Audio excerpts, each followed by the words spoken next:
a sound from the abyss.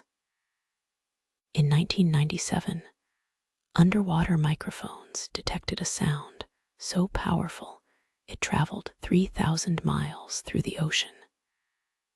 Scientists called it the Bloop, and it was louder than any animal known to exist.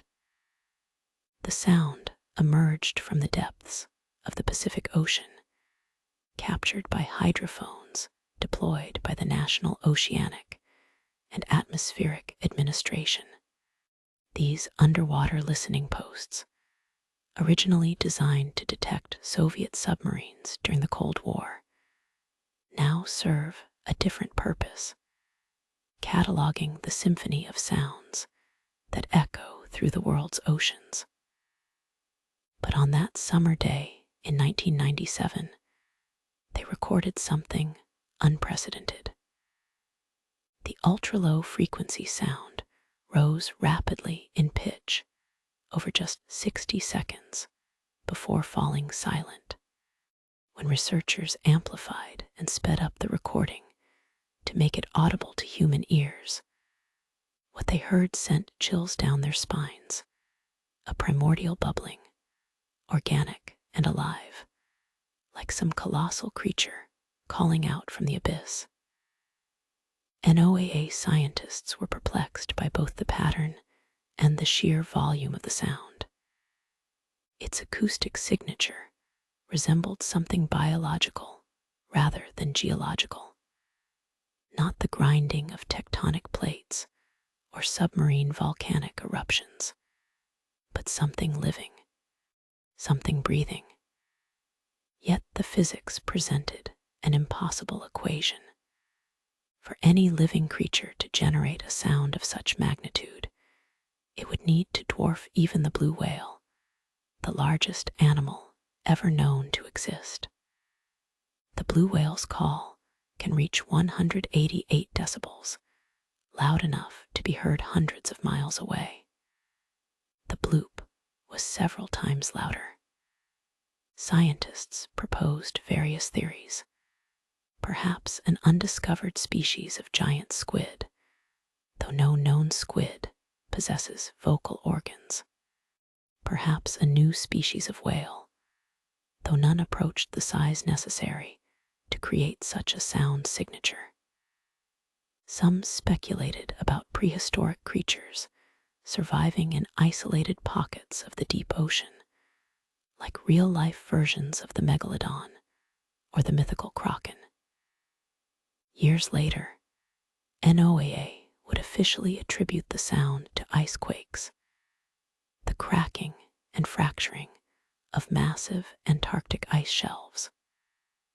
A reasonable explanation, scientifically sound. Doubts persist among those who have spent their lives studying marine acoustics. The sound profile doesn't quite match other documented ice events. Its point of origin lies thousands of miles from Antarctica. And most disturbing of all, unlike other ice quakes, which occur regularly with similar acoustic signatures, the exact pattern of the bloop has never been recorded again. 95% of Earth's oceans remain unexplored, an alien landscape more mysterious than the surface of Mars.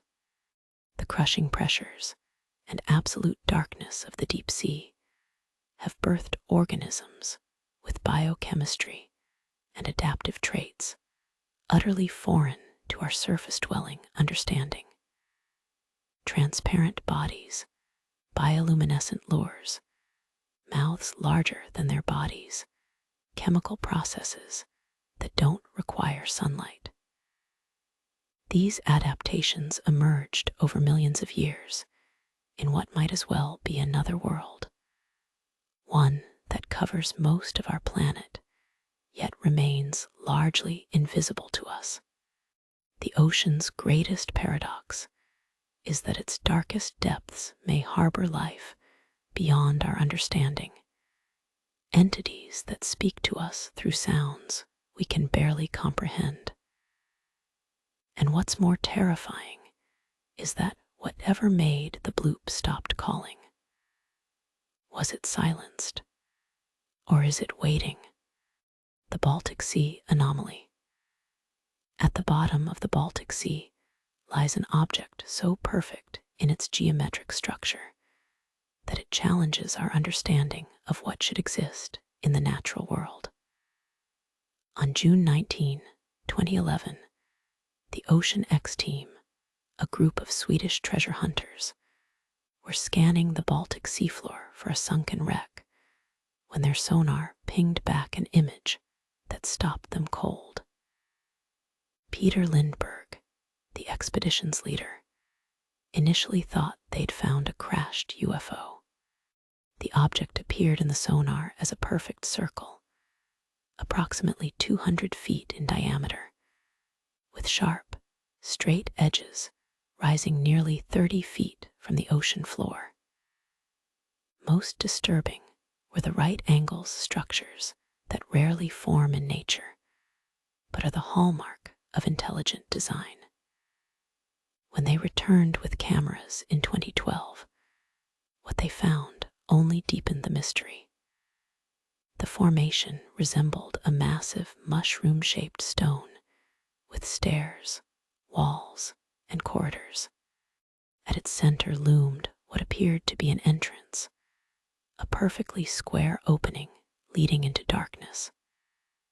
Strange track marks stretched across the seafloor for over 1,000 feet, as though the massive structure had been dragged into position. Adding to the anomaly's enigma was its effect on electronic equipment.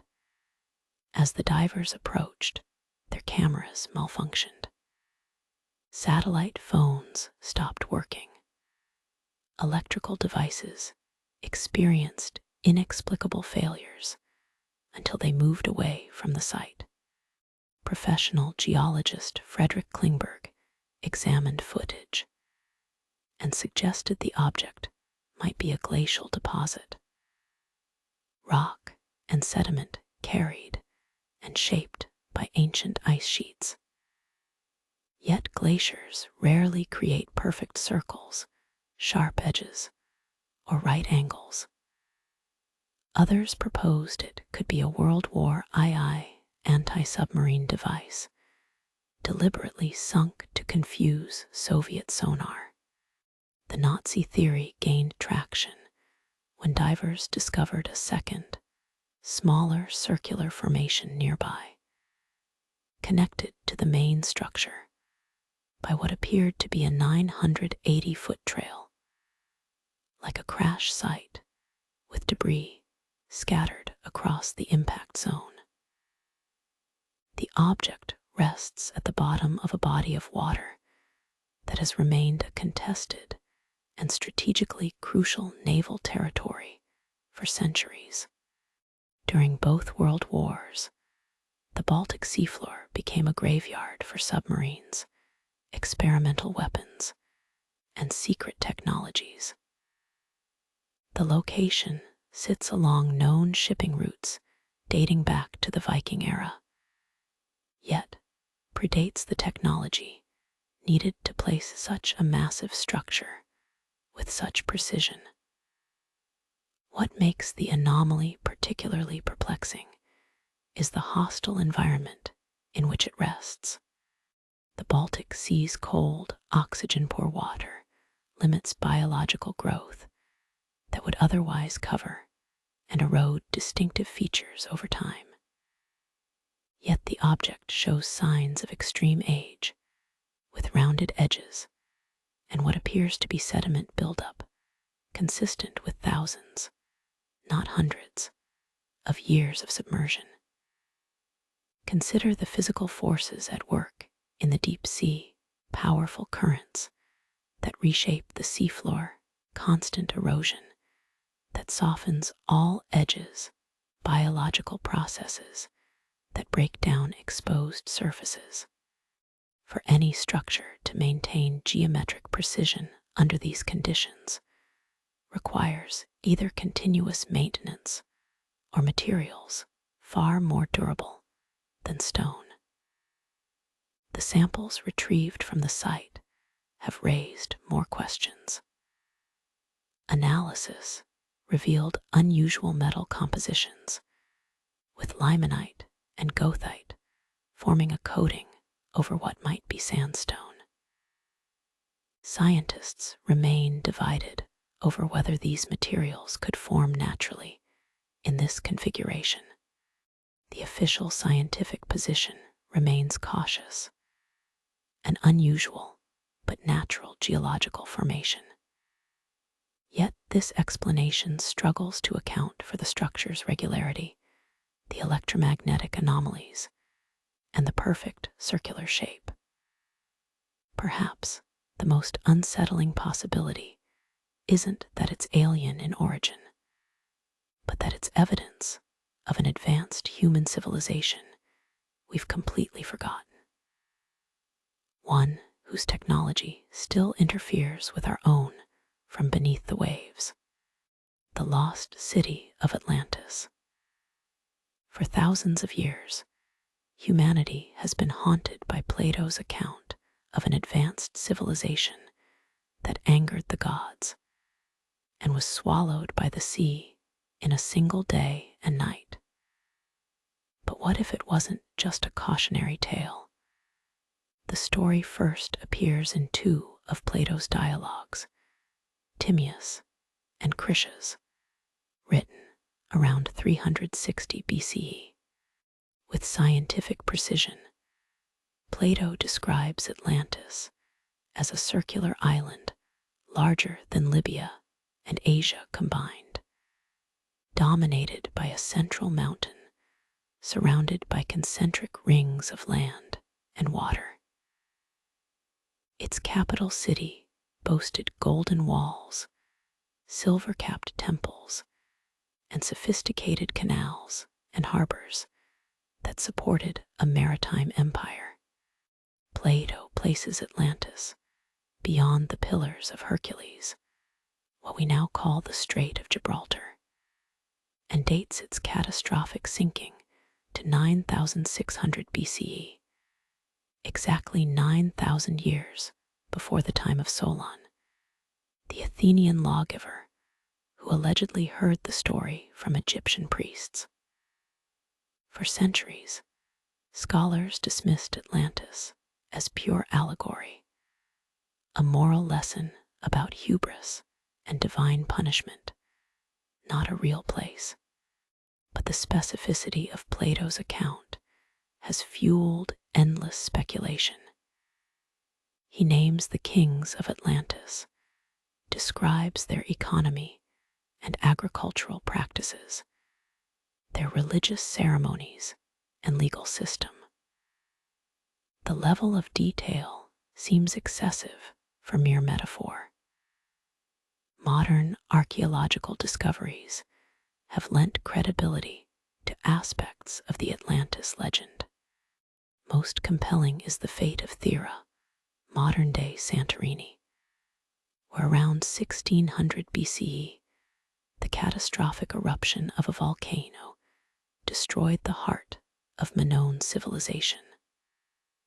The parallels are striking: an advanced maritime culture with sophisticated architecture, art, and engineering, obliterated by a natural disaster that triggered massive tsunamis. The Minoan eruption was the most powerful volcanic event in human history, heard as far away as China. It ejected 4 times more material than Krakatoa and created tsunamis that devastated coastal settlements throughout the Mediterranean. Geological evidence confirms that Thera once had the distinctive concentric ring structure Plato described. Before the eruption collapsed the island's center into the sea.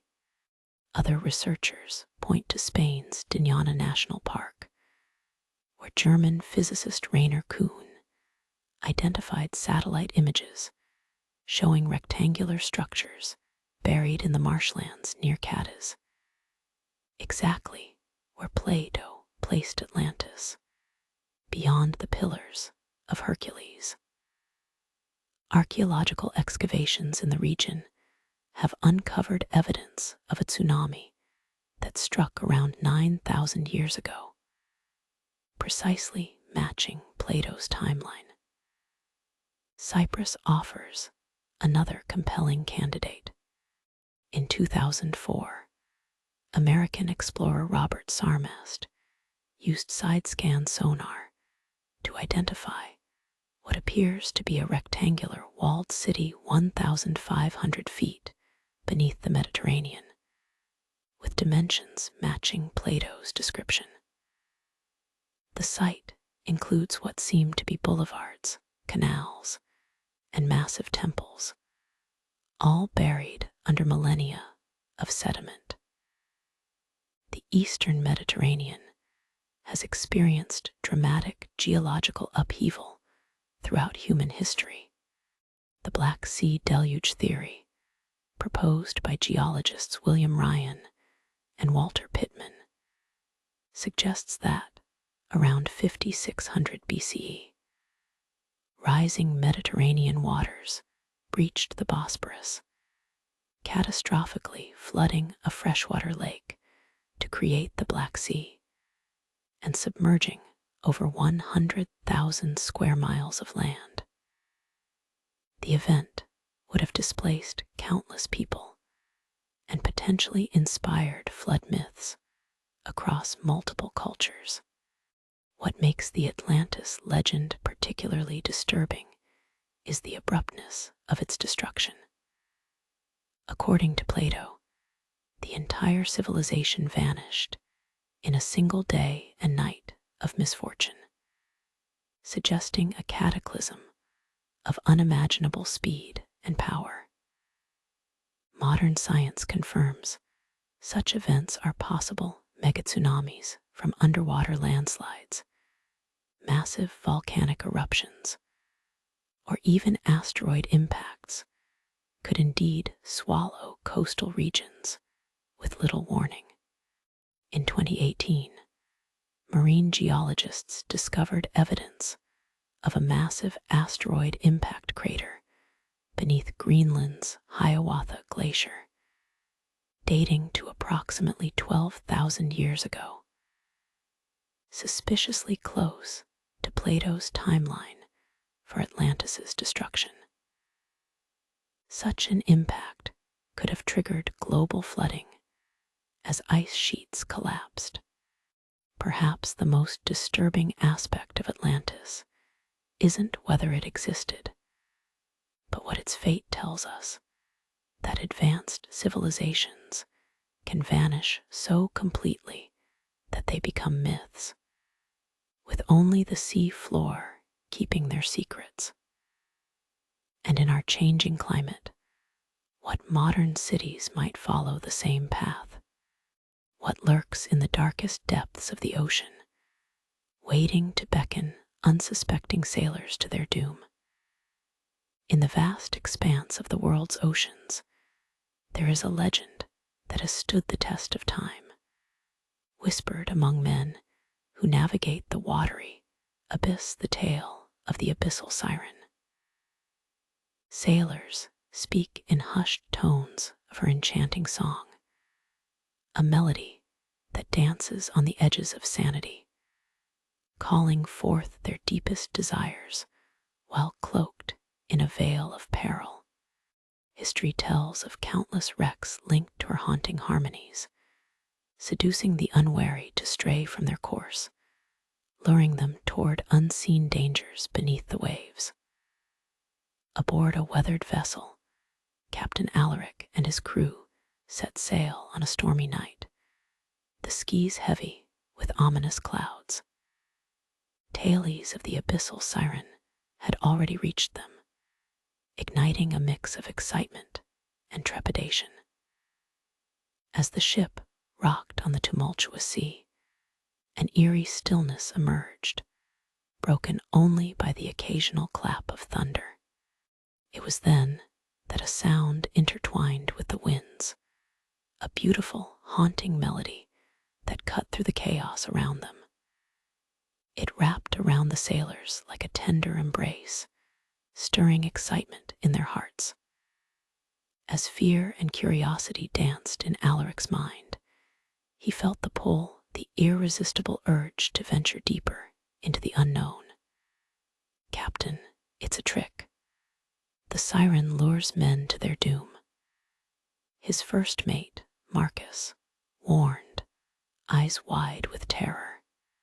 But the allure of the song seemed to blanket their reason, urging them closer.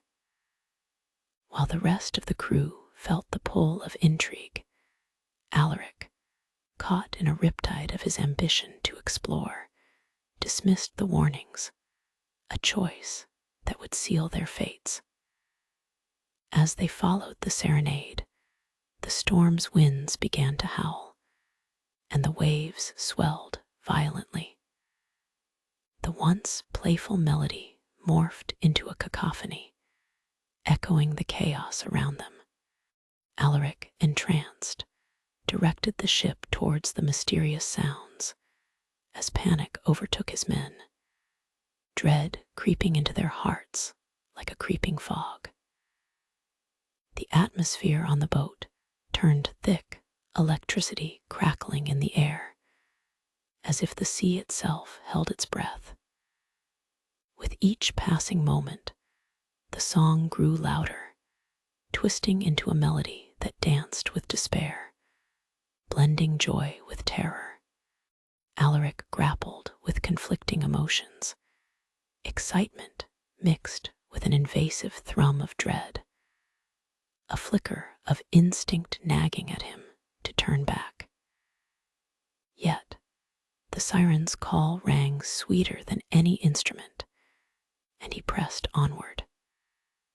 The ship crested a swell, and the source of the melody lay before them, a serene, silver-blue chasm shimmering beneath the starlit sky.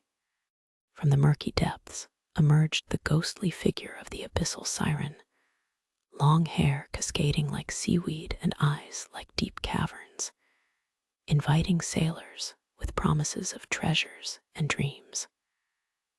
The melody spilled forth, enchanting and tragic, wrapping around them in a shroud. Then came silence, a heavy pause, as if time itself held its breath. The siren's song faded. Alaric stood transfixed, peering into the abyss, the stillness lingering in the air like an accusation. And just like that, an overwhelming force surged from the depths, swallowing the ship whole. Screams scattered into the night, lost among crashing waves as darkness closed in. Who truly survives the siren's call? This question hung in the air long after the echoes faded, an enigma never to be solved. The Abyssal Siren lingered in the wreckage, a guardian of untold secrets, waiting for the next vessel to cross her path, luring souls into her mournful embrace, ever hungry. In that darkened world, the ocean holds captive those willing to listen, spinning tales of danger, beauty, and a love intertwined with loss. The siren's cries persist for those who dare to seek understanding. The depths await, with stories waiting to be unveiled. What if I told you there's a place on earth where light fears to tread and mysteries dwell beyond our comprehension? The Phantom Trench is that place, a yawning abyss lurking beneath the faceless surface of the ocean, where the familiar fades into a realm of darkness and dread. Sailors say the Phantom Trench is a watery grave that has claimed countless lives, each soul now part of the trench's haunting narrative. This enigmatic gulf, stretching beyond the boundaries of human understanding, has lured adventurers and explorers yearning to solve its secrets, only to meet a fate woven into the very depths they sought to conquer. Ship captains who ventured into the Phantom Trench have returned with tailies drenched in disbelief. Brave souls like Captain Emil Forsyth, a man known for his relentless pursuit of the unknown, assembled a crew of seasoned mariners ready to battle both nature and the legends that lurked within the trench. His ship, the Nautilus, cut through the waters under a shroud of ominous fog, a barrier concealing what lay ahead. Forsyth, eyes gleaming with ambition, could sense the thrill of discovery murmuring beneath the surface, urging him onward. For days, they navigated the treacherous waters, cloaked in a cloak of stillness that seemed unnatural. The crew grew restless, confiding in each other about the unsettling silence that enveloped their journey. Folk tales began to echo in their minds, the whispers of those who had succumbed to the depths before them, bodies merging with the silt that carpeted the ocean floor. And yet, Forsyth pressed on, try as he might to suppress the gnawing dread that seeped into the very fibers of their shared resolve. As they approached the heart of the trench, strange occurrences began to unfold, uncanny lights that danced just out of sight, and currents that twisted unpredictably.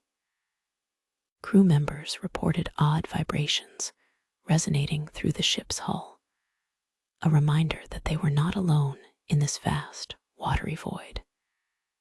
With each passing hour, feelings of anxiety coalesced into a dread-soaked fog that remained stubbornly close.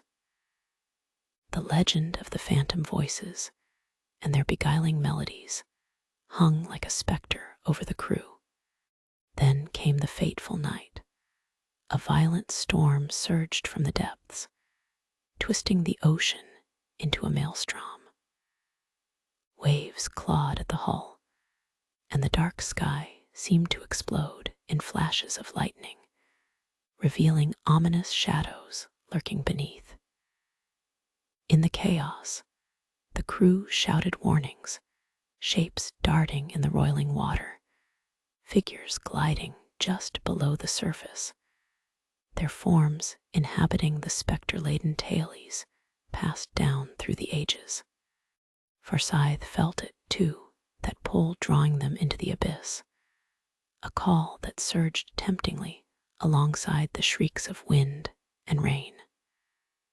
As company chose to abandon the ship, he stayed resolute, convinced that within the ghastly chaos lay the answers he sought. Suddenly, the storm hushed, as though the trench itself had quelled the turbulence. It became eerily silent, the wind's wails replaced by soft whispers that echoed through the planks of the Nautilus. The women and men aboard looked around, bewildered, as songs entwined with sorrow cascaded from the depths, mournful melodies that seemed almost sentient, wrapping around the vessel like a ghostly embrace. Captain Forsyth stepped to the edge of the deck, transfixed by a ghostly form rising from the waters. The aura surrounding the phantom shimmered, light bending in bizarre ways, revealing not just darkness, but an ancient presence longing to tell its story. The crew felt their spirits wane, an overwhelming sense of melancholy washing over them as they realized the truth about the Phantom Trench.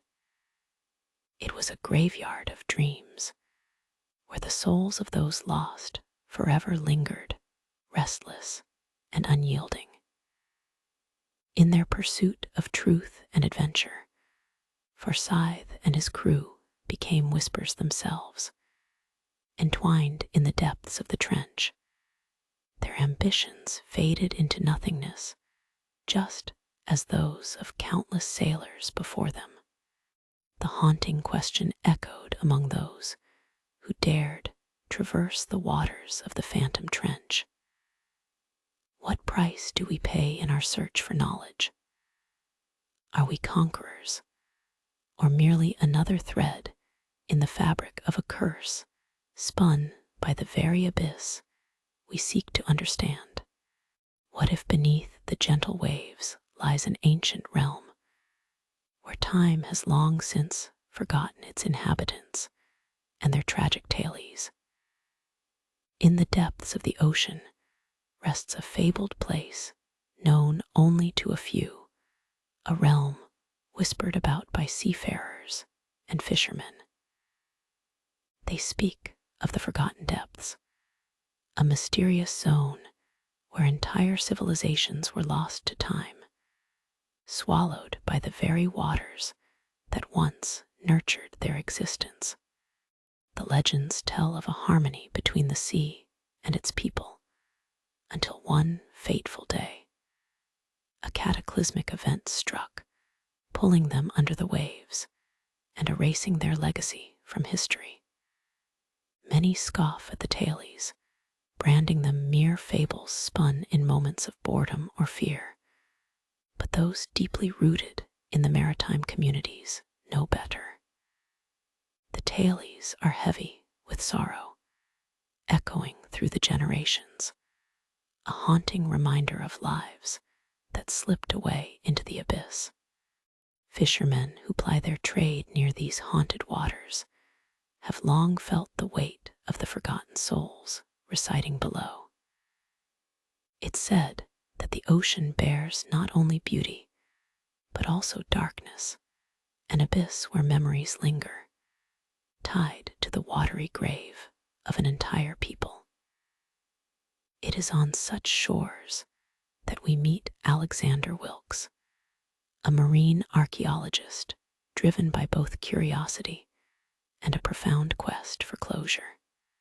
Having lost his mother to the sea in a storm, Alexander has been haunted by dreams filled with shadows beneath the waves, images of an ancient city whose beauty and fervor still pulse in the essence of its watery burial ground. From a young age, he heard stories of the forgotten depths, passed down through his family, intertwined with his lineage, as long as the tides have ebbed and flowed. Alexander carried a mix of longing and determination in his heart, yearning to connect with the very depths that had consumed his family. As Alexander readies his small research vessel for the journey into the heart of the haunted expanse, he cannot shake the feeling of being drawn into the shadows of the past. He recalls the warnings of his grandfather, tales told with weathered age, steeped in respect for whatever lay beneath. Yet Alexander is driven by dreams of discovery, an attempt to reclaim what the waters have kept hidden for far too long. With his team of skilled divers and historians, they navigate the cerulean depths, dismissing the ominous clouds swirling above. They plunge down, the sun filtering through the water and slowly fading as they descend into the cryptic embrace of the forgotten depths. The underwater landscape transforms before their eyes. Jagged rocks and vibrant corals give way to elusive shapes, hinting at ancient structures strewn throughout the depths. The atmosphere is thick with anticipation, but soon unease washes over the divers as the water grows cold and the darkness closes in. Suddenly, their sonar equipment begins to register unexplained pulsating sounds emanating from below. sending chills down their spines. With each heartbeat, the water seems to sing a long-lost lament, echoes of a past they cannot decipher, but feel resonating in their very cores. As they explore further, they come upon crumbling remnants of a majestic civilization, a forgotten testament to what once was. Amidst the ruins, a ghostly silhouette emerges from the shadows, luminous against the velvety darkness, a figure reaching out, shimmering like the light of hope long extinguished. They cannot ascertain whether this being is a remnant of the past or a guardian of the depths. One thing is certain: they stand at the edge of a revelation that may unravel the very fabric of their understanding of life, death, and the mysteries of the ocean. Alexander stares into the depths as the voice of the forgotten echoes around him, begging the question that weighs heavily on his heart. What have the depths of the abyss to tell, and at what cost must the truth be revealed? The cries of the coral reef. What if the vibrant colors and life of the coral reef conceal a dark reality, whispers of the ocean's cries echoing from the coral's very essence, remembering the souls lost in their embrace? In the flickering twilight of a warm tropical evening, the shimmering reflections of the moon danced atop the waters. But beneath the surface, a different tale unfolded.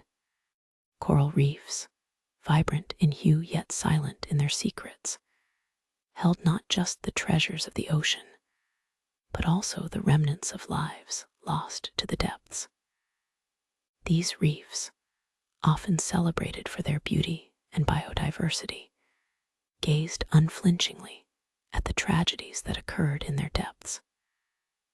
Just off the coast of Emerald Bay, local lore whispered of a phenomenon, addressed only in hushed tones, the cries of the coral reef, said to carry the lament of sailors and fishermen claimed by the sea. It was here, amid the lively buzz of marine life, that Jenna Morrison, a passionate marine biologist, embarked on her expedition.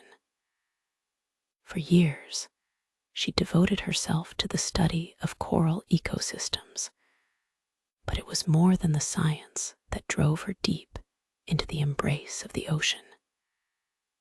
Jenna was haunted by the memory of her brother, a skilled diver who disappeared without a trace over a year ago.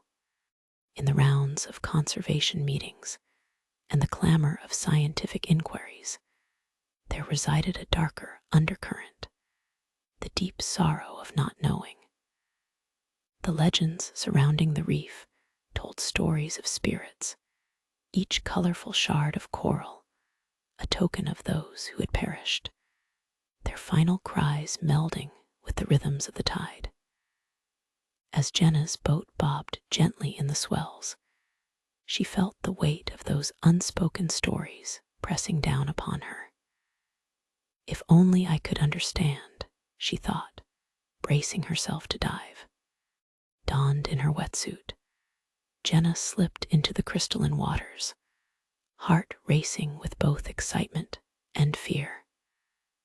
The world transformed, colors intensified, the vibrant yellows and blues of coral bloomed before her eyes, but deep down, tension coiling like a serpent lay in wait. As she swam deeper into the thriving ecosystem, she felt it, an otherworldly energy, a haunting sense of presence that had her skin prickling and her instincts on high alert. Nearby, a school of fish dashed past her, but it was not their vibrant display that held her attention. No, it was a jellyfish. Luminescent, its ghostly form swayed in the water, beckoning her closer. Intoxicated by its beauty, Jenna following it deeper into the reef where the colors faded and shadows crept in. Strange acoustic sounds began to envelop her, whispers that danced with the rhythm of the ocean, flowing around her like water, tugging at her spirit. Were these the cries of the coral, the lament of the lost? Jenna's heart pounded in her chest, compelled to confront the source of this ethereal chorus.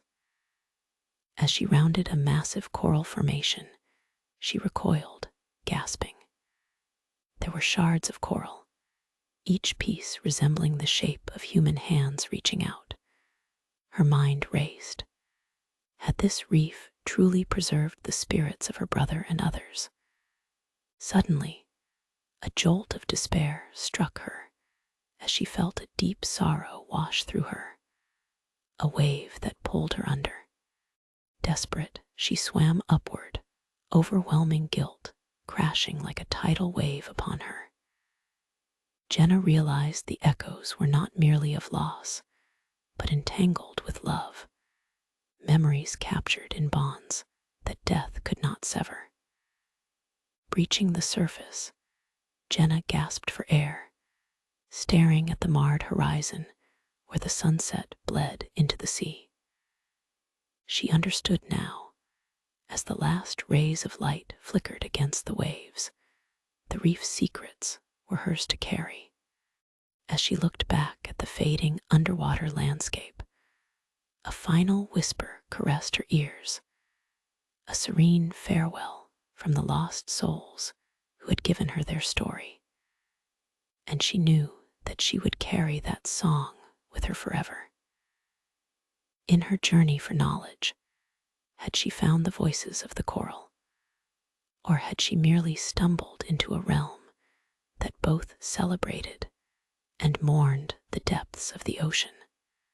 What if the ocean, in its depths, carries the lament of lost souls, whose mournful cries echo through the waters, waiting for someone to hear their stories?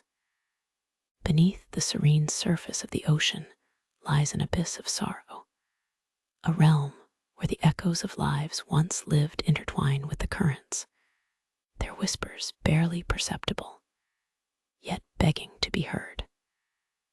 This is the lament of the deep, a haunting testament to those who have met tragic fates at sea, their spirits forever anchored to the watery grave they now call home. Fishermen in coastal towns believe that when the tides change and the wind carries an unsettling chill, the spirits reach out, calling out to the living, reminding them of their forgotten stories. In the shadows of the past, historical accounts tell tales of shipwrecks that plague the coastal waters, vessels once vibrant with life, now reduced to mere memories, leaving behind the haunting stories of those who perished on the unforgiving waves. Whispers of sailors lost in storms echo through folklore, weaving a narrative that speaks of despair and the deep-rooted belief that the ocean, in its infinite depths, preserves the fates of those lost to its embrace. As warm sunlight gives way to gathering clouds, the atmosphere thickens with a sense of dread, alerting a group of fishermen who choose their routes with care, wary of the rippling signs left in the water. Each swell, each gust of wind, carries tales of the past of men who ignored the warnings, driven by ambition or curiosity, only to vanish from the surface of the earth. Among them is Caleb, a seasoned sailor whose family has endured the pain of loss, with tragedy weaving itself into the very fabric of their lives. Haunted by the memory of his brother, who disappeared during a voyage through those very waters rumored to carry the lament, Caleb finds himself drawn into the whispers of the ocean. The townspeople speak of drowned sailors still calling for help, of shadows lingering just beneath the surface.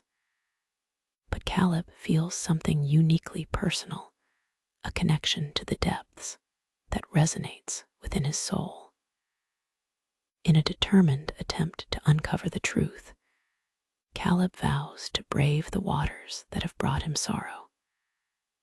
As he steers his small boat into the murky expanse where the waves crash with restless energy, he cannot shake the feeling that he is not alone.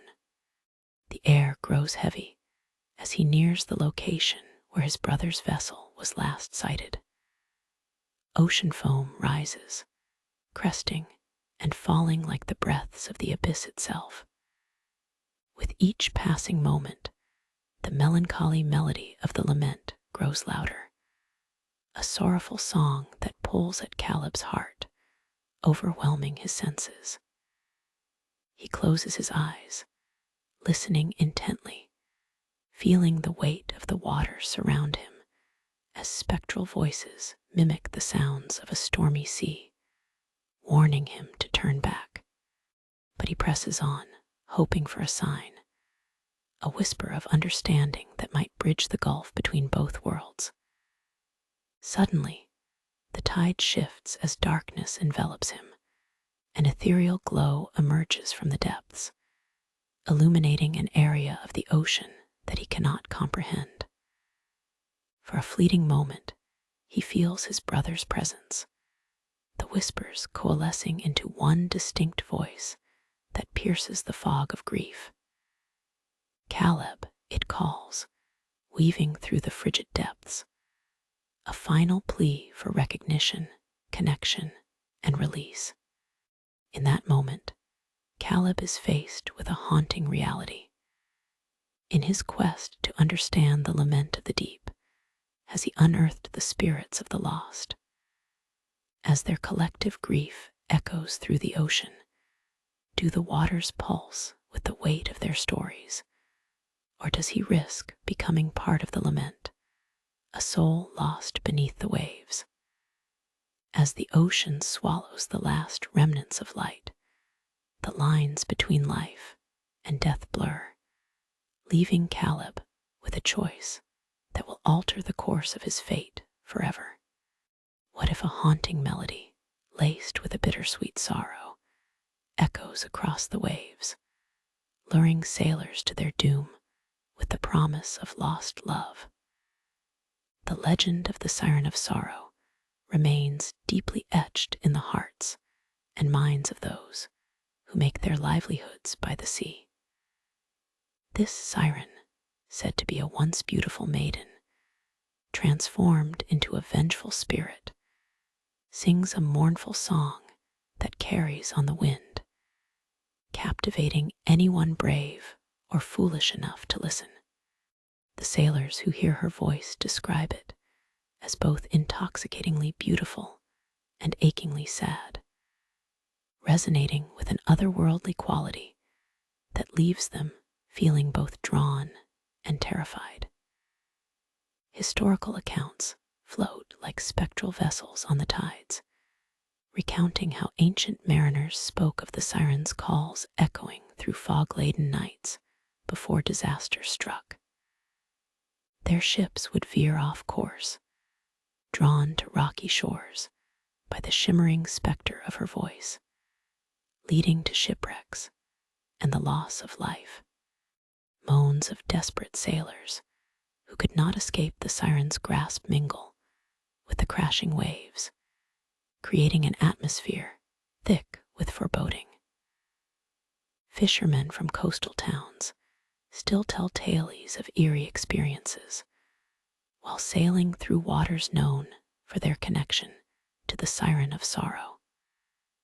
Some report seeing ghostly apparitions rising from the depths, their faces reflecting complex emotions, longing, sorrow, entrapment, as they extend bony fingers toward would-be rescuers. those who ventured too close found themselves haunted not only by the legends, but by a sense of impending doom and a burden of sorrow that lingers long after the day has ended. In a small harbor town, a young sailor named Adrian Blake has spent his life enthralled by the stories surrounding the Siren of Sorrow. The tragic fate of sailors lost to her embrace has shaped his thoughts, especially after losing his beloved in a fierce storm several months ago. The grief that washes over him mirrors the siren's haunting melody, the voice of his yearning for her presence, conflated with the sea. Adrian's heartbreak drives him to chase the myth of the siren. He believes that listening to her song might bridge the gap between him and the lost love that haunts his dreams. Armed with determination, he heads out into the foggy waters, intent on confronting the legend that has captivated him for years. As he navigates through thick mist, a chilling sensation of anticipation tugs at his heart.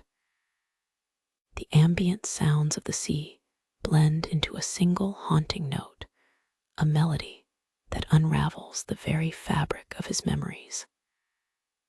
The air grows heavier, charged with emotion, as he draws nearer to the heart of the siren's haunting ground. Suddenly, the song swells, wrapping around him like the gossamer threads of fate. He feels caught between the echoes of hope and despair, nostalgia and loss. As visions of his beloved emerge from the deep, her ethereal figure gliding through the water, beckoning him closer. Caught in the pull of the siren's call, Adrian's thoughts spiral between desire and dread. Will he be tempted to surrender, to join her in eternal twilight? Or can he find a way to honor her memory without succumbing to the depth's cruel embrace? As the chorus reaches a crescendo, an unsettling thought grips him. What is the price of seeking connection in a world where the haunting beauty of the siren leads to ruin? In his quest for closure, what truths will Adrian uncover, lost amidst the waves of longing? The answer lies waiting, hidden in the depths, a testament to love's enduring grip and the perils that come with the pursuit of the unattainable. What if the ocean's depths are illuminated not by the sun, but by something far more sinister, luminescent creatures drawn to the darkness that beckons sailors to their doom? In the depths of the ocean, a world shines with an eerie glow, where abyssal lanterns dance between light and shadow. These radiant beings, enchanting yet treacherous, lure unsuspecting sailors closer to their watery graves. Ancient mariners warned tales of their haunting melodies, echoing through the dark, enticing those who dared to listen. Sailors spoke of radiant lights flickering like distant stars in the inky blackness, beckoning them into the embrace of the abyss. Fishermen gathered in hushed circles, exchanging the stories passed down through generations, stories of vessels consumed by the watery depths, their crews forever lost to the sirens of the sea. These glowing orbs promised beauty, yet concealed danger beneath their shimmering facade. On this fateful night, Jenna Morrison, an ambitious marine biologist, stood aboard her research vessel, captivated by the allure of the Abyssal Lanterns. For Jenna, the ocean was more than just a body of water. It was a vast expanse of mysteries waiting to be unveiled. Her love for marine life and exploration drove her to seek the truth behind the legends, despite the warnings from superstitious locals. As dusk settled and darkness swallowed the day, Jenna cast off into the misty waters, shrouded in fog. The moonlight barely pierced the ocean's surface, casting an otherworldly glow over the calm sea. With each passing moment, the air seemed to thicken with anticipation, the crew's murmurs drowned out by the sound of the gentle waves. As they moved further along, an enchanting melody floated through the fog, wrapping around them like an intoxicating embrace. The crew exchanged worried looks, unsettled by the ethereal sound that seemed to rise from the depths. Ignore the songs, warned an experienced fisherman. They lead only to grief. Yet, Jenna was entranced, a mix of excitement and dread coursing through her veins, compelled to follow the sound, drawn toward the source. Suddenly, the atmosphere shifted.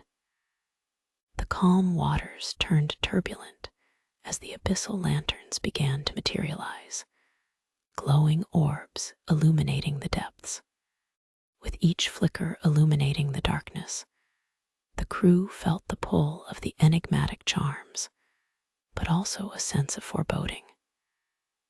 As they drew closer, the lights morphed into shapes, creatures of the deep that should not exist, an underwater dance that sent shivers down the spines of the crew. Fear began to take hold as a weighty silence descended, punctuated only by the haunting melody that beckoned them deeper into the abyss. In that moment of clarity, Jenna understood the cost of knowledge. The abyssal lanterns were not mere illusions, but guardians protecting the secrets of the ocean. As a wave surged beneath the vessel, drowning out the light, the crew was faced with an ultimatum to flee or to succumb to the call of the depths. The voice echoed louder, almost a shriek in the silence. To question the depths is to face the keeper of secrets. Sensing danger, Jenna's resolve was tested, straddling the line between fascination and survival. They needed to escape the haunting grasp of the abyssal lanterns before they were lost forever among the shadows of the ocean. The weight of the ocean pressed against them as the crew fought against the current, finally breaking free from the mesmerizing spell of the lanterns. The lights dimmed behind them, leaving only the whispers of the depths lingering on the water's surface.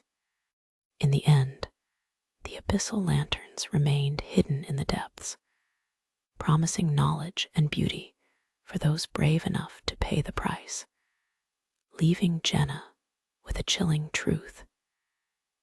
In seeking to understand the allure of the ocean's glow, do we risk our souls becoming part of the depths' eternal dance? Or does the sea counsel the cautious, guarding its secrets fiercely against unwarranted curiosity? In the depths of the ocean, a haunting enigma waits, casting shadows over those who dare to navigate its treacherous waters. The tale of the Abyssal Apparition whispers through maritime folklore. It is a ghostly preserver of secrets, a figure cloaked in shadows who watches as vessels brave the depths. Sailors who venture near Davy's Cove speak in hushed tones of a time-worn legend, a spectral entity rising from beneath the waves to claim the unwary, eternally tied to the misfortunes of those it has ensnared. Long ago, the SS Celeste embarked on a fateful journey, its hull gleaming as it sliced through the waves. Laughter filled the decks, the crew buoyed by dreams as bright as the stars above. However, as twilight fell, a thick fog crept in, swallowing the vessel whole, veiling it in a shroud of mystery and dread. In that opaque silence, whispers rode the wind echoes of sailors who had met watery graves. The crew felt the oppressive weight of loss, shadows swirling around them, gripping their hearts with fear. Intuition clawed at them as hope twisted into uncertainty. What lay beneath the hull? Was it merely a legend, or the truth of an apparition lingering beneath the surface? Suddenly, the tranquility shattered as monstrous waves arose, heralding the unseen menace. A voice filled with sorrow cut through the storm. Turn back. The abyss awaits the reckless. Yet, temptation clung to them, urging the captain to press deeper into the mist. But the abyssal apparition stirred, a phantom rising from the depths. Its eyes gleamed with an otherworldly glow, beckoning them closer. As lightning flashed, the shadows manifested, revealing a figure of anguish and despair. Struggling against fear, the crew gazed entranced. "Join me in the eternal embrace of the deep," called the spirit, echoing their desires and regrets. The captain's instincts screamed for retreat, yet curiosity triumphed.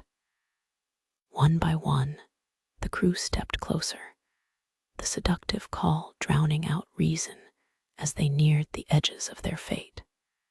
A wave roared forth, crashing upon the deck, a judgment for their transgressions. The crew felt a violent tug as the ocean erupted, pulling them beneath the surface. As they succumbed to the depths, a whispering lament rode the tide. "You shall join the lost forever." The SS Celeste sank into the abyss, the ghostly figure claiming its due, a guardian of secrets, enraged by the recklessness of the living. Now the legend of the abyssal apparition haunts the sailors of Davy's Cove, an eternal reminder that the ocean holds not just beauty, but a world of sorrow for those lost in its unforgiving embrace. In navigating the depths, do we risk awakening the shadows of the past? Or do we tread lightly on the waves that conceal the whispers of the abyss? The Cuban underwater city, 2,000 feet below the surface in the Yucatan Channel, sonar imaging revealed what appears to be an entire city, with pyramids, roads, and massive stone structures that would predate any known civilization in the Americas. In 2001, Paulina Zalitsky, a marine engineer working with advanced digital communications, was conducting a survey of the seafloor between Cuba and the Yucatan Peninsula. Their mission was mundane, mapping the ocean bottom to identify potential oil and gas deposits. What they discovered, instead, was something that shouldn't exist: a vast complex of geometric structures covering nearly 8 square miles of seafloor. The sonar readings were so precise, so utterly artificial in their symmetry, that the team initially suspected equipment malfunction. They recalibrated their instruments and scanned again. Results were identical: massive pyramids, apparent roadways, and enormous stone platforms arranged in geometric patterns that suggested urban planning by an advanced society. Most striking were the pyramids, four-sided structures rising nearly 150 feet from the seafloor, aligned with stunning precision. When news of the discovery broke, It sent shockwaves through the archaeological community. If confirmed, it would demolish the established timeline of human civilization in the Americas. The structures rest more than 2,000 feet below sea level, in a region that would have last been above water during the last glacial maximum, approximately 18,000 years ago. This predates the earliest known Mesoamerican civilization, the Olmec, by more than 12,000 years. Geologist Manuel Iturralde of Cuba's National Museum of Natural History examined the sonar images and admitted they were very enigmatic, showing features that were very organized and symmetrical, and which clearly resemble an urban complex. Yet the extreme depth has prevented direct visual confirmation or sample collection. The site lies in a geologically active region near the juncture of the North American and Caribbean tectonic plates. Some scientists suggest the structures could be natural formations, the result of unusual sedimentation patterns or fracturing along fault lines. But this explanation struggles to account for the regularity and organization evident in the sonar images. The structures bear striking similarities to other underwater discoveries around the world. The Yonaguni Monument near Japan, the submerged ruins off the coast of India at Dwarka, and the sunken city of Pavloptri all suggest that ancient peoples built sophisticated structures in areas now claimed by the sea. What distinguishes the Cuban site is its extreme depth and age far deeper and potentially far older than any other known submerged settlement. The implications are profound. If these truly are the remains of a human civilization, they suggest catastrophic sea level changes occurred not gradually over thousands of years, but rapidly enough to submerge an entire city before its inhabitants could adapt or relocate. Such a calamity would have been recorded in the cultural memory of survivors, perhaps explaining the prevalence of flood myths across disparate human cultures worldwide. More disturbing still is the possibility that a civilization capable of constructing massive pyramids with precise astronomical alignments could simply vanish from human memory, leaving no trace in our historical record. The site remains largely unexplored, caught in scientific limbo. The Cuban government has restricted access, and the extreme depth makes conventional archaeological techniques impossible. Robotic exploration vehicles capable of operating at such depths are rare and extraordinarily expensive. So the city, if that's what it is, continues its silent vigil beneath the waves, neither confirmed nor debunked.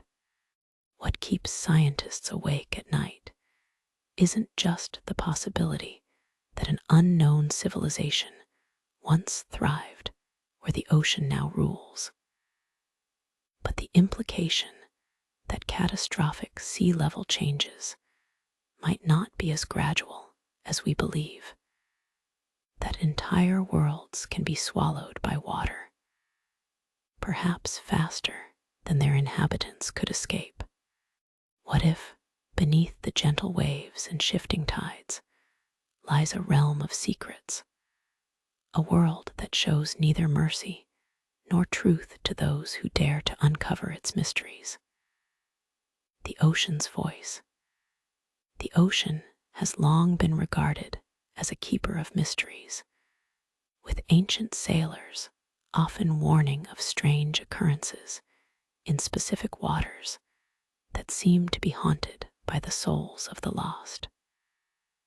The call of the abyss.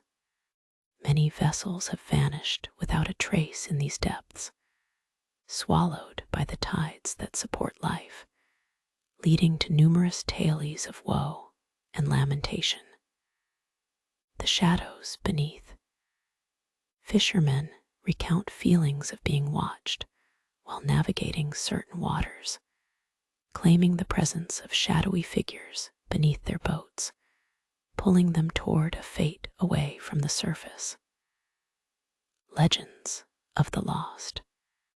Local lore tells of those who have ventured too close to these haunted waters, only to hear eerie whispers and the cries of those lost long ago, echoing their sorrow through the waves. Searching for truth. Alara, a devoted marine biologist, grew up hearing these stories. Her grandmother's tales of sailors ensnared by the sea and the legends surrounding the abysses fascinated her. An unyielding pursuit. Years later, driven by the desire to uncover the truth behind these eerie occurrences, Alara embarked on an audacious expedition into the dark waters. Anchored ambition. With a team of fellow oceanographers, she set sail into the very heart of the darkness, feeling a mix of fear and excitement as the vessel cut through the tides. Descent into mystery. As they descended, the water grew darker, and their sonar began to register strange activity beneath the surface, indicating that they were not alone. Connecting realms. Strange glowing lights began to flood their equipment, illuminating the dark waters and creating an otherworldly atmosphere that filled the crew with suspense. Voices of the deep. Whispering echoed through the currents, mingling with the sound of the waves, creating a resonance that tugged at Alara's heart, a feeling of deep sorrow. Visions in the abyss. Images of lost vessels flickered through Alara's mind, her curiosity igniting a desire to acknowledge the spirits and their longings intertwined with the sea. The spirit's invitation. Just then, the lights intensified, enveloping the crew in a celestial glow, and the whispers escalated into a crescendo of mourning, a call from the depths. Facing the unknown. The crew faced not only the beauty of the waters, but also the haunting history that lay within, questioning what it truly meant to seek the truth beneath the tides. The ultimate dilemma. Alara wrestled with the choice to reveal the layered mysteries of the deep, or to succumb to the meditative lull of the spirits she sought to understand. Consequences of discovery. In their quest, had the team stirred forces meant to remain undisturbed, or had they forged a connection that would bear witness to the history governed by the waters, an eternal echo? Ultimately, the deep waters shared their tales of love, loss, and tragedy, forever whispering their secrets to the living, urging them to listen and remember. What if a shadowed force lurks in the ocean's depths, whispering promises of fortune before claiming the unwary as its own? The Harbinger of the Depths, a name that sends shivers down the spine of any seasoned sailor. Coastal legends speak of a creature whose dark presence appears during harrowing storms and clashing tides, poised to ensnare those who venture too close. Rumors abound.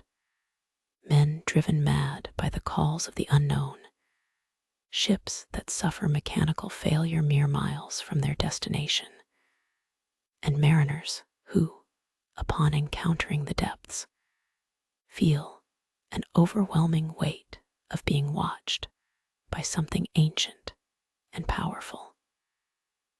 Historical records tell tales of misfortunes experienced at sea, centering around a series of inexplicable disappearances attributed to the Harbinger's manipulations. The very sound of crashing waves and wind reverberates with the stories of the lost. Last Sunday, the dock was filled with seasoned fishermen gossiping about the latest ship that had gone missing. Fear and uncertainty hung thick in the ocean air. It had been quiet for weeks. Then, like clockwork, a roaring storm struck. "Steer clear of the Klein Reef," one old sailor nodded gravely. "It's the Harbinger's haunt. I know 3 men who won't be back after yesterday's tempests." These words clung to the breeze, telling tales of lost souls, hearts heavy with sorrow. Among the whispers was a man named Ethan Wright, a habitual skeptic rebelling against the old wives' tales. An experienced mariner and master of the Seawolf, Ethan sought to sail toward Klein Reef, determined to prove that legends held no merit. "You're all fools," Ethan said to his crew as they prepared the vessel. "There are no monsters in the sea, only superstitions born from human fear." But as they sailed into the fog, the atmosphere thickened with tension, chills creeping down Ethan's spine. The fog wrapped around the Seawolf like a lover whispering secrets of the tides. Silence hung in the air, pregnant with danger. "I told you, the Harbinger is nothing more than tales of old," Ethan shouted into the oppressive quiet, trying to shake off the dread forging its grip on his heart. Minutes turned into an eternity, and an unnatural stillness surrounded them. Shadows began to shift beneath the water's surface, a figure unseen yet felt deeply within their bones. The mighty ocean grew treacherous, reflecting the emotions that rose within Ethan: betrayal, fear, defiance. "Steer northeast," he barked, adrenaline coursing through him as the unease among the crew sharpened. Suddenly, the waters churned, darkness surging up from the depths like a ravenous beast.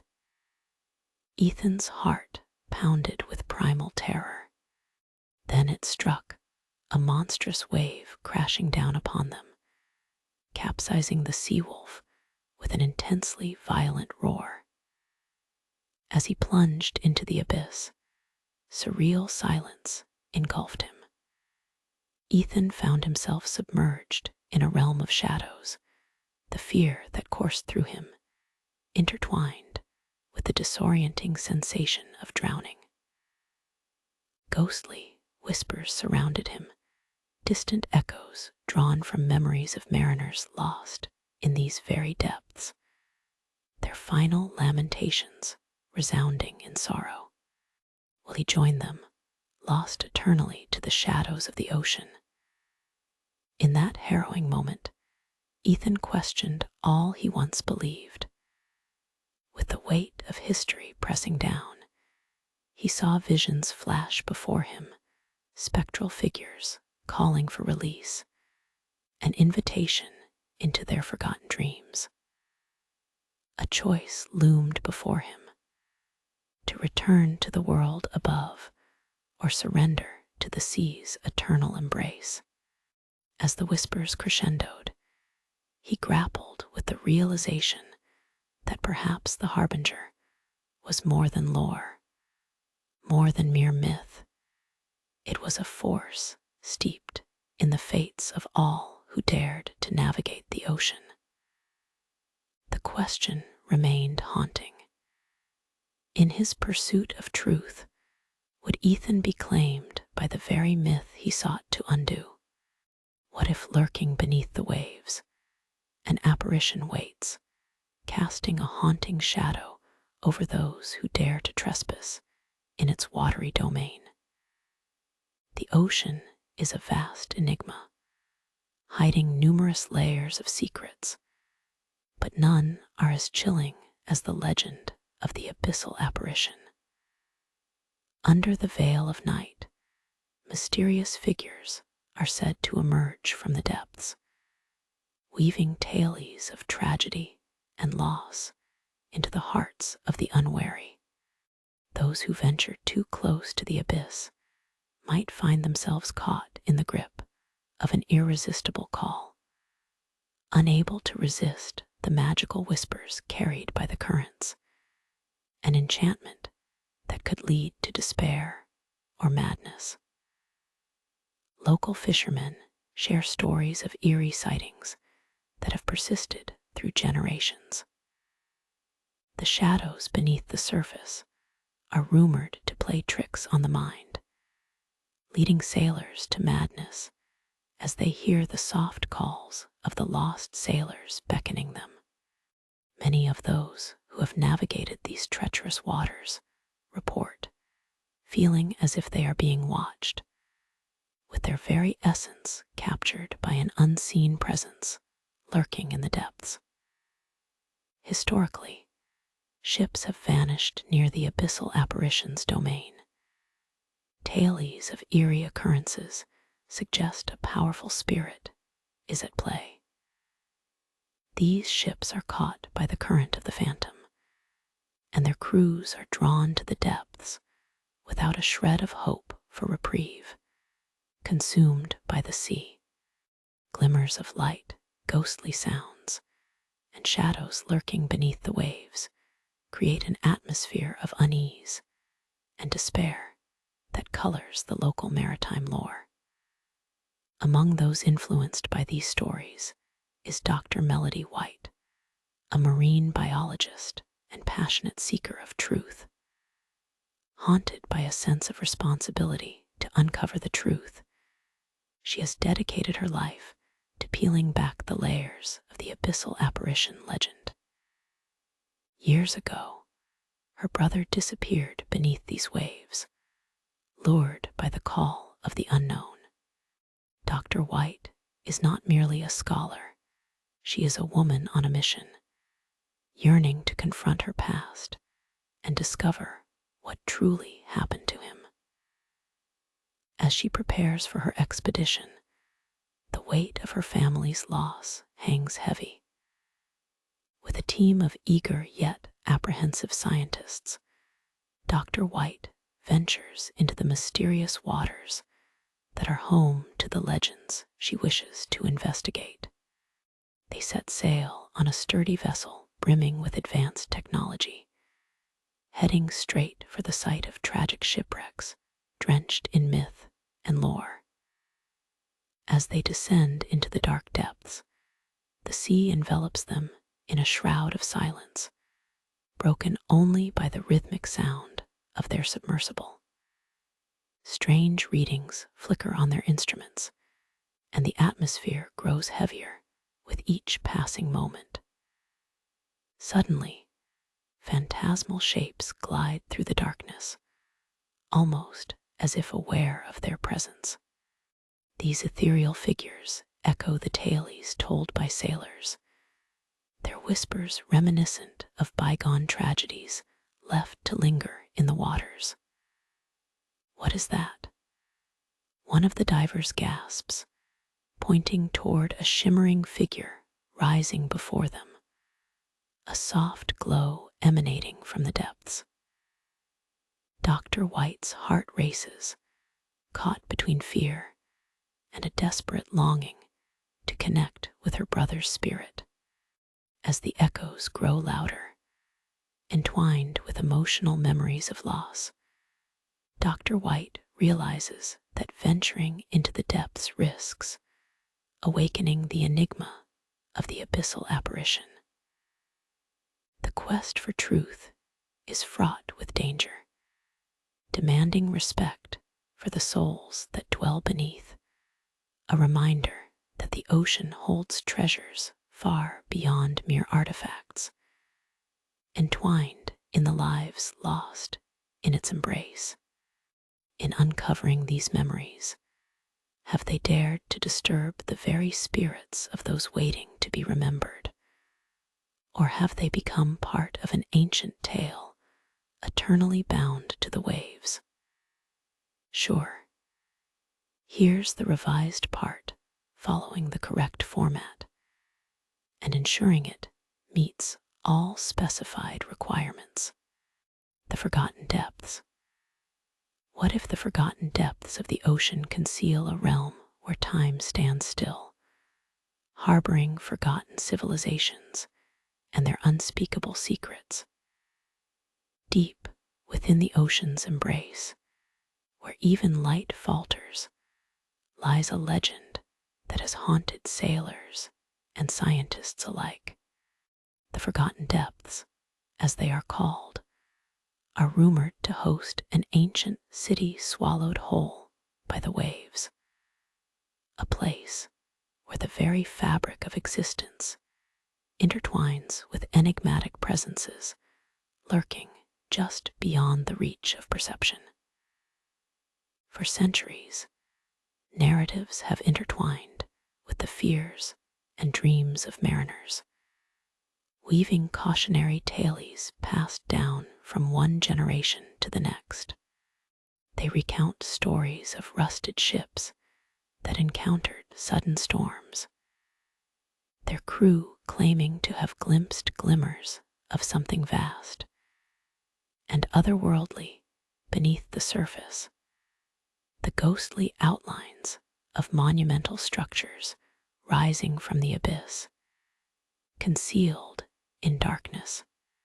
It was against this backdrop that Dr. Angela Winters, a passionate marine archaeologist, recalled tales her father had told her as a child, the legends of a long-lost civilization that thrived beneath the waves, now reduced to whispers carried on the tides. Driven by the lure of discovery and familial intrigue, she dedicated her life to uncovering the truths that lay hidden beneath the ocean's depths. On a fateful day, Angela and her team of skilled divers prepared to embark on an expedition into the notorious waters known to encompass the Forgotten Depths, an expedition that promised peril and the chance to unveil the remnants of this lost city. With every heartbeat echoing in their ears, a blend of excitement and trepidation enveloped them as they sailed into the treacherous unknown.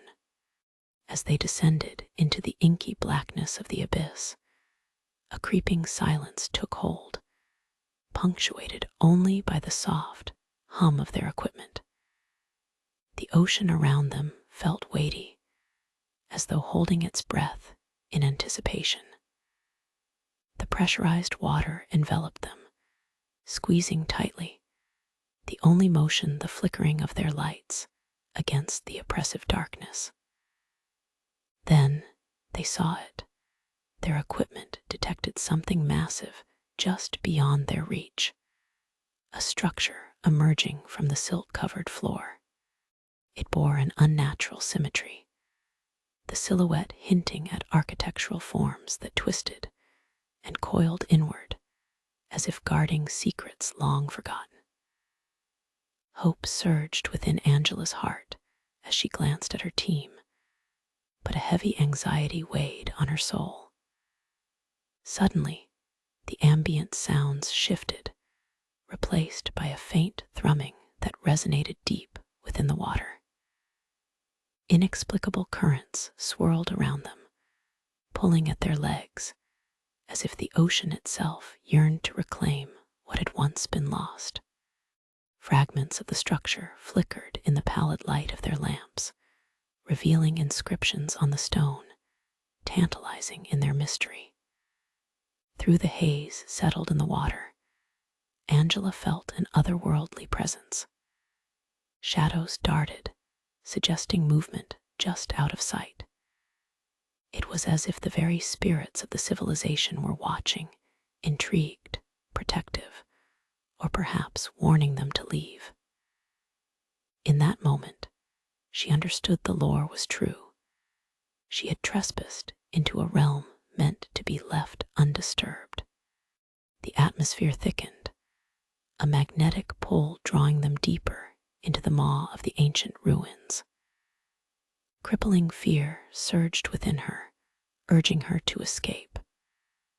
But curiosity clawed at her heart, whispering of truths lost to time, of a civilization that screamed out through the depths for someone to listen.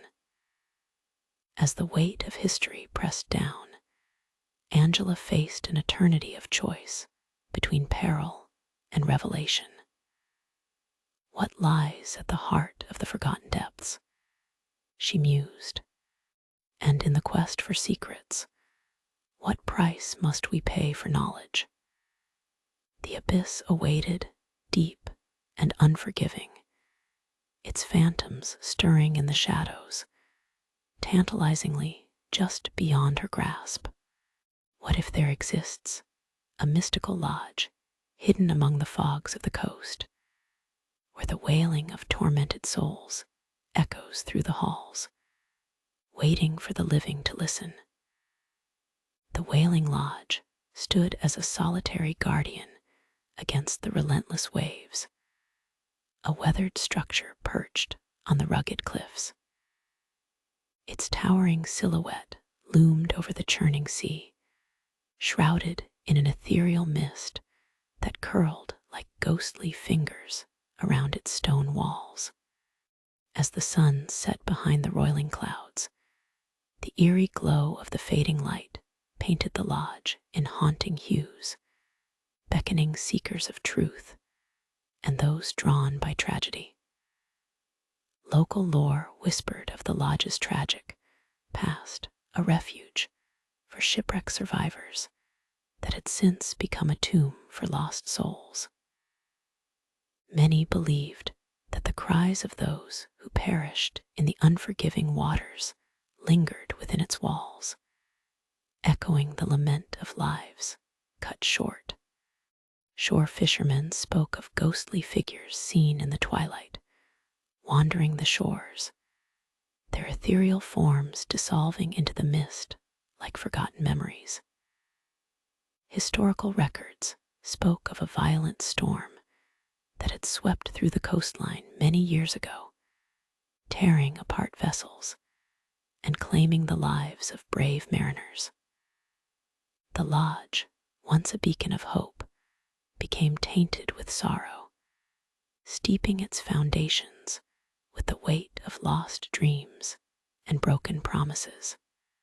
The keeper, an aging sailor known only as Gideon, tended to the lodge alone, driven mad by guilt and the weight of the lives he couldn't save. On one fateful evening, a determined marine historian, Clara Thompson, arrived at the lodge, her heart heavy with a desire to uncover the truth behind its haunted reputation. Clara was no stranger to the ocean's dangers. Her own father had vanished at sea years ago, the darkness of his absence lingering like a specter in her life. Drawn by the allure of the lodge's stories, Clara hoped to document the truth and perhaps find closure for herself. As she entered the lodge, an overwhelming sense of melancholy enveloped her like the thick fog outside. Scarcely furnished, the lodge's interior exuded a chill, as if the very walls remembered the conversations and cries of those lost souls. Dust-laden furniture creaked beneath her weight, and the air seemed heavy with anticipation, echoing the lament of the forgotten. Clara's footsteps led her deeper into the lodge, where she found the main room adorned with faded maritime memorabilia, photographs of shipwrecks, rotted nautical maps, and a fireplace lined with relics of the past. It was here that Clara first heard the whispers, barely discernible at first, but growing clearer as she focused her attention. "Help us," they seemed to call. "Help us." Chills ran down Clara's spine, the voices threading through her mind like a ghostly wind. Was she truly hearing the cries of the lost? Despite her instinctive fear, she felt drawn to them, yearning to understand their sorrow. She approached a weathered journal resting atop a table, its pages yellowed with age. As she opened it, a brittle sheet fluttered to the ground, a fragment of a letter written by a mariner who had found refuge in this very lodge, his final words tinged with despair. "We are bound by the waves, never to return. Our secrets are shackled under these tides," the letter read, the ink running with time. Each word felt like a plea echoing Clara's own search for resolution. Lost in the depths of her emotional turmoil, Clara realized that she, too, was no stranger to the wailing. The sea had claimed part of her, leaving an emptiness that mirrored the cries surrounding her.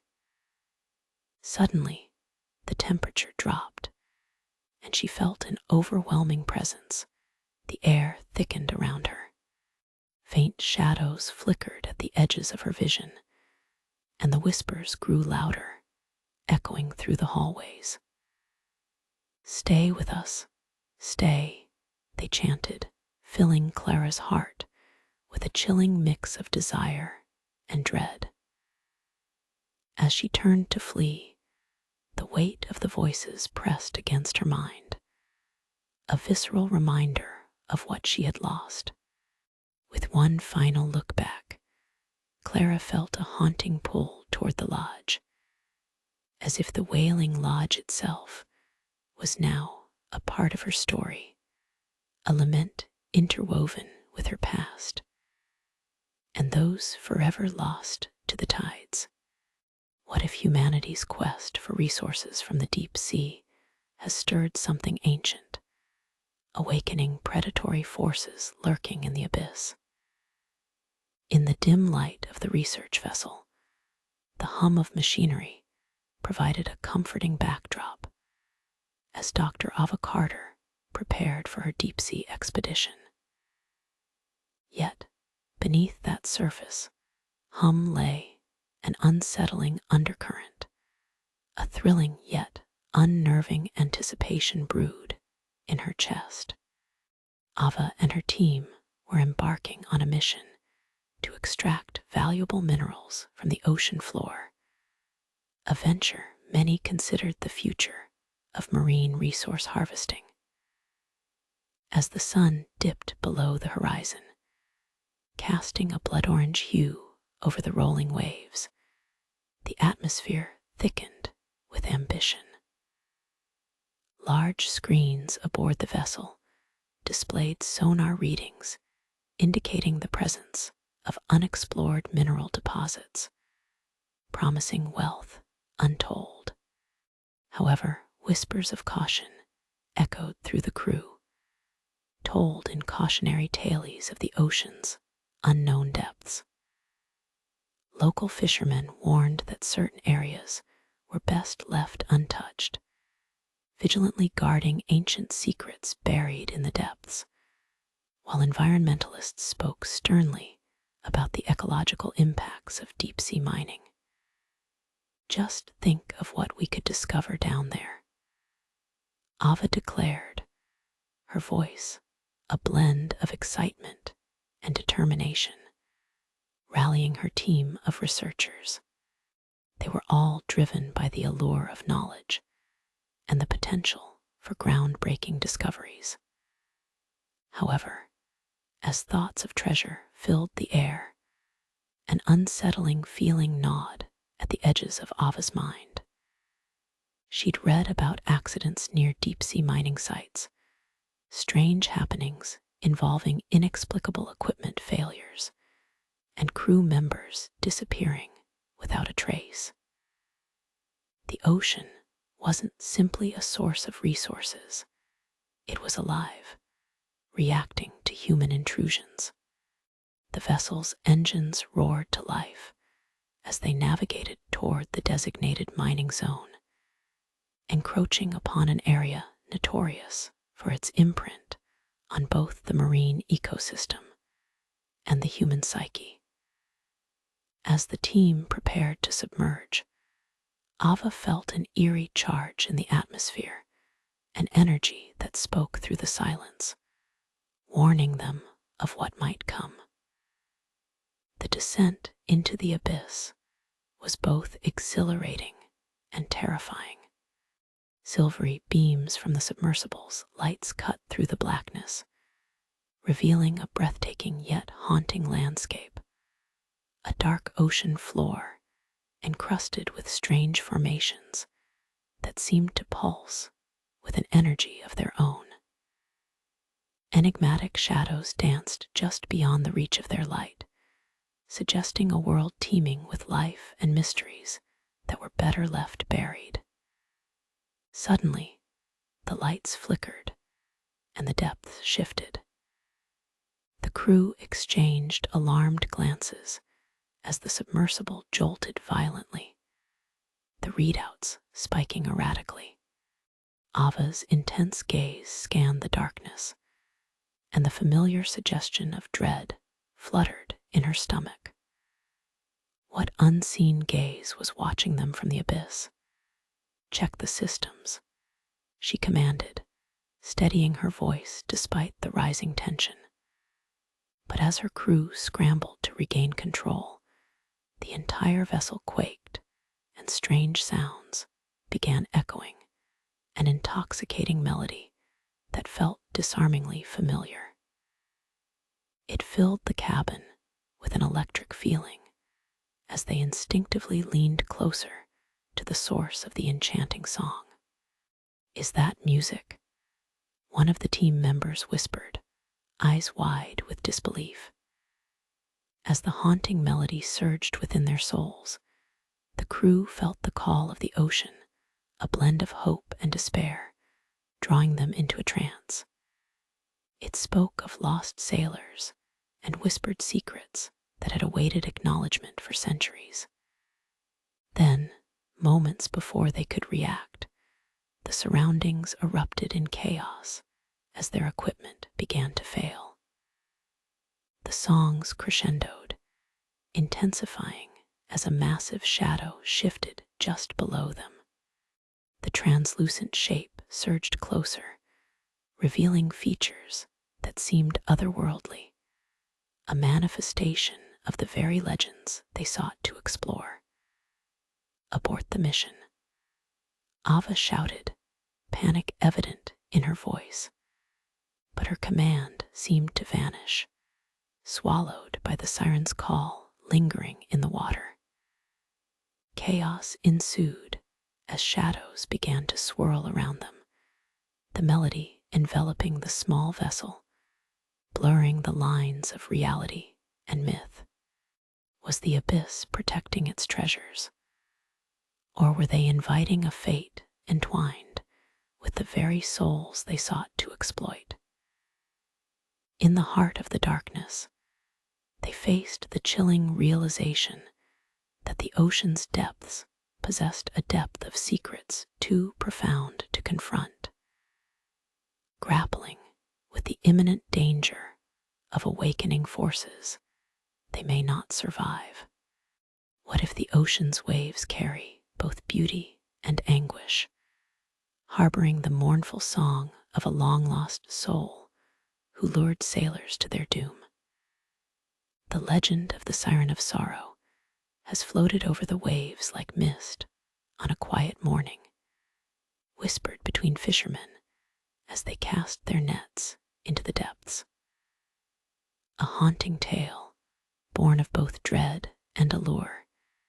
It speaks of a spirit once human, now transformed by heartbreak, her sorrow, woven into the very fabric of the sea itself.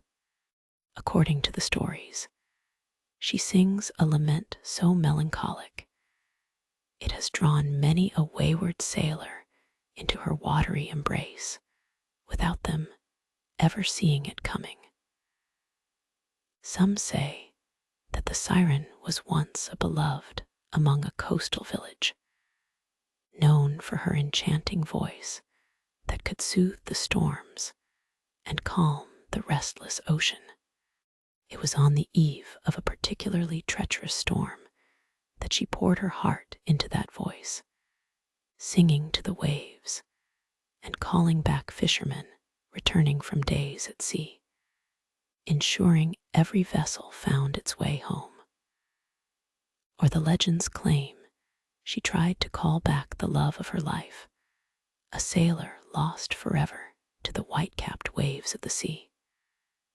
But one fateful night, as darkness thickened with storm clouds, her beloved ship was swallowed by an angry tide. Efforts to rescue were futile, and in her grief, the siren wove a tapestry of sorrow and longing that would haunt the waters for centuries.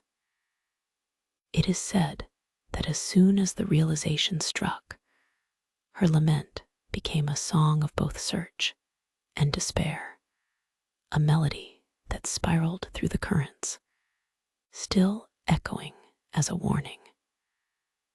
The first tales emerged from sailors returning from perilous journeys. They spoke of enchanting voices lacing the salt air, luring them into deeper waters as they became entranced by the husky, mournful harmonies that spoke of loss and desire. Men, hardened by years at sea, would find themselves weeping openly, drawn toward the invisible source that promised understanding, love, and companionship. But they would never return, the depths claimed them, each soul becoming part of the ocean's haunting chorus. Generations passed, and stories evolved with every telling. While some dismissed the siren as mere myth, others remained cautious. Fishermen offered tokens in exchange for safe passage, and sailed only when the sky was clear, bowing low to the waves, afraid to disturb the sorrowful spirit below. It was said that to hear the siren's song meant you would never be seen again, a fate sealed by the depths of the ocean. There lived a sailor named Adrian Blake, whose heart was heavy with grief. Once he had loved a woman as radiant and deep as the sea itself, but the waves had claimed her in a tempest. In searching for a way to mend his shattered heart, he became obsessed with the lore of the Siren of Sorrow, yearning to hear her song in hopes of finding some semblance of closure. One ill-fated evening, with swirling mist enveloping his boat, Adrian sailed into the depths, his mind lost in the music that played in his heart. He called out to the legends, wanting to know if the siren could ease his pain. As the fog thickened, a sound like haunting laughter rippled through the air, rising and falling like the tide. He could feel it tugging on his soul, the pull of yearning so profound, it felt as though his own heart was being laid bare. But then, the song shifted, its tones darkening, rippling with an ache that made the very sea shudder. Adrian's heart raced, and before he could comprehend, he was caught in the embrace of the depths. With one final glance toward the sky, his tears mingled with the salt water as he heard her voice calling, carrying both sorrow and solace. Who truly survives the siren's call? As the last echoes faded into the night, the ocean kept its secrets, weeping softly for the lost souls still wandering beneath. And with every wave that broke upon the shore, the haunting melodies of the Siren of Sorrow continued to weave through the currents, forever binding the living to the legacy of the drowned. What if the darkest depths of the ocean hide a siren waiting to lure unsuspecting sailors to their doom? Captain Alaric stood alone at the helm of the Wanderer Asterisk, peering into the night sea where whispered legends of the Abyssal Siren swirled like mist on the waves. The atmosphere was electric, charged with foreboding as the sun dipped below the horizon, drenching the world in shadows. For generations, sailors have recounted tales of the Abyssal Siren, a haunting beauty whose enchanting songs draw sailors closer, leading them to peril and destruction. As the sun set, Alaric felt a strange allure, the air thick with an ethereal melody that drifted like a ghostly caress. He had heard the lore, the enchanting whispers sung around flickering lanterns in coastal taverns. Yet standing there, a sense of danger stirred within him. As darkness enveloped the sea, haunting notes drifted through the night, calling out to him. The sound was intoxicating, weaving a spell that beckoned him closer. It's just the wind, he told himself, but doubt gnawed at him as the alluring tune intensified, weaving through the air more vividly, calling to their adventurous spirits. Alaric took a deep breath, shaking off the hushed unease.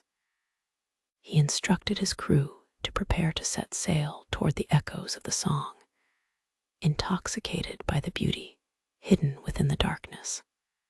The men cheered, excitement surging through their veins.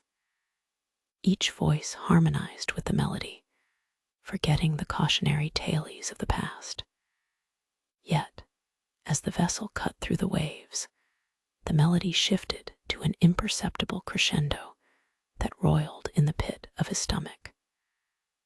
The tranquil sea succumbed to an unsettling calm, and the glimmer of stars dimmed amidst the thick fog rolling in.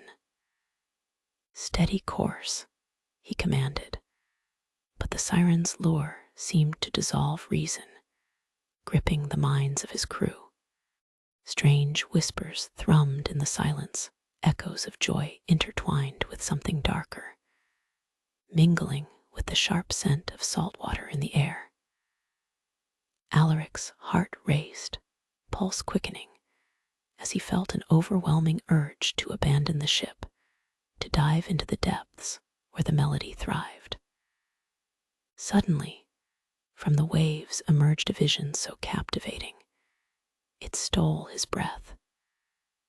A figure, half submerged, glided gracefully toward the Wanderer Asterisk. Hair like seaweed flowed around her, shimmering as if woven from silver light. Her eyes glistened with a hypnotizing gaze that seemed to pull at the very core of his being. But in that moment of grandeur, clarity pierced through the enchantment. "Retreat," he shouted again, his voice struggling against the allure. Yet his crew, entranced by the siren's song, moved closer to the edge, their fate unwinding in the grip of beauty and doom. The ocean churned violently, the song erupting into a cacophony that drowned out Alaric's pleas. They were caught in a tempest, the vessel thrashing against the waves, as the siren's voice grew into a wild crescendo. Shadows danced across the waters, as if the crew stood on the threshold of the afterlife. With a final, terrifying crescendo, the world shattered into silence. Alaric fought against the tide, struggling to remain aboard as the siren vanished back into the abyss. Amidst the stillness that followed, a haunting question reverberated in his heart. Who survives the siren's call?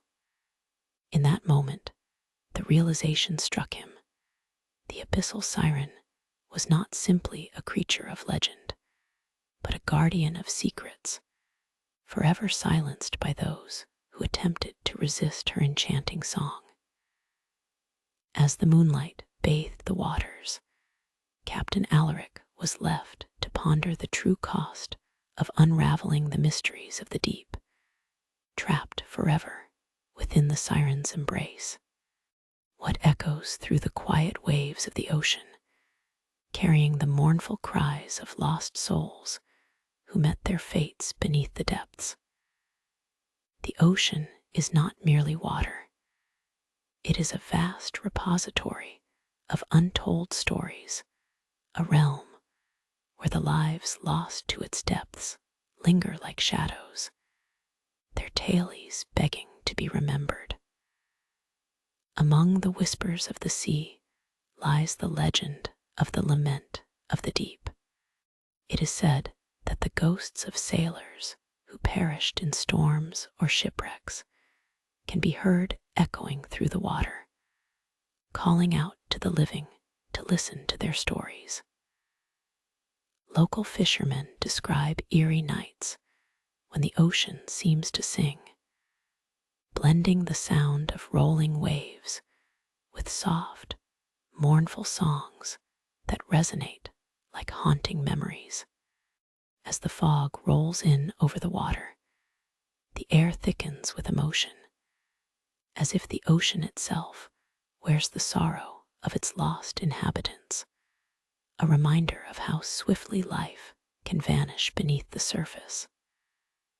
Among those captivated by this legend is Clara, a determined young marine biologist drawn to explore the depths of the ocean after losing her brother during a sailing trip. The grief of his disappearance weighs heavily on her heart, intertwining her academic pursuits with her personal journey to find closure. Longing to uncover the truth behind the lament, Clara prepares for her expedition into the areas of the ocean notoriously regarded as haunted. The townsfolk offer her cautionary tales about the perils of disturbing the ocean's spirits and the sorrow they carry. However, she feels compelled to honor her brother's memory by seeking out the voices that call from the depths. As her boat glides through the water, the sunlight fades, replaced by a veil of fog that blankets the sea in silence. Clara drops her anchor and readies her equipment, listening closely as whispers dance across the waves, leaving her both anxious and hopeful. The tide seems to shift, drawing her further into a realm where legends and reality collide. Just then, the ocean erupts in a tempest, winds howling, and waves crashing as if the very sea resents her intrusion. Clara's heart races, and in that moment of chaos, she feels an unexplainable pull toward the depths below, as whispers crescendo into haunting melodies that resonate with her soul. Come closer, the voices beckon, familiar yet distant, merging with her memories of laughter and warmth, fragments of her brother's presence calling out from the dark waters. Torn between fear and love, Clara plunges into the ocean, determined to face the truths that dwell in the deep. Submerging beneath the surface, she is surrounded by a world aglow with bioluminescent creatures, illuminating the path. The whispers become clearer, guiding her toward a shadowy figure, the silhouette of a sailor, lost and longing. Time feels suspended as she swims closer, realizing that this apparition represents not only her brother, but the collective loss of countless mariners claimed by the sea. As she reaches out toward the figure, a sudden force pulls her back, a defensive response from the ocean. Abel's voice echoes louder now, mixed with the cries of other souls. Do not forget us, Clara. We linger for the stories to be told. Her heart aches as she realizes that the ocean bears witness to their pain, a reminder that those who vanished have not been forgotten. Clara gasps as the currents pull her under, agitated by the emotions she carries. But she refuses to succumb to despair. She swims back to the surface, breaking through, filled with renewed resolve. Emerging from the water, Clara clings to the realization that she can honor her brother's memory. Returning to her boat, she carries more than memories. She has encountered the lamenting souls of the deep. With every stroke toward the shore, Clara knows she will share their stories, ensuring that those lost beneath the waves are remembered, their whispers echoing along with the tides. As we delve into the depths of the unknown, do we risk awakening the echoes of the past? Or do we find strength in the threads that bind us to the lives we've lost? What if the ocean in its depths carries the lament of lost souls, whose mournful cries echo through the waters, waiting for someone to hear their stories? The moon hung low, casting a ghostly glow over Eldergrove Bay as Captain Reed Ellis navigated his fishing vessel, the Serpent's Eye. The air was thick with anticipation. Tonight held the promise of uncovering the truth behind the Abyssal Whale, the haunting melodies that had captivated sailors for generations. Locals whispered urgent warnings, their voices laced with fear. Stay away from those waters, they cautioned, wide-eyed. Many have vanished, lured by the siren's song. Reed could feel the weight of their words, yet a fiery curiosity urged him forward. It was the memory of his grandfather, lost to the sea decades ago, that set his heart ablaze with determination. He couldn't help but feel drawn to the ocean's secrets, to the whispers of those who had vanished beneath its surface, their stories waiting to be heard. As he steered toward the cove, tendrils of fog began to weave through the air, curling around the boat like spectral fingers. Shadows danced beneath the water, alluring yet ominous. The atmosphere grew electric, tension rising like the swell of the sea as the haunting wail echoed across the waves. It was a sound so poignant, so eerily beautiful, that it sent shivers down Reed's spine. Listen, he motioned to his crew. Do you hear that? Jonah, his first mate, tilted his head, his face pale. It's beautiful, he murmured, entranced, as the distant melody wrapped around them like a soft embrace. Before Reed could react, the fog thickened, an impenetrable wall that severed their connection to the world above. Shadows loomed ever closer, the siren's call growing stronger, echoing through the mist. Panic gripped Reed.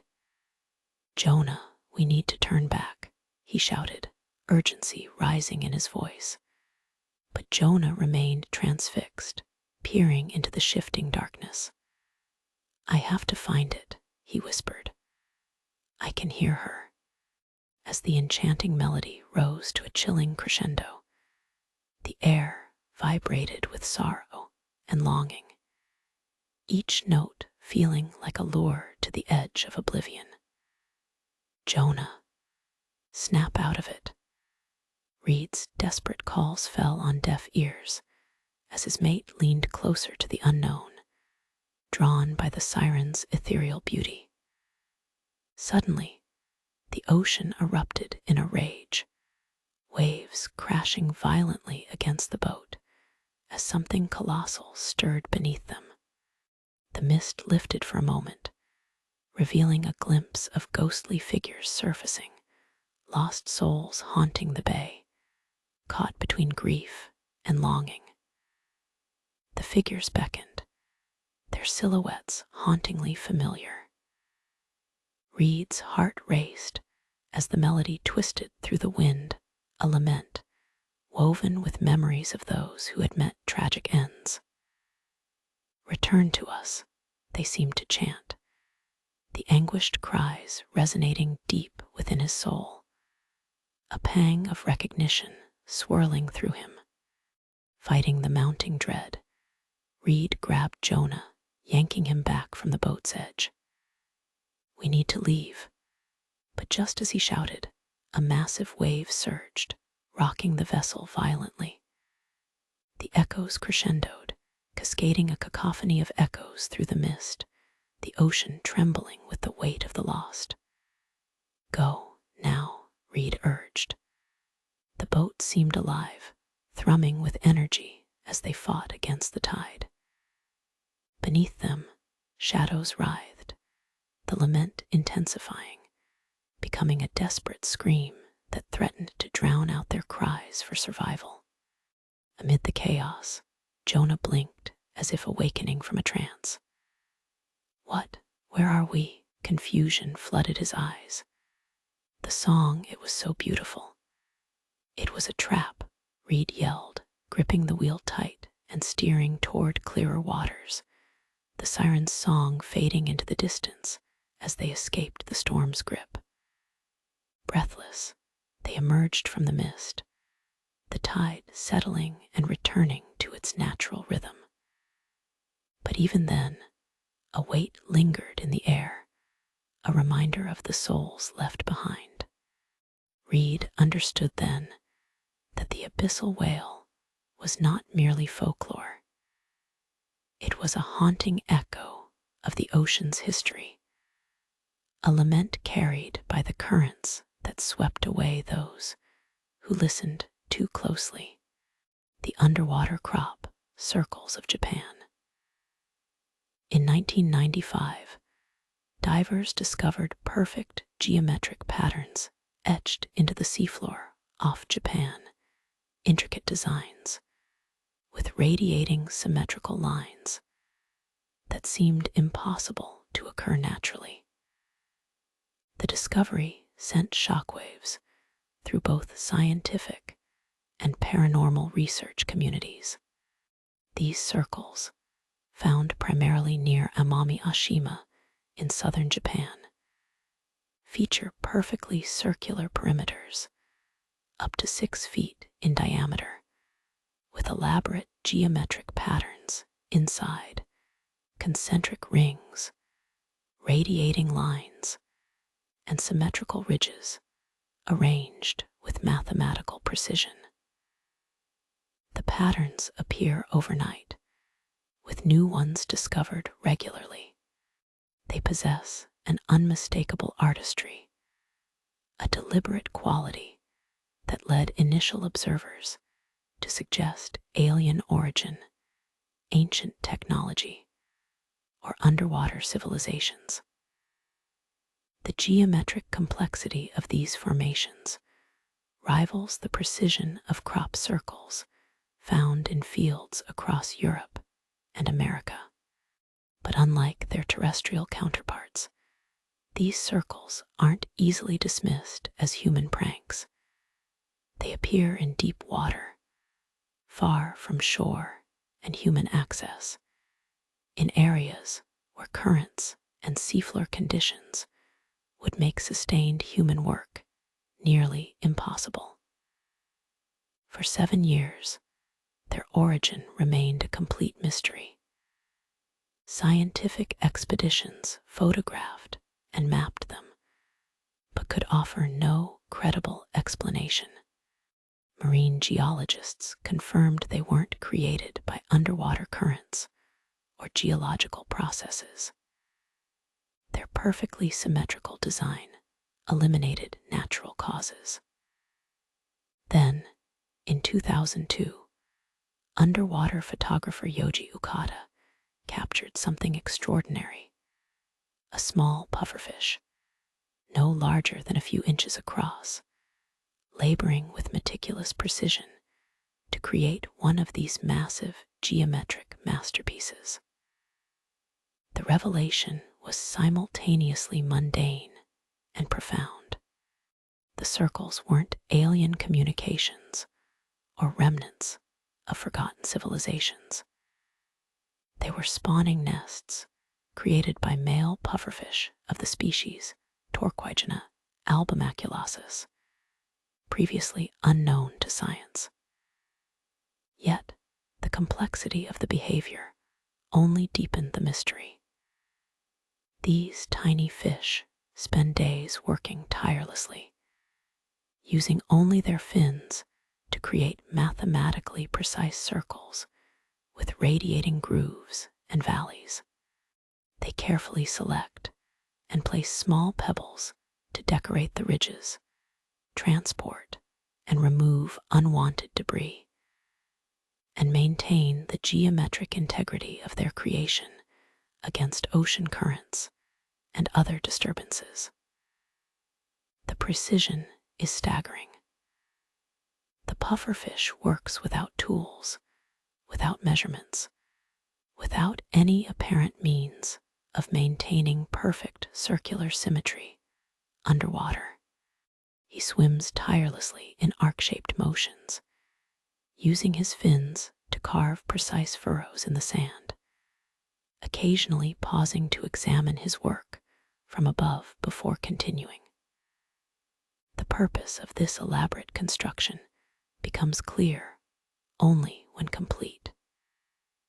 The intricate ridges and valleys serve to channel water currents and create vibration patterns that attract female pufferfish.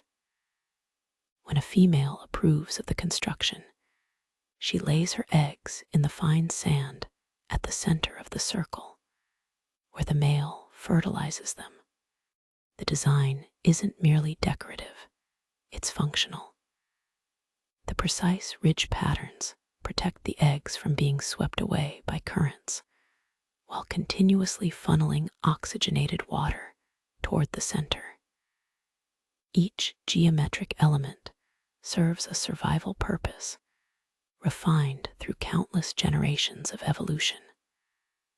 What's most remarkable isn't just the engineering precision, but the aesthetic quality of these structures. The patterns are beautiful by human artistic standards, symmetrical, balanced, harmonious. The pufferfish creates not just functional nests, but works of art, spending days perfecting patterns and arrangements that many human artists would struggle to replicate underwater. And should his creation fail to attract a mate, he simply destroys it and starts again, perpetually refining his technique. These circles force us to confront uncomfortable questions about intelligence and creativity in non-human species. The male pufferfish works without the benefit of the cerebral cortex we consider essential for complex planning and artistic expression, yet creates geometric designs with mathematical precision that would challenge human engineers working underwater. What's most haunting about these underwater crop circles isn't that they were created by aliens, but that they weren't, that such mathematical precision and artistic beauty exists in the mind of a fish. It forces us to question how many other intelligences might exist in the ocean depths, creating works beyond our understanding. What if the depths of the ocean are home to ancient beings the Abyssal Watchers, who silently observe the fates of sailors and their ships, guarding secrets far beyond human comprehension. In the restless ocean, where light fades into darkness and silence reigns, tales persist about the Abyssal Watchers, mysterious entities believed to lurk beneath the waves. These watchers are whispered to be guardians of the sea, beings that have witnessed the rise and fall of countless empires, their watchful eyes ever aware of the dangers lurking in the depths.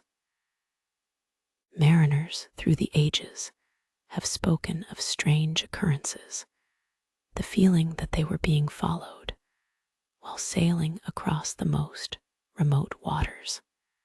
Some have seen fleeting shapes darting just below the surface, while others have reported hearing a low hum that resonates with the very rhythm of the ocean itself, a sound that incites both wonder and dread. But history provides no shortage of warnings. The legend speaks of an ancient vessel, the Luminous Star, that once set out from a coastal village to explore the uncharted seas. Captained by the reckless yet charismatic Captain Elias, the crew was intoxicated by the promise of adventure and gold. As they sailed deeper into the ocean, they became entranced by an otherworldly glow emanating from the deep, the mesmerizing allure of a hidden location that seemed to pulse with light beneath the waves. On the night of their arrival, the air crackled with anticipation, thick with fog that obscured their vision, but also wrapped around them like a gossamer veil. Suddenly, shadows began to dance beneath the surface, beckoning the crew closer. They could feel the pull of something powerful, a whisper from the deep that urged them onward. Captain Elias, anxious to seize the thrill that such a discovery promised, neglected the crew's murmurs of unease. After all, who would dare resist the call of the Abyssal Watchers? The tragedy unfolded when the ship drew too close, the fog swirling ominously as sailors began to hear the soft calls of the Watchers, serene yet foreboding. Their sinking hearts warned them that they were no longer alone. Each crew member was ensnared by the glowing depths, where the Abyssal Watchers awaited. With a rush of dark water, the ocean surged, pulling the luminous star into its embrace, devouring the vessel whole, leaving only silence behind. Generations have passed since, yet the whispers of that dreadful night persist. Fishermen who venture near the area share tales of nearly overwhelming remorse and an inexplicable chill that grasps their souls.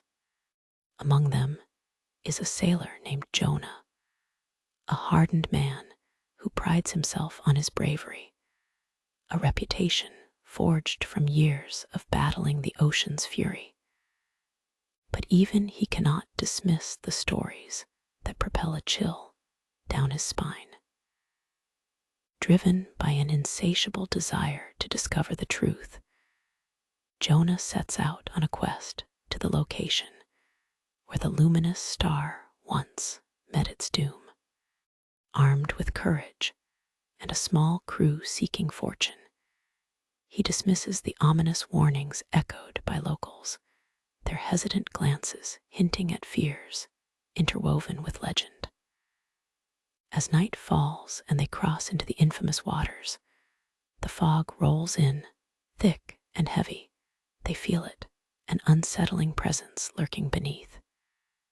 Jonah cannot shake the feeling of being watched, the sensation that the shadows in the depths pulse with ancient energy. Suddenly, a low hum reverberates through the vessel, vibrating in the bones of his crew.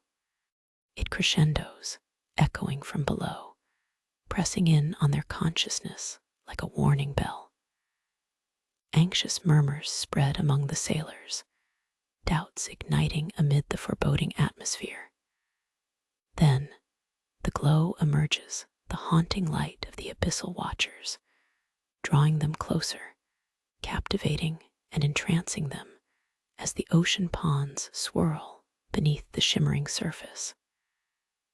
Jonah stands at the helm, torn between awe and dread, confronting the legends that have haunted mariners for centuries. Do the Abyssal Watchers truly exist, guarding a truth too dark to bear?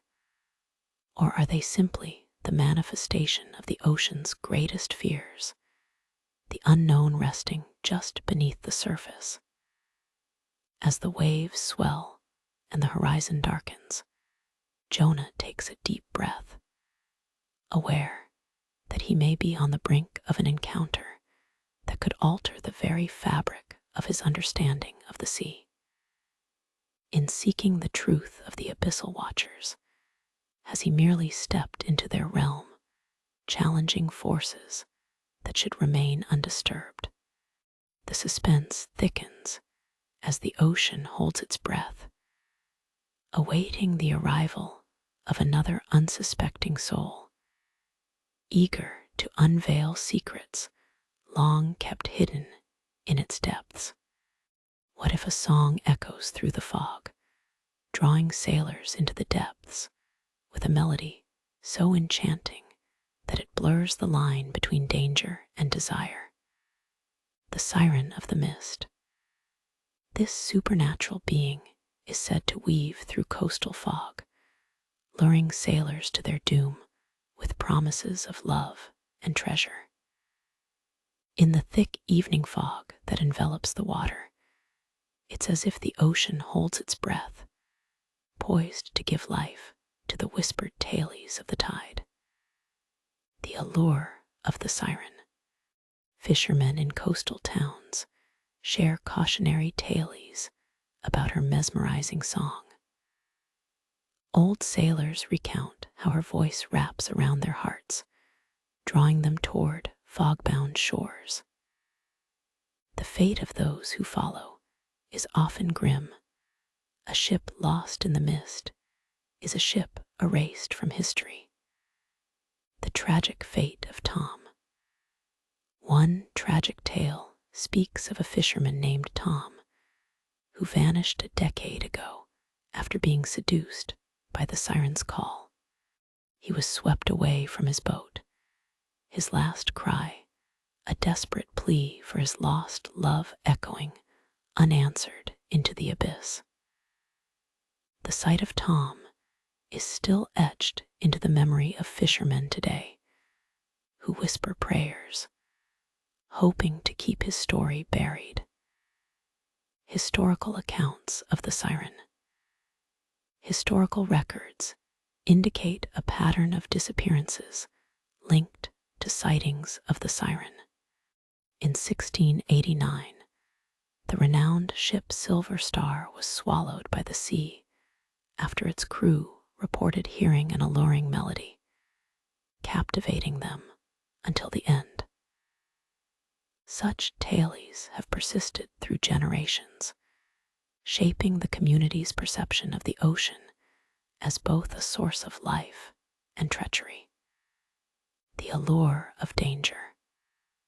Under the sea's enchanting surface lies danger.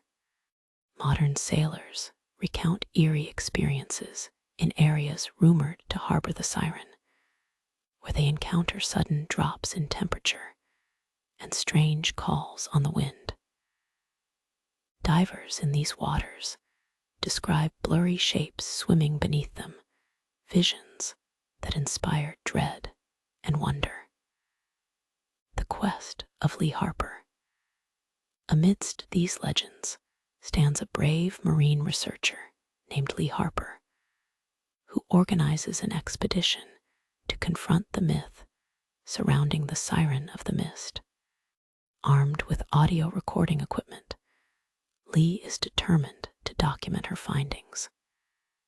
Years ago, her father shared tales of the siren's beauty, intertwining both fear and fascination into her childhood.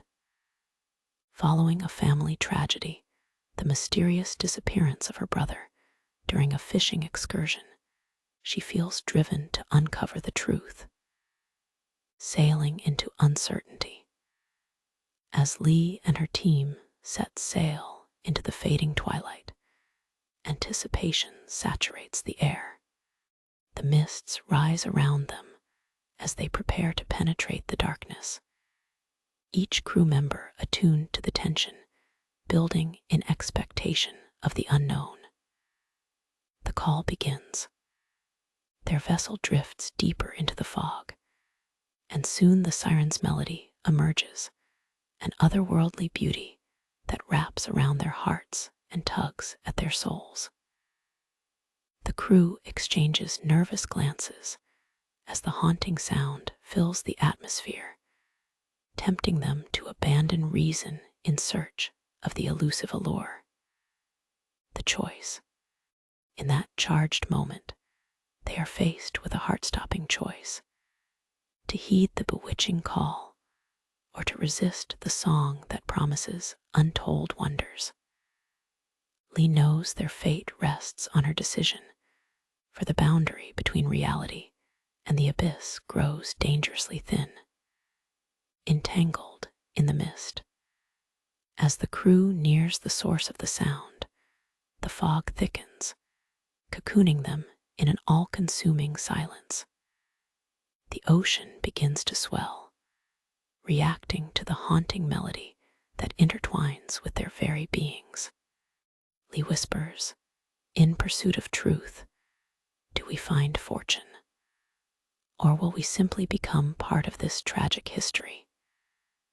The implications loom large as they venture deeper into the unknown, where fate and desire conjoin in the embrace of the siren's call. What if the ocean, in its depths, carries the lament of lost souls, whose mournful cries echo through the waters, waiting for someone to hear their stories? Deep beneath the waves, where sunlight struggles to penetrate, lies a vibrant coral reef.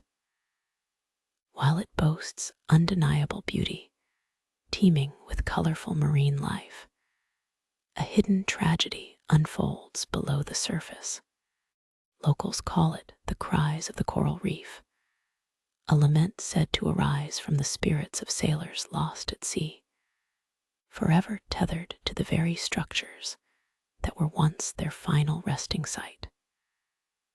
The legends have been passed down through generations, tales of fishermen who returned to shore, their hearts heavy with the weight of the ocean's sorrow, recounting soft, haunting melodies drifting through the waters. The sea remembers those who perish within its depths, and in its remembrance, it sings. The melodies often turn ominous, warning sailors of the hidden dangers that lurk beneath, beckoning seductive but dangerous. Historical accounts bring this legend to life, detailing moments of crisis faced at sea. One fisherman recalls a dark storm surfacing unexpectedly. Amidst the chaos, he heard the mournful cries of a crew lost decades ago, drifting through the maelstrom. The gravity in the air felt palpable, urging him to turn back, to seek refuge on land once again. Yet curiosity drives many beneath the depths. Among them is Tara Simmons, a passionate marine biologist drawn to the ley lines of folklore and science. Tara has always felt an affinity for coral reefs, intrigued by the unique ecosystems they create and the life they support. Inheriting stories from her grandfather, a respected fisherman, she delved deeper into the legends that surrounded the reefs, determined to discern fact from myth. Armed with gear and the enthusiasm of her research team, she embarks on a journey into the heart of the reef. Under her breath, she can almost hear the siren's call, the echoes of lost souls wrapping around her as they dive into shimmering waters. As she navigates closer to the coral formations, her heart races. The juxtaposition of beauty and foreboding attracts her, each brilliantly colored coral, a reminder of the layers of loss that rest below. Suddenly, as sunlight flickers above, eerie whispers weave through the currents. Tara's instruments begin to pick up unusual audio patterns. Distorted sounds remind her of sorrow, while flashes of brilliant color pulse like a heartbeat, intertwining with her emotions. The atmosphere thickens. The ocean seems to hold its breath, urging caution. Tara dips deeper, entranced by the visions of color and sound. But the deeper she goes, the more the whispers amplify, growing clear and distinct, all the while feeling the pull towards the coral blooms that whispered of longing and loss. The words become desperate, and she senses something beckoning her, an inexplicable force calling her further into the depths. As shadows brush against her, Tara feels the weight of the stories echoing through her mind, each voice a fragment of sorrow. In a moment of clarity, she realizes, am I here to uncover or to disturb? With that realization, the depths of the ocean churn, light fades, and shadows envelop her as memories buried in the reef rise to the surface. Tara's heart races. The cries converge into a powerful wave of emotion, echoing sorrow that seeks to be heard. In seeking the interconnected stories of life and loss embedded within the reef, will Tara inadvertently awaken more than just the echoes of the past? Or has she disturbed a sacred peace, drawing the lament of souls ever closer to the surface, with her own fate now intertwined with the lost? What if the ocean harbors a curse so deep that it twists the fates of those who dare to explore its shadowy embrace? The legend of the abyss has lingered among sailors and fishermen for centuries, whispered in the dim corners of harbor taverns where the scent of salt and the tailies of the sea mingle like the waves of a stormy night. They say that the abyss, a vast and endless expanse of darkness, is more than a mere geographical feature. It is a realm of shadows that stretches far beyond the reach of light, casting a pall over every willing adventurer. In the heart of the ocean, far from the safety of the shore, the abyss serves as a cradle for forgotten secrets and lost souls. Legends tell of ancient mariners who, mesmerized by the lure of the unknown, ventured too close to its perilous depths, their ships swallowed by the very waters they adored. It is said that those who dare to conquer the abyss face not just its ferocious currents, but also the haunting whispers of those who fell victim to its seductive call, still resonating with the tragedies of their final moments.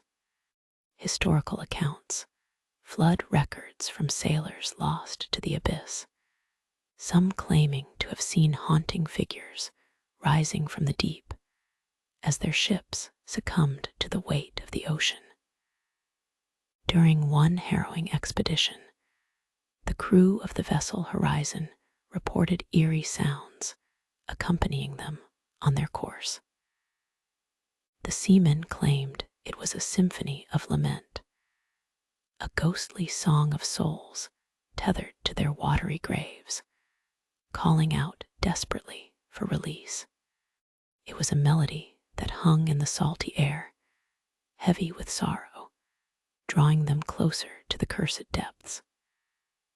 The coastal towns that dotted the edges of the abyss hold careful vigil over their folklore, passing down stories of ships lost to the depths. Fishermen tell their children to steer clear of the abyss as if it were a siren calling up the lost. But still, the fascination prevails. What lies beneath the surface? What truths are hidden in the murky waters, waiting to be unearthed? In the midst of these tales, we find the story of Emily Stokes, a young marine biologist who has become enthralled by the whispers of the abyss. Raised on tales of the sea, she found fascination in both its beauty and danger.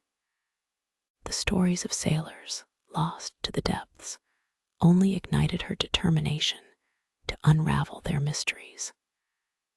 But Emily harbored a deeper motivation. Her father, a sailor himself, went missing one stormy night near the abyss, leaving her with a shattered family and a craving for closure. Determined to face her fears, Emily assembles a small team of researchers eager to document the geological and biological secrets of the abyss. As they prepare to embark on their expedition, a sense of foreboding envelops them. The locals' warnings echo in her mind, speed bumps lurching in her gut. And yet, she resolves to press on, driven by the hope of uncovering the truth behind her father's disappearance. As they navigate into the heart of the abyss, the ocean shifts dramatically. Tension mounts as currents change erratically, and their sonar equipment picks up fluctuations that make them uneasy. Something feels wrong, a crew member whispers, glancing nervously into the creeping darkness that envelops them. Then, strange sights emerge from the depths, faint shadows whispering around them, as if the souls of the abyss are watching, waiting to see what those eager souls seek in their sacred waters. At that moment, the true weight of the legends begins to settle over Emily, and as the shadows swirl around the vessel, she can't help but wonder. If the abyss holds the answers she seeks, what price will she and her team pay for the secrets hidden within its depths? What if there exists a mystical lodge hidden among the fogs of the coast, where the wailing of tormented souls echoes through the halls, waiting for the living to listen? On the rugged coastline, at the edge of a small fishing village, stands the Wailing Lodge, a relic of the past, wrapped in fog and mystery. The tales of the lodge have woven themselves into the fabric of the village, a place where the echoes of those lost at sea drift through the chilling sea breeze, telling stories of sorrow and despair. Once, during the infamous Great Storm, the lodge welcomed a crew of weary sailors. They huddled together within its comforting walls, warm drinks in hand, recounting how monstrous waves had threatened to consume them. But as the night wore on, a heavy fog rolled over the land, and the winds howled as if in protest. The crew, lulled by warmth and companionship, did not notice the ominous shadows gathering outside. By dawn, only one young sailor, Thomas, remained. His comrades vanished without a trace. The lodge stood unchanged despite the tragedy, but the villagers whispered it had been cursed, forever tied to the souls lost that fateful night.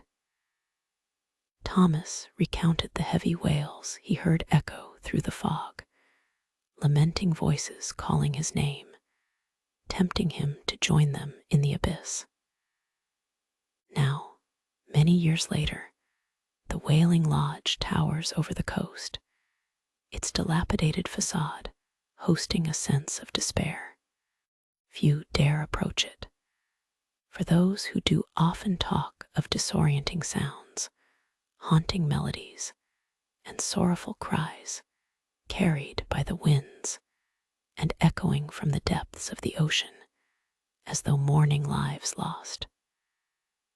Enter Sarah Lockwood, a spirited marine historian whose fascination with the ocean's mysteries runs deep, driven by a desire to uncover the truth behind the lodge's legends, and haunted by the memory of her brother, who disappeared mysteriously during a sailing expedition near the lodge. She decides to investigate its shadowy past. As dusk settles, Sarah arrives at the coastal shores, the mist rolling in thick as she approaches the crumbling building, its dark windows seeming to observe her every movement. Hesitating at the entrance, her heart pounds with the weight of the stories echoing in her mind. Inside, the lodge smells of salt and aged wood, a melancholic aura hanging in the air. With a flashlight illuminating the darkness, she begins to explore the interior, confirming the tales passed down through generations. Walls adorned with faded photographs of sailors, long gone, seem to murmur secrets about their once vibrant lives. As she ventures deeper into the forsaken halls, strange sounds swell around her, a distant wailing that crescendos into a haunting melody. The atmosphere chills, and Sarah feels a shiver run down her spine, drawing her toward a shadowed corner of the room. What she discovers causes her breath to hitch. A swirling form begins to materialize, flickering in the dim light. The stories and the myths of lost souls, their echoes of lament surrounding her, draw her closer to the reality of what the lodge guards, the memories of those claimed by the sea's deep embrace. As the cries intensify into a haunting chorus, Sarah's heart races. She faces a critical choice: confront these phantoms of the past, or escape the clutches of despair that tug at her soul with every melancholic note. In that pivotal moment, she is left with a haunting thought. In seeking the truth about this lodge and its tragic history, has she awakened the spirits who protect their secrets? Or will she become another name lost to the depths, forever entwined in their sorrow? What if the ocean's depths are a confluence of ancient mysteries, where the fates of lost souls and the mysteries of forgotten civilizations intertwine beneath the surface? In the watery expanse, whispers call out from languorous depths, inviting but treacherous. The Abyssal Convergence, a place steeped in maritime myth, where legends of lost artifacts, mythical sea creatures, and nameless dread ripple through the currents like the blood in a forgotten heart. Novices dismiss it as mere lore, but seasoned sailors know better. They tread lightly in these haunted waters, tethered by an unshakable fear. Historical accounts from mariners tell of vessels that vanished in the Abyssal Convergence, their sails discarded, and their hulls swallowed whole by darkness. Every seafarer who has dared the dark reaches of the depths, has heard the stories. Ships sucked away by enigmatic whirlpools, or fates altered by unseen forces. It seems as though the ocean itself conspires to ensnare those who cross into its domain. Dive deeper into this legend, and you'll uncover the ghostly tales of ancient sailors who became ensnared in its throes. Their spirits said to wander eternally through the reef structures that serve as a graveyard for ships, both luxurious and humble. The Abyssal Convergence is a place where time blurs and history collides. Its depths hint at voices mingling with the currents, distilling cautionary wisdom and spectral warnings to those listening close enough not to disturb the lament of the long forgotten. This history pulls at the heartstrings of oceanographer Dr. Victor Hawkins, a man driven by an insatiable thirst for discovery.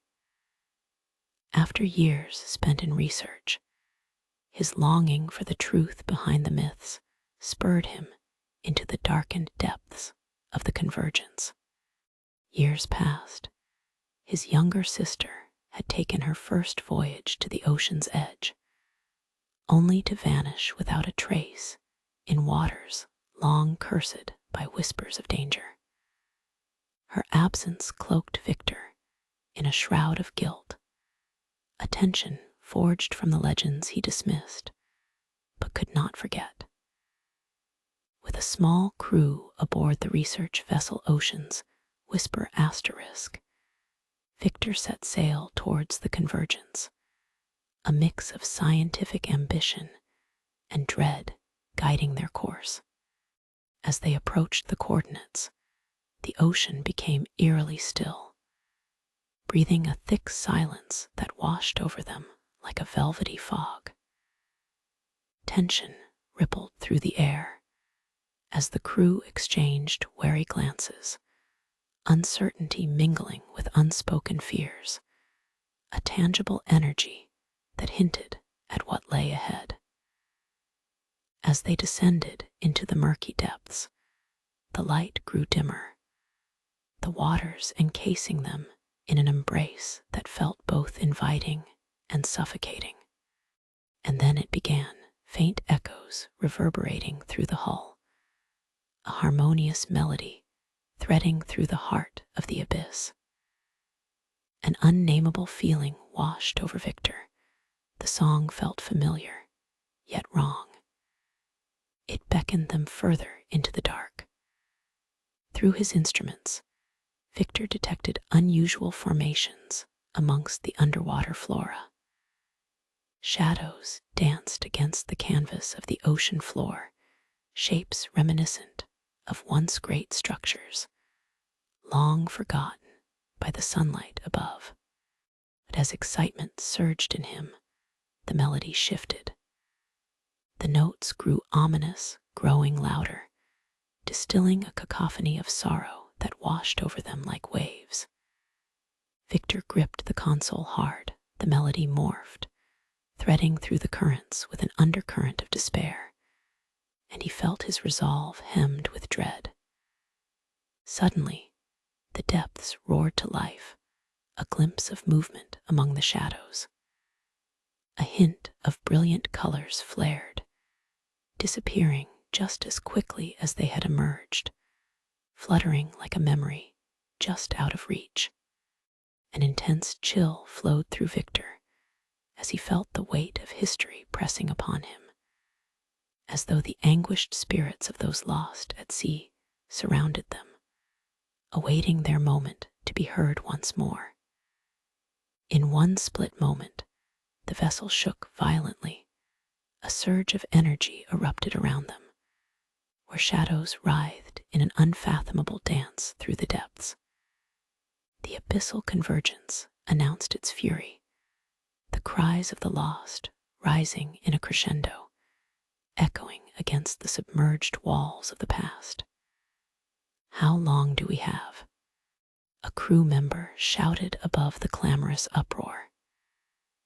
Yet, as Victor turned to respond, he realized the answer lay not within the depths, but within the depths of their own hearts, a reckoning they too must confront between the beauty and terror of the ocean. The tale pulses like a heartbeat, a reminder that curiosity often dances hand in hand with peril, and the Abyssal Convergence keeps its secrets well buried, entwined in the currents, waiting for those daring enough to seek the truth and brave enough to face its price. What if the ocean's depths are not merely silent voids, but places where echoes of the past reverberate, calling out to those who dare to listen? The notion of submerged voices has haunted sailors for ages. They say the sea holds memories, mournful cries and whispers that weave through the currents, remnants of souls who perished in the watery depths. The ocean is a vast graveyard, a crypt for the unfortunate, and within it lies a symphony composed of echoes from the past. Historical accounts paint a chilling picture of sailors hearing ghostly whispers adrift on storm-tossed waters, the eerie sounds rising above the crashing waves, intertwining with the howling winds. Legends tell of mariners drawn close by the seductive calls, only to vanish into the abyss, leaving behind no trace. The abyssal echoes, as they've come to be known, resonate like a warning bell, a reminder that in the heart of the ocean lurks an unsettling truth. For centuries, deep-sea fishermen in coastal towns have reported feelings of dread when the winds die down, replaced by an otherworldly silence that blankets the sea. Among these fishermen is Samuel, a weathered soul with a silver beard and eyes that betray a lifetime of weathering storms. Haunted by the loss of his brother during an infamous tempest years ago, Samuel has always been skeptical, but can't quite shake the stories passed down through generations. As a boy, he heard them, the echoes of the drowned, reverberating like a constant reminder of the price of the ocean. On a fateful night, when the moon hung low in the sky, Samuel found himself aboard his small fishing boat. The tides were deceptive, calm, like a facade hiding the deep's anguish. But as he cast his nets, the whispers began. Soft at first, almost indistinguishable from the gurgle of the sea. Yet as the night grew darker, the sounds intensified, a symphony of sorrow pulling at his very core. "Help us," a voice echoed through the mist. Samuel shook it off, desperate to ignore the familiar pang of loss. It was just wind, he told himself. Just the sea playing tricks on an old man. But then the voice became clearer, a lost sailor's lament that tugged at his heart, coaxing him closer to the water. He dropped his nets, feeling an overpowering desire to plunge into the depths. "Come find us," the whispers beckoned, sinister yet alluring. The words tangled with the memories of his brother, dragged into the depths, never to be seen again. He peered into the inky blackness below, where shadows flitted just beyond the reach of his boat's dim light. Was it his imagination? The sea had always promised treasures and peril alike, yet now it felt as though it was summoning him directly.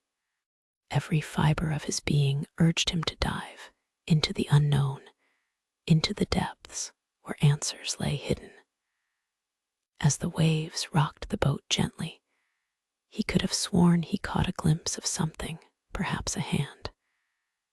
Maybe it was an illusion, crafted by a mind burdened by sorrow. But the pull was undeniable. The siren call grew louder, more insistent. In that moment, Samuel faced a choice steeped in desperation. Would he dive into the abyss, abandoning his earthly ties to uncover the mysterious echoes of his brother? Or would he retreat, allowing the cries of lost souls to forever haunt the recesses of his heart? The sea is a keeper of secrets. It could grant him answers or consume him whole. Help us, the whispers urged, blurring the lines between reality and the supernatural, plunging him into darkness. What do we hear when we listen to the sea? Perhaps it's the startup of stories, the dreams lost to its vastness. Or maybe it is just silence growing heavier with each passing tide. Only the brave or desperate would dare to find out. The ocean's keeper of sorrows. What if the ocean is not merely a vast expanse of mystery, but also a keeper of sorrow, an abyss inhabited by the remnants of weary souls lost to despair? The ocean stands as a beautiful yet terrifying entity, often shrouded in tales of loss and despair. In countless coastal communities, the lore is woven with threads of sorrow, recounted by fishermen and sailors who have felt the weight of the water's embrace. They speak of dark places within these vast depths where the cries of the lost are said to linger, an anguish that seeps into the very fabric of the sea, whispering the fates of those who met their end within its grasp. The depths of despair are notorious, where fishermen recount warnings passed down through generations. It is said that those who venture too far into these haunted waters may hear the subtle murmur of melancholy, a chilling reminder of souls desperate for recognition, forever trapped in their watery tomb. Miguel Torres was a devoted fisherman, deeply connected to the ocean.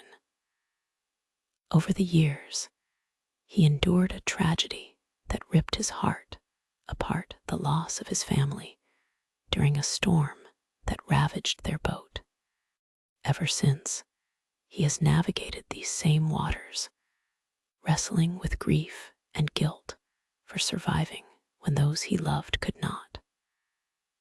On one particularly still afternoon, with the sun casting a soft glow upon the waves, Miguel decided to venture once more into the heart of the depths where his family had met their fate.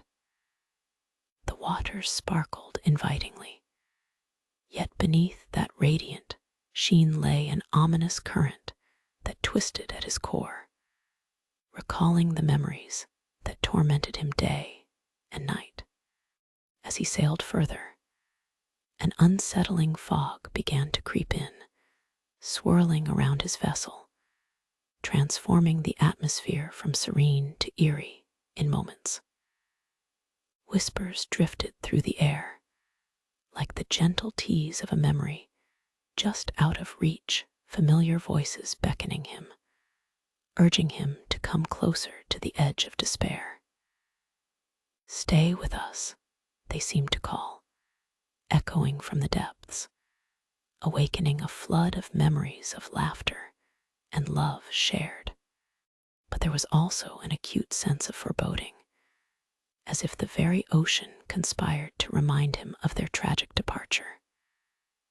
Miguel leaned over the side of his boat, heart racing and hands trembling, staring into the abyss that held both his past and his fears. It was then he felt a tug, a blend of fear and longing that drew him closer to the swirling waters. He was caught between urgency to honor their memory and the impending pull of the unknown, faced with the temptation to join them in the depths. As the sun dipped beneath the horizon, casting the ocean in surreal colors, the whispers grew stronger. They grew from soft tones of sorrow into heart-wrenching cries that seemed to envelop him, wrapping around his soul. In that moment, he understood they were not just lost souls. They were the embodiment of his grief, woven into the fabric of the deep. In his heart, Miguel realized the ocean was a keeper of stories, a testament to the connection between life and loss. He could not change the past, but perhaps he could learn to live with it, allowing the memories of his loved ones to guide him instead of haunt him. With newfound resolution, he straightened up, resolved to face his emotions rather than surrender to despair. The ocean would always be a reminder, but it could also be a mentor, offering wisdom and solace as he maneuvered through the tumultuous waters of his heart. As dawn broke, the horrors of the night faded, and the whispers transformed into a soothing melody, a promise of healing amid the pain. What if we can truly understand the voices of the deep, or are we forever drawn to echoes of the unknown? This reflection encapsulates the interplay between loss and the ocean's haunting beauty, showcasing the depths of despair while forging a path toward healing. What if the ocean carries not only memories, but the lament of lost souls, whose mournful cries echo through the waves, waiting for someone to hear their stories? The thought lingered in the air like the scent of salt water, mixed with the distant sound of crashing waves. For centuries, sailors have whispered about the legends of the ocean, a realm where every ripple tells tales of those who perished within its depths. Among these legends is the haunting notion of the lament of the deep, a belief that the sea, in its unfathomable vastness, cradles the sorrowful souls of those who have vanished beneath the waves, their echoes forever intertwined with the songs of the tides. Coastal communities, steeped in maritime lore, speak of moments when the ocean seems to sigh with the weight of memories. Fishermen recount eerie evenings when ominous fog rolled in from the horizon, mingling with the surreal, melancholic melodies that drifted across the water, songs that seemed to beckon them closer, promising answers, but cloaked in a shroud of despair. Shipwrecked souls. Historical records support these maritime superstitions. The stories of shipwrecks, lost in storms and swallowed by the sea, resonate with the essence of the lament. Survivors have claimed to hear faint whispers in the howling winds, a cacophony of sorrow that warns them of impending doom, an echo from lost souls pleading for recognition. One such family, the Morales, had suffered the loss of their son, Manuel, a passionate fisherman with dreams as deep as the ocean he adored. On stormy nights, his mother would sit by the shore, the soft crash of waves matching her heartbeat. "He's out there," she whispered to the wind, convinced that the ocean carried her son's spirit, bound to the water that had brought them joy. The belief in the lament became more than a ghost story.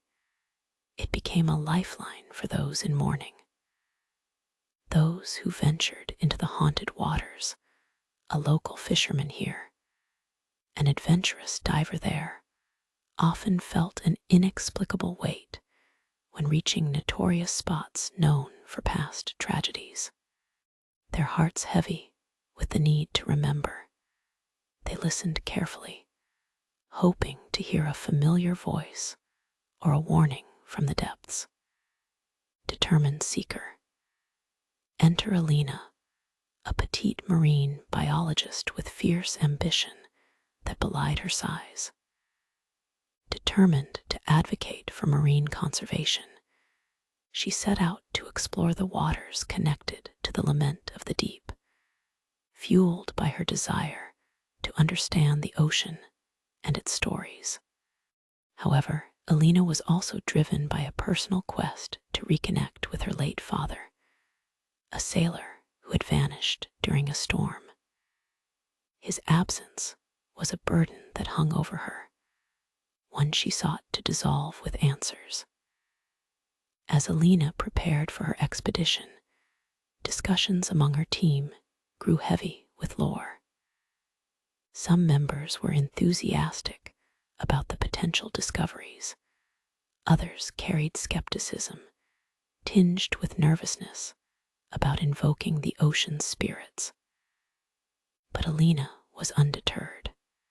Her resolve hardened as she donned her diving gear, the whispers of those long lost urging her onward. The day of the dive arrived, with the sun casting a bright glare over the powerful sea. As the boat floated at the edge of the infamous area, a sudden stillness overcame the crew. The ocean glimmered, reflecting both beauty and an unsettling calm. Taking a deep breath, Alina plunged into the water, fully determined to uncover the truth that lay beneath the surface. As she descended, the world above the waves faded away, the gentle sounds of water flowing enveloping her senses. But soon, flickers of light danced around her, and for a fleeting moment, she thought she heard a soft, sorrowful melody mingling with the current's echoes from the past calling out to her. But what lay ahead in the depths could be more than memories. It could be a connection to the heavy burden of mourning, and maybe, just maybe, a path toward reconciliation with her lost past. The deeper she traveled, the louder the lament of the ocean grew, wrapping her heart in a tapestry of echoes. And as she ventured deeper, she knew she was not just a visitor to these ancient waters, but a seeker of stories waiting to be told. An ominous approach. What if something sinister resides in the currents of the ocean, weaving strands of fate and misfortune for those who dare to traverse its depths? The legend of the Shadow Spinner. The legend of the Shadow Spinner looms large over coastal towns, where fishermen exchange hushed tales of ships ensnared by dark forces. They describe an ominous presence lurking beneath the waves, a being that thrives off the dreams and desires of its prey, a creature said to manipulate the tides themselves, distorting the fate of sailors who venture too far into its domain. A family's folklore. It was a quiet evening along the shore when young Riley Jensen, a sailor with fierce resolve, first heard the whispers of the Shadow Spinner. Raised in a family with a long line of mariners, her grandfather often recounted tales of the spinner, a guardian of the ocean's secrets. But Riley, driven by dreams of exploring the uncharted waters, was unwilling to let those cautionary fables pull her back from the adventure she craved. The sirens call, but the ocean, vast and unpredictable, holds many stories, some whispered only in hushed tones. Legends tell of vessels that vanished on clear nights, swallowed whole by the shadow spinner's manipulative grace. Families became accustomed to the sorrow that hung thick in the air, tales of lost sailors becoming shadows of haunting inevitability. An ominous journey. After her crew's last excursion was marred by strange occurrences, unexplained changes in the winds and tides that direly threatened their safety, Riley became determined. She sought out Sam, an experienced fisherman who had lived through more than his share of maritime disasters. Sam recalled harrowing events that sent shivers down the spines of fishermen seasoned by salt and storms, describing tales of eerie lights dancing over the water, guiding boats straight into the spinner's grasp. Setting sail into the unknown. As Riley approached the renowned area that had become a hunting ground for the spinner, her excitement battled with a growing unease. Black clouds rolled over the horizon, casting an unsettled shadow over the shoreline. Yet, she pushed forward, clinging to her mission to explore the depths that spoke of both beauty and danger. Into the mist, Riley and her crew prepared to set sail, each member questioning the latest rumors that surrounded them. As the boat slid into the waves, the crew felt an electric tension in the air, a sensation that, whether myth or reality, hungered for attention. The enchanted melody. As they began their journey, the swell of the tide turned ominous. A fog rolled in, thick and oppressive, shrouding their surroundings in a veil that obscured both sky and sea. Riley could feel the weight of the impending storm, yet she pressed on, determined to uncover the truth. An intriguing discovery. As night began to fall, the serene lull vanished, replaced by a strange sound, a haunting melody carried on the wind, delicate and alluring. The crew echoed Riley's concern as the whispers seemed to swell, compelling them closer to the heart of the ocean. They exchanged uneasy glances, each aware of what the legends foretold. But Riley, emboldened by her resolve, continued to steer towards the source. A shocking encounter. Suddenly, the waters erupted around them, dark shapes swimming just beneath the surface, shadows weaving in and out of the fog, reflecting the very narrative her grandfather had once shared. As Riley's heart pounded, a figure emerged from the depths, the spinner itself, glistening with otherworldly energy, both beautiful and fearsome. An ominous reality. In daring to confront the shadow spinner, had they awakened a force that could seal their fates, or had they unwittingly stepped into a realm where the line between life and death is blurred? The answer lay deep beneath the surface, where the shadows intertwined with the currents of fate, waiting for another soul to join their lost chorus. The underwater river of Cenote Angelita. Beneath the crystal waters of Mexico's Yucatan Peninsula lies the impossible, a flowing river with banks and trees that exists entirely underwater. Divers who descend into Cenote Angelita experience a phenomenon that seems to defy the basic laws of nature. For the first 90 feet, it's a typical cave dive through limestone channels filled with clear, fresh water. Then, at precisely 100 feet down, they encounter something that shouldn't exist. A misty, flowing river complete with banks, fallen leaves, and drifting branches. This river has discernible currents. It meanders between underwater shorelines. It even has its own horizon where it meets the water above. Swimming above this submerged river creates the surreal sensation of flying over an otherworldly landscape, one that exists in a realm where the fundamental rules of reality seem suspended. The scientific explanation, while understood, does nothing to diminish the eerie majesty of the sight. What appears to be a river is actually a dense layer of hydrogen sulfide, a naturally occurring gas produced by the breakdown of organic matter in oxygen-poor environments. This layer, approximately 5 feet thick, separates the fresh water above from the salt water below, creating what scientists call a halocline. The halocline acts as a distinct boundary layer where the two waters refuse to mix due to their different densities.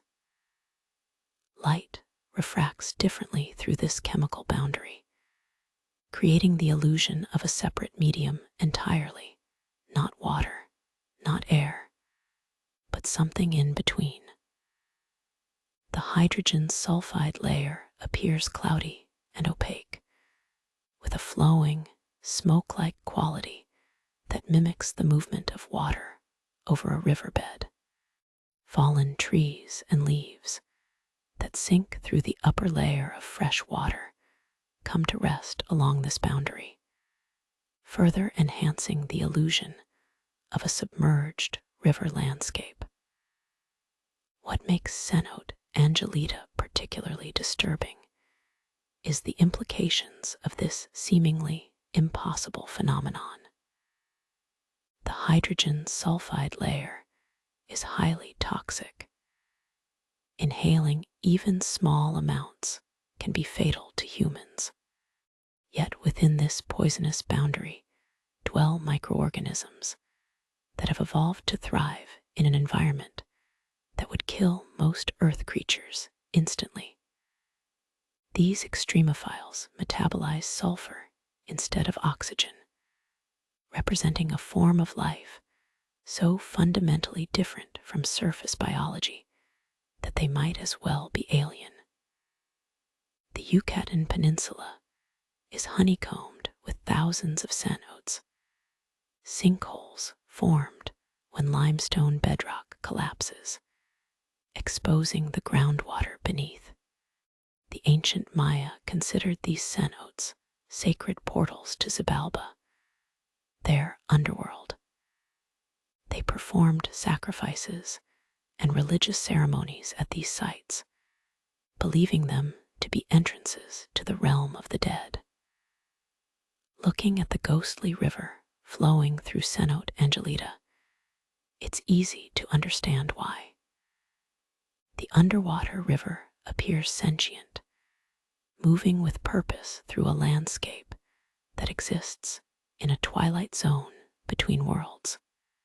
Eerie limestone formations loom from the shadowy depths like monuments from a forgotten civilization.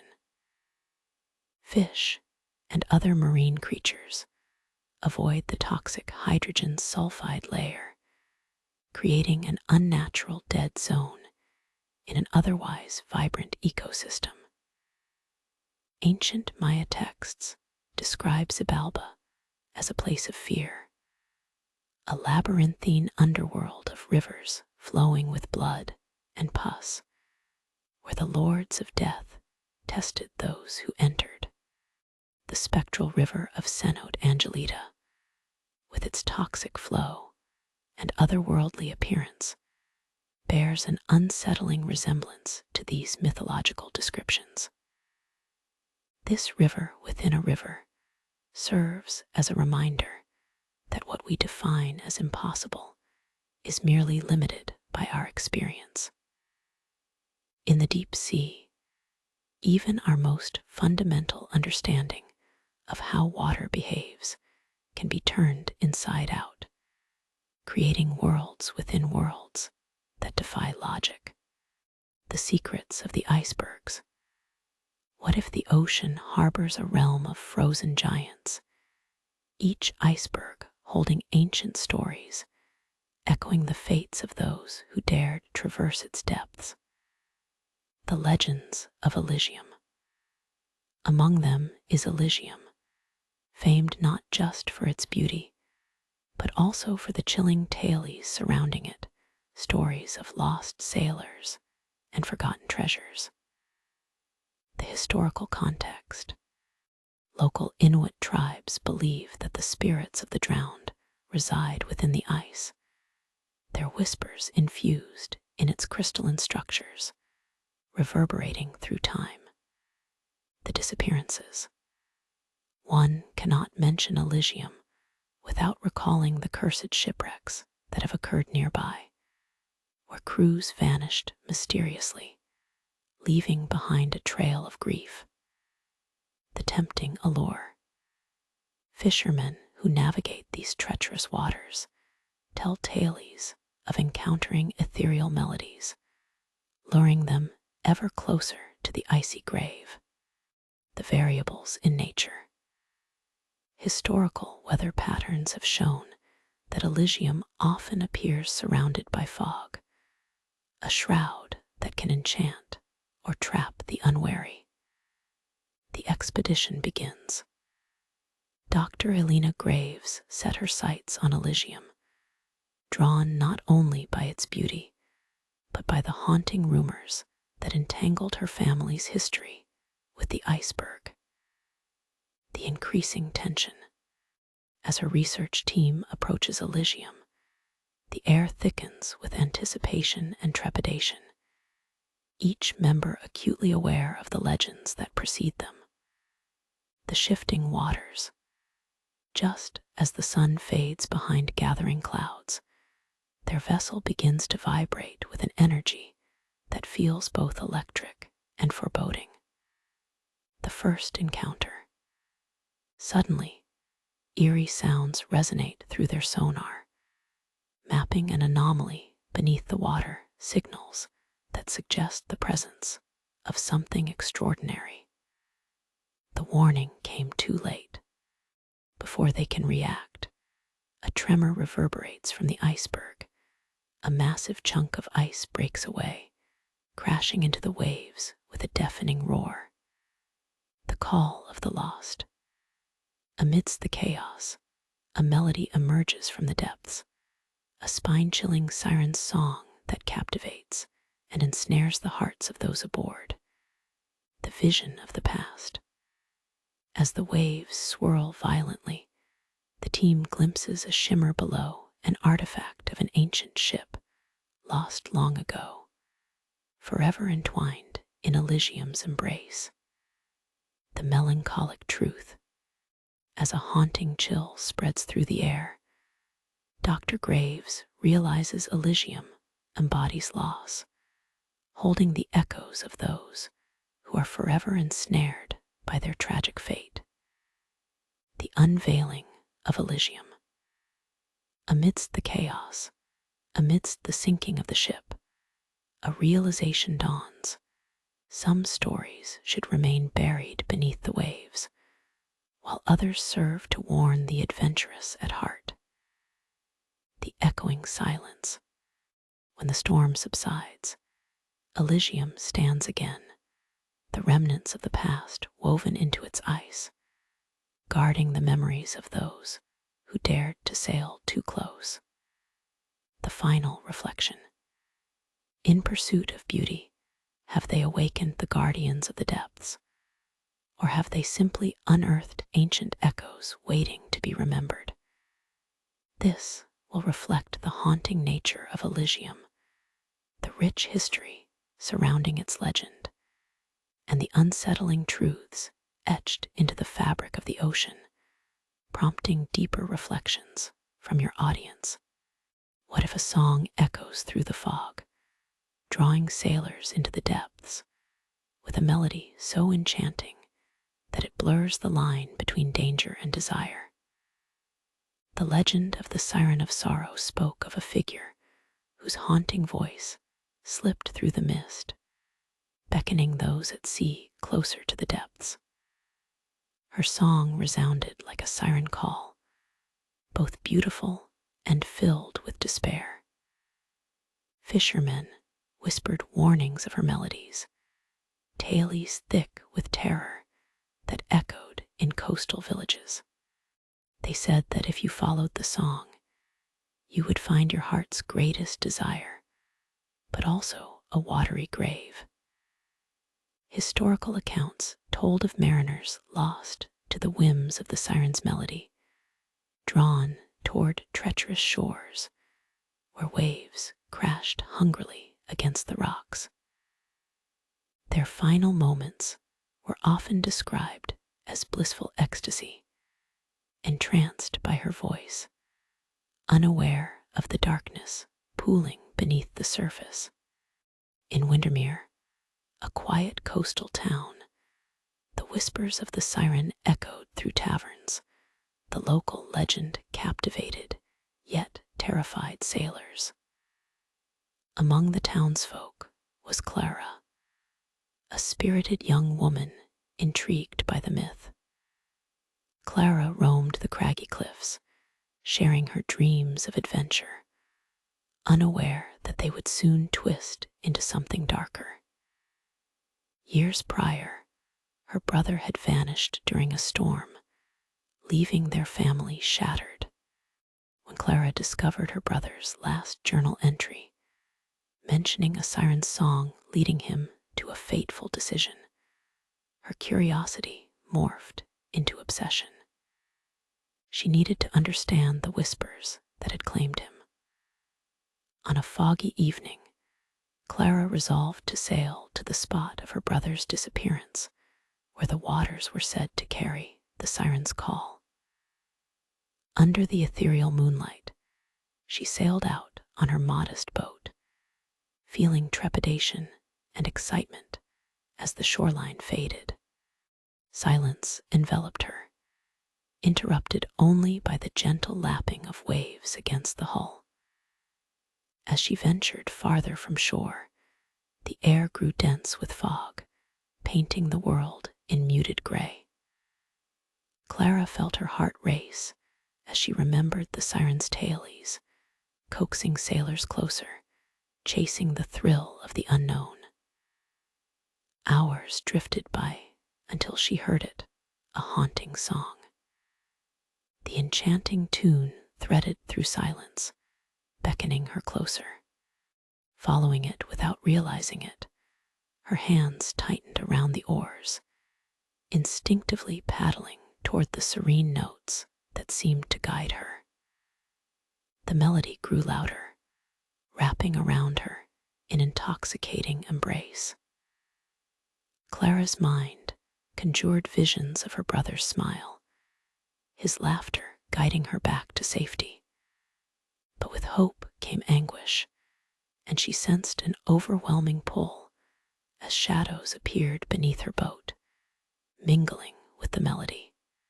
Her excitement twisted into dread as she recalled the legend's warning of deception laced within the siren's song. Feeling panic rise, Clara realized the voices grew more intense, the sweet melody transforming into an echo of sorrow. "Clara," a voice whispered, chilling her to the bone. It was a familiar tone, resonating with grief. The shadowy forms in the depths drew closer, and she felt the pang of recognition. "No," she cried, but the shadows grasped the edges of her vessel, tugging her toward the depths. In that moment, Clara understood. The siren's call was more than a lure. It was a reflection of her longing, embodying the weight of her grief. Drawing on her strength, she called out to the voice, "I hear your song. I will remember you." Strangely, the darkness receded. The melody transformed, morphing into a gentle echo of comfort, reminding her of the bond she shared with her brother. And as her boat drifted freely amidst the revealing mist, the melody softened to a whisper. Intertwining with the waves, her brother stood at the helm of a vessel, bathed in ethereal glow. A peaceful smile on his face as he looked back and waved. "Find peace," he seemed to whisper, and the fading echoes filled the air with bittersweet warmth. Returning to the shore, a changed woman, Clara carried the weight of an answered question, once burdened by loss. The siren's song, a reminder that those lost in the depths are never truly gone, they remain, forever woven into the memories of the ocean. From that day forth, she spoke of the siren, honoring the intertwining legacies of love and loss, a testament that stories can rise from the depths, and perhaps save others from the sorrow they once lived. What if beneath the gentle waves and shifting tides lies a realm of secrets, a world that shows neither mercy nor truth to those who dare to uncover its mysteries? The ocean, vast and unfathomable, is a world of dualities.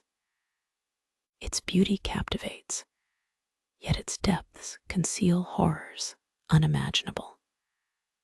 Among the various tales whispered on the wind, one stands out like a lighthouse in the fog, the enigma of the forgotten depths. This area of the ocean, shrouded in myth and dread, is rumored to hold relics of ancient civilizations lost to time, their stories buried under silt and secrecy. As history tells, long ago, a thriving civilization settled in harmony with the sea. They revered the water, its bounty nourishing them, while the depth whispered its wisdom. But pride and ambition led them astray. They sought to harness the ocean's power, claiming dominion over what was never theirs to command. And in its wrath, the ocean responded, engulfing their homes and scattering their very essence into the abyss. The remnants of this civilization, tales say, linger where light cannot reach. The forgotten depths are a grave for dreams long lost, where the spirits of those who perished linger, guarding their tragic legacy against intruders. Those foolish enough to seek treasure in these haunted waters risk awakening more than mere echoes. Travis Archer, an ambitious marine archaeologist, has grown up hearing the stories of the forgotten depths. His grandfather was one of the last explorers to venture near the area, returning with wild tales that danced between myth and madness, his mind forever altered by the experience. After a life dedicated to proving the truth behind such legends, Travis stands on the brink of a breakthrough. With a small team of experienced divers, he embarks on a long-awaited expedition. Their vessel cuts through the calm surface, shadows playing upon the water, teasing the secrets that lie beneath. As they reach the target coordinates, an area known for its peculiar currents and ghostly sightings, the atmosphere shifts. Unease coats their excitement like a heavy fog, filled with anticipation of what lies ahead. The team descends, their dive equipment guiding them into the inky darkness that envelops the forgotten depths. Flickers of bioluminescent creatures illuminate their path, teasing the eyes with vibrant colors amidst the void. Yet, a gnawing tension settles in Travis's chest. Do you hear that?" One diver whispers over the comms, a tremor evident in their voice. The gentle hum of the ocean is interrupted by an ominous thrumming, pulsating through the water like the heartbeat of a sleeping giant. Otherworldly and haunting, it calls to them, drawing them deeper into the unknown.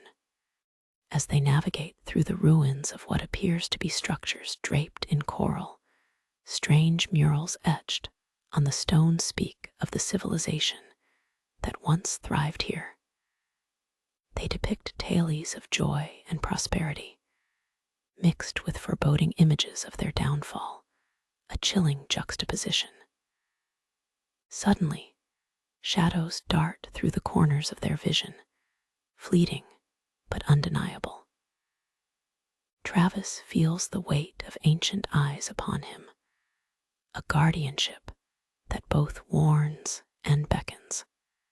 The eerie thrumming intensifies, as if the ocean itself mourns for its lost children. A rush of water spirals around them, stirring the silt and distorting visibility. Paddle back up.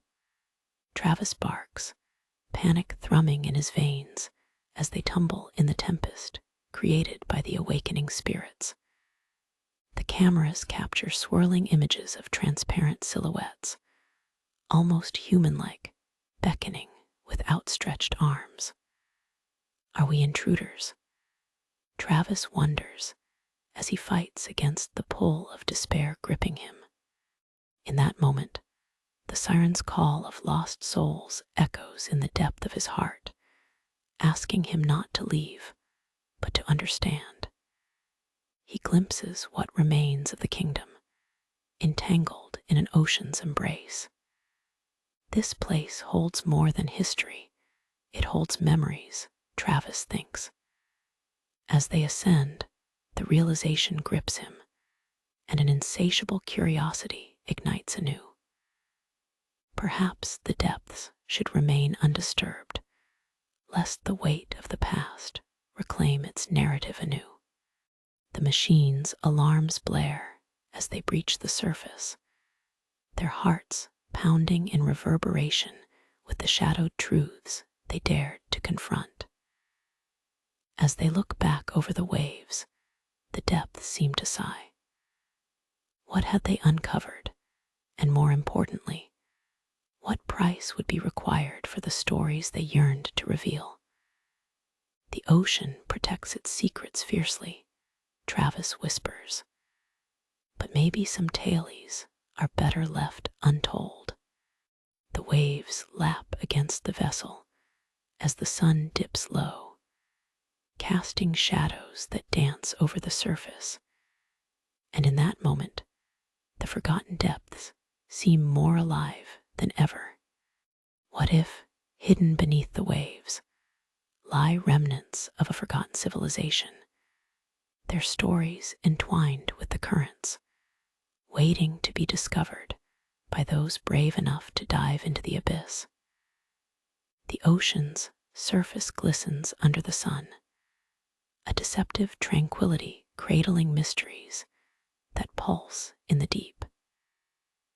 It taunts with whispers of lost cultures, long engulfed by the inexorable tides of time, their stories woven into the fabric of the depths. These are the forgotten depths, a realm where light dares not tread, and shadows guard secrets that tremble with each wave. Legends speak of an ancient kingdom, swallowed whole by the ocean's wrath, its glorious spires and vibrant life now but relics of a bygone era.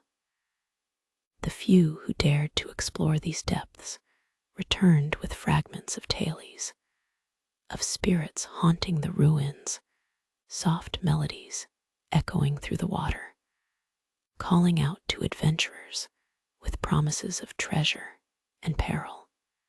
The harsh discord between beauty and tragedy romanticizes the allure of the ocean.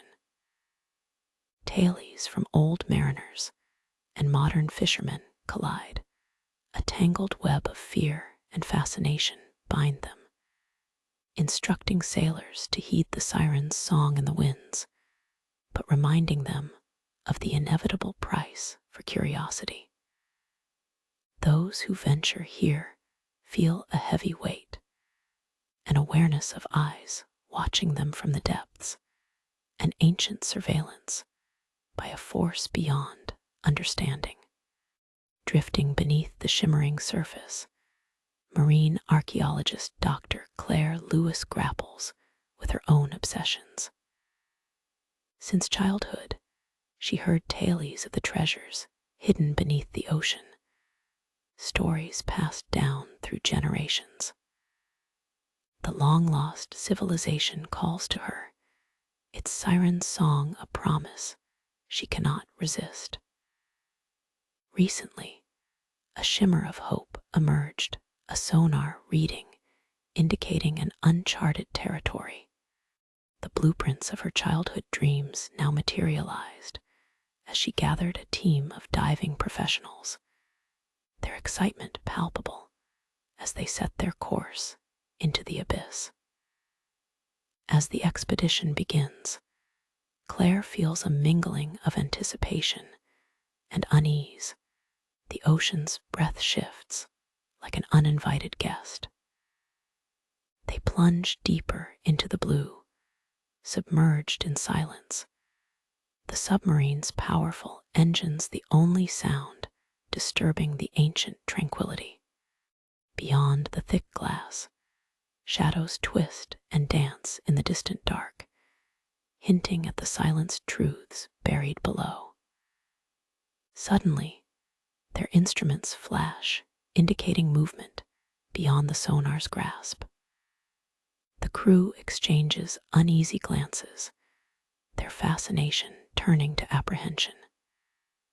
They take cautious breaths as they approach the first trace of civilization beneath, an outline of stone structures, reclaimed by the sea, with coral tendrils weaving through their remnants.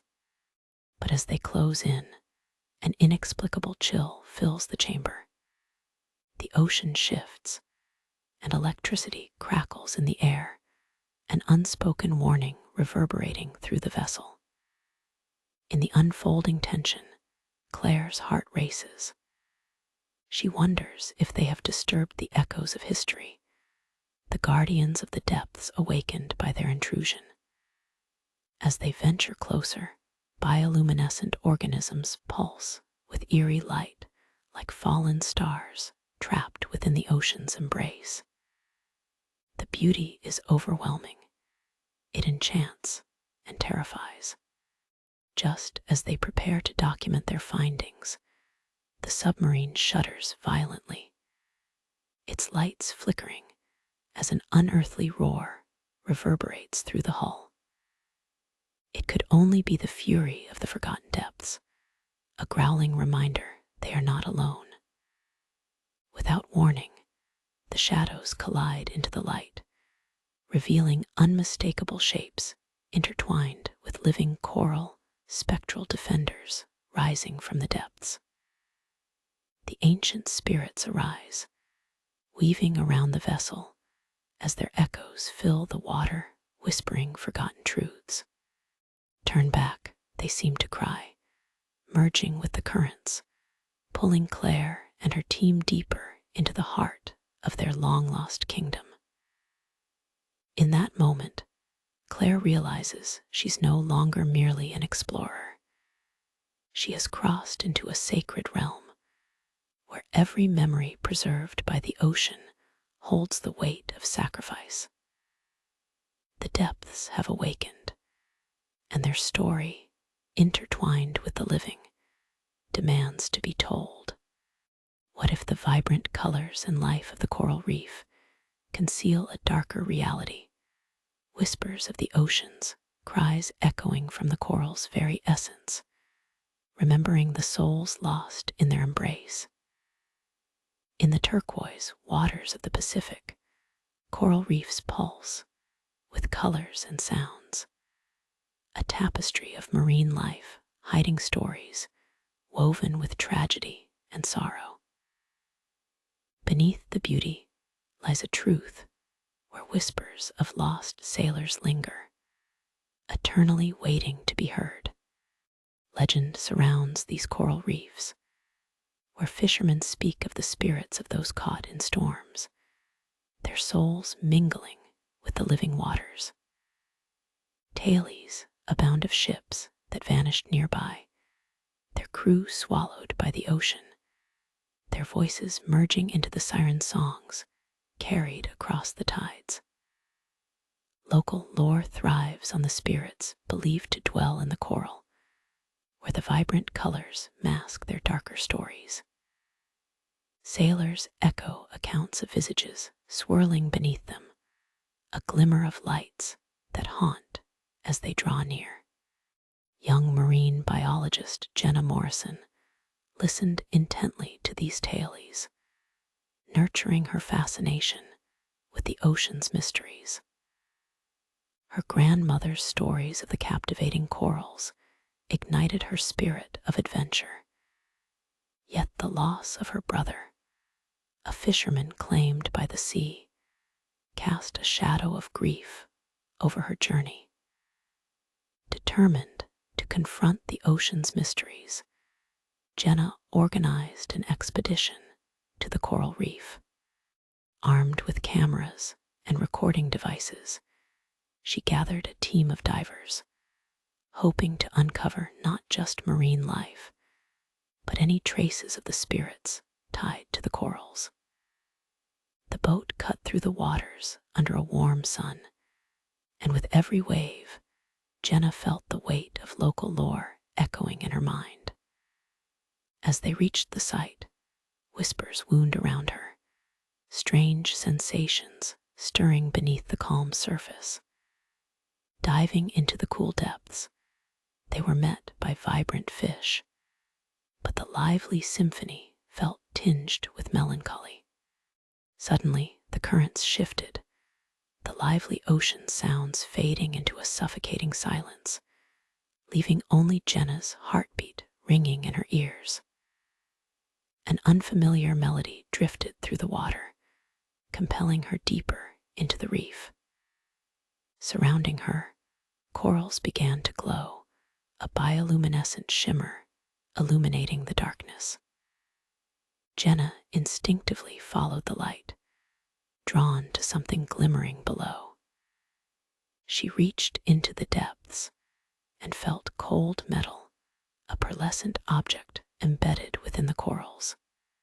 Just then, a wave of haunting voices cascaded through the water, echoing her brother's name, entangling her heart with sorrow. At that moment, she understood that the corals bore witness to both the lost and the living, their cries intertwining through the sea. She had awakened the echoes of the reef, confronting the intertwined fates of life and loss below. The ocean became a mirror reflecting both beauty and despair, urging Jenna to listen to the stories of the drowned. In that interaction between water and memory, she realized that seeking answers also meant embracing the ocean's lament, a call and a caution that the past is always close beneath the surface. Ultimately, she had uncovered more than just the acoustics of the ocean. She encountered the living legacy of those who linger beneath, reminding her that sometimes the greatest stories come from embracing rather than unveiling the mysteries of the depths. What if somewhere in the depths lies a massive shipwreck, cloaked in legends of tragedy and loss, whispering tales of its doomed voyage to those brave enough to listen? In the shadowy waters of the North Atlantic, near the desolate shores of a forgotten island, lay the wreck of the SS Goliath. Once a proud vessel, her hull brimming with cargo and purpose, she now rested among the ruins of her tragic fate. The Goliath stood as a potent symbol of ambition, navigating the treacherous waters until the night fatefully turned against her. For decades, sailors shared legends about the ship's disappearance during a sudden storm, a tempest that had seemingly materialized from nowhere. Some claimed to have seen eerie lights flickering above the wreck site, as if the spirits of those aboard were still trying to flee the tomb that had claimed them. Fishermen whispered warnings against sailing near the Goliath's grave, particularly on fog-laden nights when the remnants of the lost could be heard drifting through the air. As tales grew, so did the fear surrounding the Goliath. Some asserted it bore a curse, that her crew's tragic fate had drawn the ire of the gods, enabling their suffering to continue even in death. Among her secrets was a cargo rumored to contain unearthly treasures, artifacts from far-off lands, said to possess ancient powers. These legends only heightened the tension imbued in the very waters where the Goliath now lay. On a fog-shrouded day, a brave marine archaeologist named Clara Hayes decided to embark on an expedition to uncover the truth. Her fascination intensified when fragments of her family's history revealed that her great-grandfather might have been aboard the Goliath, perishing within its doomed walls. Clara was determined to confront her family's past. Accompanied by a small but devoted crew, they set off on the turbulent waves, driven by ambition to reveal the hidden truths. As they drew near the wreck site, Clara couldn't help but feel they were being watched, as if the very shadows of the Goliath lingered, awaiting her arrival. Whispers echoed through the salty air, chilling her spine, a mix of wind and something far more ominous.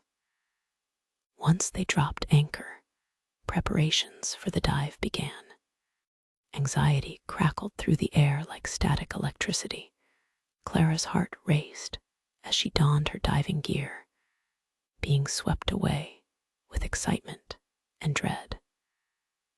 As they descended, murky waters enveloped them, and the world above faded into darkness. Faint silhouettes materialized around them, remnants of a once mighty ship. The Goliath loomed ahead, her structure partially hidden behind vines of seaweed and the swaying shadows of small fish. Clara's heart raced as they approached, her breath hitching with both wonder and anxiety.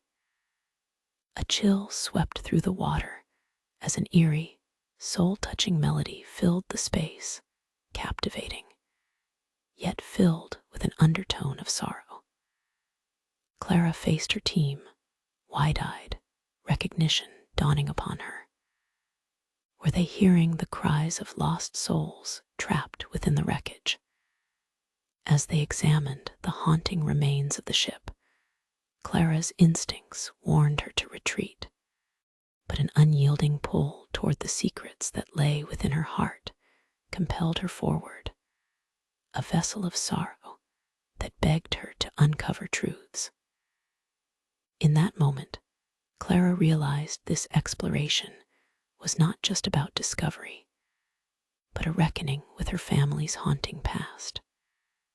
Could the Goliath, with all its tragic history and lost souls, reveal what transpired on that fateful night? And was she ready to confront the depths of her own heart amid the echoes of the perished? The Abyssal Convergence. Legends speak of a realm where the fates of lost souls intertwine beneath the waves, a myth shrouded in the mysteries of the deep. Shadows of the abyss, Sailors often report seeing strange manifestations in the depths, whispering tales of vanished vessels and unfulfilled promises that linger in the currents. Histories written in water. Accounts from fishermen tell of ships that disappeared during strange storms, leading many to believe that the Abyssal Convergence is a site of supernatural significance. The lure of unknown depths. Those who venture too close to the convergence are warned of chilling encounters, unexplained sensations that seem to pull at the very soul. Local folklore. Coastal legends tell stories of brave souls who have faced the haunting presence of the convergence, with half-forgotten names echoing through time as guardians of the abyss rise to reclaim their memories. The call to adventure. Amidst this tension, Ian Parker, a marine explorer, becomes fascinated with the tales surrounding the convergence, igniting dreams from his childhood that call him to uncover the truth. Preparations for the venture. Ian gathers a team of 4 skilled researchers, full of ambition, as they set sail into the waters known for the convergence, their hearts pumping with excitement and fear. Approaching the abyss. As they near the site, an electric tension fills the air, and the surface of the water becomes eerily calm, almost as if it is holding its breath. Echoes in the silence. The equipment begins to fail, lurking shadows beneath their vessel instill a sense of dread, and a flickering illumination appears on the horizon. Voices from the deep. As they descend into darkness, they hear faint calls, eerie echoes, and melodic whispers that wrap around them like ghostly tendrils, urging them deeper toward an ancient truth. The sacrifice of curiosity. The crew begins to realize that they may have awakened something greater than themselves, a dark guardian of the depths, waiting patiently for centuries, now entangled in their own destiny. The unveiling of secrets. The Abyssal Convergence reveals its true nature, intertwining the fates of the explorers with echoes of the past, as the ocean brims with stories yearning to be told, but at a price they may not be prepared to pay. The true guardian of the abyss. In their pursuit, do they risk arousing the ancient spirits that haunt the depths, or have they simply stumbled upon the convergence of life, death, and the forgotten legacies of the sea? The legacy of the abyss. The time has come to confront the unknown. Their quest may hold the key to the mysteries bound within the waters, forever altering the course of their lives and the tides of history. This format adheres strictly to the requirement for discrete, focused statements, while also building an intertwining narrative around the core themes of exploration and mystery inherent to the ocean's depths. What if the ocean carries the lament of lost souls, whose mournful cries echo through the waves, waiting for someone to hear their stories? The ocean's symphony. Beneath the waves lies a symphony of lost sailors, a haunting melody that weaves through the currents, binding the living to the lost. Historical accounts of the lament. Sailors and fishermen speak of voices carried by the wind, haunting melodies that warn of impending danger and tragedy, a phenomenon documented throughout maritime history. The effects of ghostly whispers. In coastal communities, legends recount encounters with whispers in the fog, tales shared amongst fishermen who felt the weight of the lost souls in the air. Personal stories of loss.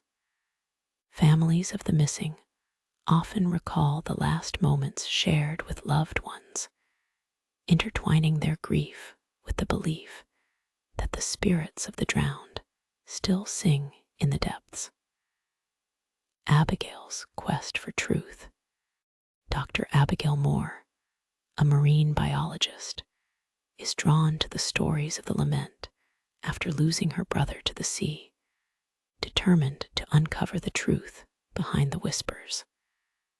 Setting sail into the unknown, Abigail plans an expedition into the depths, where the Lament is said to resonate strongest, attempting to gain closure while wrestling with her fears. The vessel in the fog. As the boat sets sail, thick fog envelops them, creating an eerie atmosphere and heightening the tension among the crew. Encounters in the abyss. As they reach the site of alleged shipwrecks, the waters grow heavy with emotion, rippling with a sorrow that resonates deep within Abigail's heart. The haunting melody. Suddenly, a melody rises from the depths, calling to them, a mournful song carrying the weight of countless lives, enchanting and foreboding. Reflections of the past. Abigail leans over the boat's edge, peering into the abyss and hearing the haunting echoes of her brother's name, stirring memories of loss. Awakening the spirits. The enchanting song increases in intensity, suggesting the presence of drowned sailors seeking recognition, a realization that they are not forgotten. The choice between truth and fate. As the crew is swept into the depths of the haunting melody, the question remains, will Abigail emerge from the depths, or will she become part of the lament of the deep? The ocean's call. In her journey for understanding, has Abigail awakened the spirits of the lost sailors, or has she been drawn irresistibly into an eternal cycle of the lament? Final reflections on loss. The ocean serves as both a keeper of memories and a harbinger of tragedy, reminding us that the stories of the lost continue to echo through the waves. Understanding the depths. As we navigate the ocean's depths, do we risk awakening the spirits that dwell there? Or do we listen to the lament as a testament to the lives entwined in its currents? The siren's song. What if a song echoes through the fog, drawing sailors into the depths with a melody so enchanting that it blurs the line between danger and desire? The legend of the siren's song has long captivated mariners, giving rise to both fascination and fear. These enchanting beings are said to weave their melodies over the waves, compelling men toward their doom. Fishermen and sailors alike whisper stories of the bewitching calls that emanate from hidden coves and foggy shores, promising untold treasures, yet leading to ruin beneath the frothy surface. As the sun dipped below the horizon, tales of the sirens danced in the salty air aboard a weathered fishing vessel. Old Sal, the veteran fisherman, warned the younger crew members, "You hear that lullaby in the wind. It's the siren calling out to you. You listen too long, and you'll find yourself lost in the inky depths." In the dim light, Leo Fisher, a young marine researcher, was both drawn to and skeptical of Sal's words. The tales of sirens had enthralled him since childhood, igniting a passion for uncovering the truth behind the phenomenon of the sea. The need to prove his courage fueled him to venture into the heart of the myth. When fate took a cruel turn, and Leo lost his brother during a fishing expedition on a stormy night, the ocean's enchantment transformed into tragic irony for him. Haunted by the mystery of his brother's disappearance, rumored to be linked to the sirens, he vowed to uncover the truth behind the legend and perhaps find some semblance of closure. Leo and his crew set sail into the waters where siren sightings were most frequent, guided by legends that murmured of their alluring songs. The moon hung low in the sky, casting a silver path across the ocean's surface. They entered fog-laden waters. Sal's warnings echoed in Leo's mind, weaving doubt with excitement. Air thickened, and an eerie stillness settled around them, punctuated only by the rhythmic sound of waves lapping against the hull. As they sailed deeper into the fog, the crew began to hear faint music, a melody both haunting and beautiful, echoing through the mist. The enchanting notes wove a spell around them, and the vulnerability of the moment dissolved their apprehensions. The sirens seemed to call, pulling Leo closer to the edge of obsession as images of lost treasures and his brother flickered through his mind. Suddenly, the atmosphere shifted. The gentle lull of the waves turned into chaos as the music grew louder, swirling around them and mixing with the fog to create an intoxicating force. "Leo, we need to turn back," shouted another crew member, panic evident in his voice. But Leo, entranced and desperate to understand, urged them deeper into the fog, the melody beckoning him relentlessly. The crew, torn between loyalty and fear, hesitated, yet they felt the palpable pull of the sirens. Just then, from within the thick shroud of mist, a figure emerged, ethereal and radiant. The siren's beauty was mesmerizing, captivating Leo as he felt an overwhelming sense of longing rise within him. He could hear faint whispers of, "Come to me," echoing in his mind. Caught between the magical and the menacing, Leo stood frozen. The fog thickened, obscuring his surroundings, engulfed by the siren's call. The crew's protests faded into nothingness as he moved closer toward the figure. In a moment, everything changed, the figure transformed, revealing a menacing grin that shattered the enchanting illusion, replacing it with fear. In that freeze-frame moment, pain turned to clarity. He realized he was on the brink of surrendering to the depths, to the siren's song, risking not only his life, but also that of his crew. As the ocean roared around them, Leo pulled back, torn between the song's seduction and the tumultuous memories of loss. In seeking the truth of the sirens, have I awakened a force I cannot control? He thought as the fog rolled back, the siren disappearing into the depths. In the fading light of dawn, the enchanting melody dissolved into silence, leaving only the quiet murmur of the waves behind. What if a song echoes through the fog, drawing sailors into the depths, with a melody so enchanting that it blurs the line between danger and desire? The legend of the Siren of the Mist looms large in the minds of coastal sailors, a haunting figure whose voice floats among the misty waves, luring sailors to their doom. Fishermen whisper tales of her enchanting song, warning that many who follow it never return. Historical accounts recount shipwrecks aligned with sightings of the siren, often accompanied by strange, weather patterns and whispers in the wind, a prelude to disaster etched in the ocean's memory.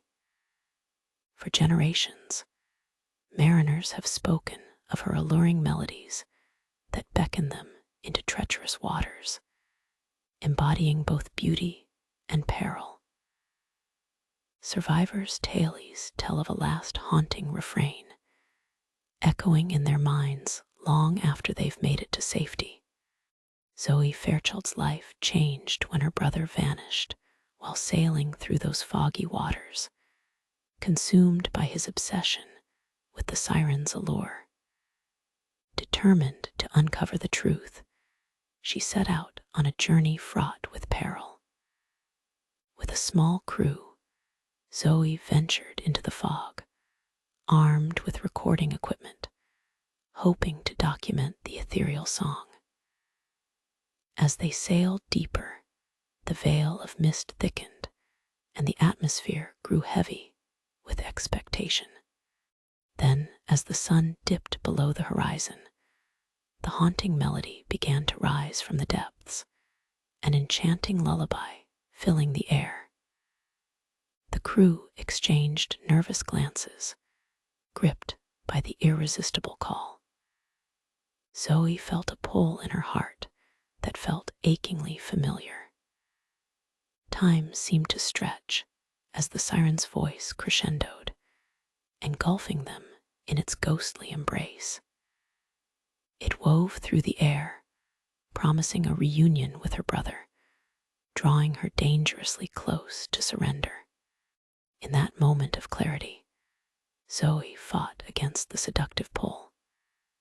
The melody morphed into a desperate plea, luring her deeper into the fog, evoking memories of her brother's laughter. She realized she had to choose between this haunting call and the safety of her crew. Summoning all her strength, she turned the boat, steering away from the siren's song, which faded into the mist. As they emerged, the fog lifted slightly, leaving only gentle waves behind. Relief washed over her, but sorrow tinged it. Her brother might always remain a memory, carried away by the ocean's whispers. Her choice haunted her. The lure of the siren would echo in her soul as long as she roamed the waves. Would it reclaim her eventually, or would the memory of her brother remain a guiding light, leading her safely through the darkness? The ocean holds its secrets within its depths, a vast world waiting for those brave enough to confront the dangers it conceals. The story of the Siren of the Mist serves as a reminder that the call of the sea can be both beautiful and treacherous, a haunting legacy intertwined with desire, loss, and the unyielding quest for understanding. The Mariana Trench, Valley of Shadows. 7 miles beneath the surface lies a place where the pressure would crush a human body in seconds, where darkness is absolute, and where creatures from nightmares not only survive, they thrive. Located in the western Pacific Ocean, the Mariana Trench represents the deepest known point on our planet. If Mount Everest were placed at its bottom, the peak would still be submerged by more than a mile of water. The pressure at the trench's lowest point, Challenger Deep, exceeds 16,000 pounds per square inch, equivalent to having 50 jumbo jets balanced on your chest. The water temperature hovers just above freezing. No sunlight has ever penetrated these depths. By every measure, this should be a lifeless void. Yet life exists here in forms so alien they challenge our understanding of biology itself. Consider the barrel-eye fish, with a transparent head filled with fluid, its eyes encased within its skull, able to rotate and look directly upward through its own brain. Or the frilled shark, a living fossil that has remained virtually unchanged for 80 million years, with 300 needle-like teeth arranged in 25 rows. In 2012, researchers recorded a haunting sound emanating from Challenger Deep, a metallic moan that rose and fell in pitch over several seconds. The sound, dubbed the Challenger Deep Ping, doesn't match any known marine mammal call or geological process. It remains unexplained. During James Cameron's historic solo dive to the bottom in 2012, his submersible's external cameras captured fleeting images of creatures that defied classification, translucent organisms with no apparent anatomical features, moving with purpose across the seafloor. These were neither fish, nor cephalopods, nor any recognized form of marine life. The footage remains contested among marine biologists, some of whom suggest they might represent an entirely new phylum, a branch of life as distinct from known animals as animals are from plants. The few expeditions that have reached these depths have barely scratched the surface of the trench's mysteries. The Mariana Trench stretches for 1,580 miles, with an average width of 43 miles. We have explored less than 0.01% of its total area. What little we know suggests an ecosystem utterly foreign to surface-dwelling biology creatures that have evolved under conditions that would annihilate complex life anywhere else on Earth. In 2016, scientists discovered microorganisms in trench sediments that had evolved to incorporate aluminum into their cellular structures, a biological adaptation previously thought impossible. These organisms don't merely survive the crushing pressure, they require it to maintain their cellular integrity. Bring them to the surface, and they disintegrate. Even more disturbing are the trench's xenophyophores, single-celled organisms that can grow to over 8 inches across, gathering toxic heavy metals from the surrounding water and incorporating them into their structures. These primitive life forms concentrate levels of lead, uranium, and mercury that would kill any other living thing, using them to build protective shells. The implications are profound. If life can evolve to thrive in the most hostile environment on Earth, incorporating materials we consider poisonous, developing biological processes that operate under conditions we deemed impossible for complex life, then our understanding of what constitutes habitable conditions elsewhere in the universe requires radical revision. The Mariana Trench represents a world within our world, separated not by distance, but by pressure and darkness, evolving in parallel to surface life for billions of years. The creatures that dwell there may share our planet, but they are, in many ways, as alien as anything we might discover on distant worlds. And we have only begun to glimpse their realm. Recent expeditions have detected unexplained seismic anomalies deep within the trench, rhythmic vibrations that don't correspond to known geological processes. Some scientists hypothesize these might be evidence of hydrothermal vents or underwater volcanic activity. Others suggest more radical possibilities: biologically generated movements from massive, unknown organisms. Perhaps the most unsettling thought isn't what we found in the Mariana Trench, but what remains hidden life forms that may have evolved in complete isolation for millions of years. Seeing our submersibles as the first alien visitors to their world. What if a guardian exists in the abyss, a being that watches over the sea's treasures, ready to defend against those who seek to exploit its secrets?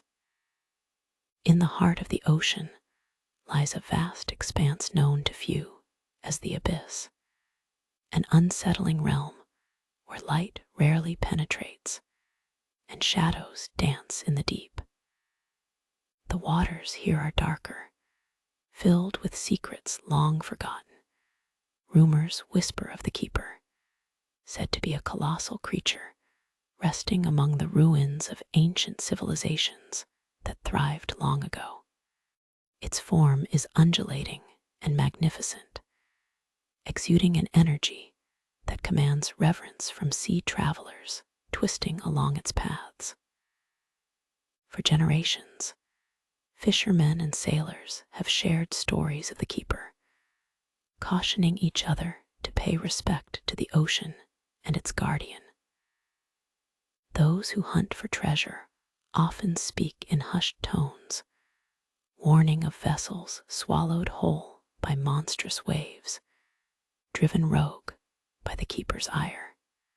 Each tale, embellished through the years, speaks of treasures glimmering on the ocean floor, yet none have returned to tell of their pursuit, reinforcing the legend that the depths are a walled fortress guarded by an unseen power. Historical accounts are woven with mystery, as explorers like Captain James Whitfield, who once ventured boldly into the blackened waters, never emerged again, his fate enveloped in the depths as whispers of the keeper's fury echoed through the waves. Just as quickly as he set sail, his ship vanished, never to be seen again, leaving behind a void that intrigued the hearts of wandering mariners. Yet there are those who feel the call of the abyss, compelled to unlock its secrets. Among them is Dr. Alina Frost, a driven marine biologist whose obsession with the ocean's depths is fueled by a desire to unearth truths hidden from the world above. Stories of her grandfather's maritime adventures spur her forward tales of the vast blue filled with breathtaking beauty, mixed with foreboding peril. As Alina gears up for her expedition into the abyss, she feels excitement dance in her stomach, mixed with anxiety.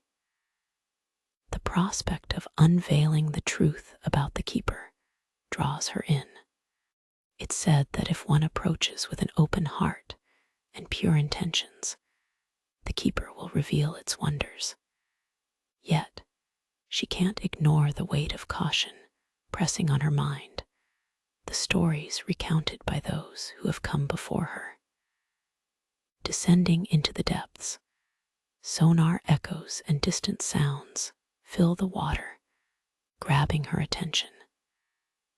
But the deeper they travel, the thicker the silence becomes, broken only by the rhythmic sound of water enveloping their vessel. As they approach the site of a shipwreck long lost to time, the atmosphere grows heavier, a palpable energy crackling in the water. Suddenly, the lights flicker, revealing fleeting shadows dancing eerily against the ocean floor.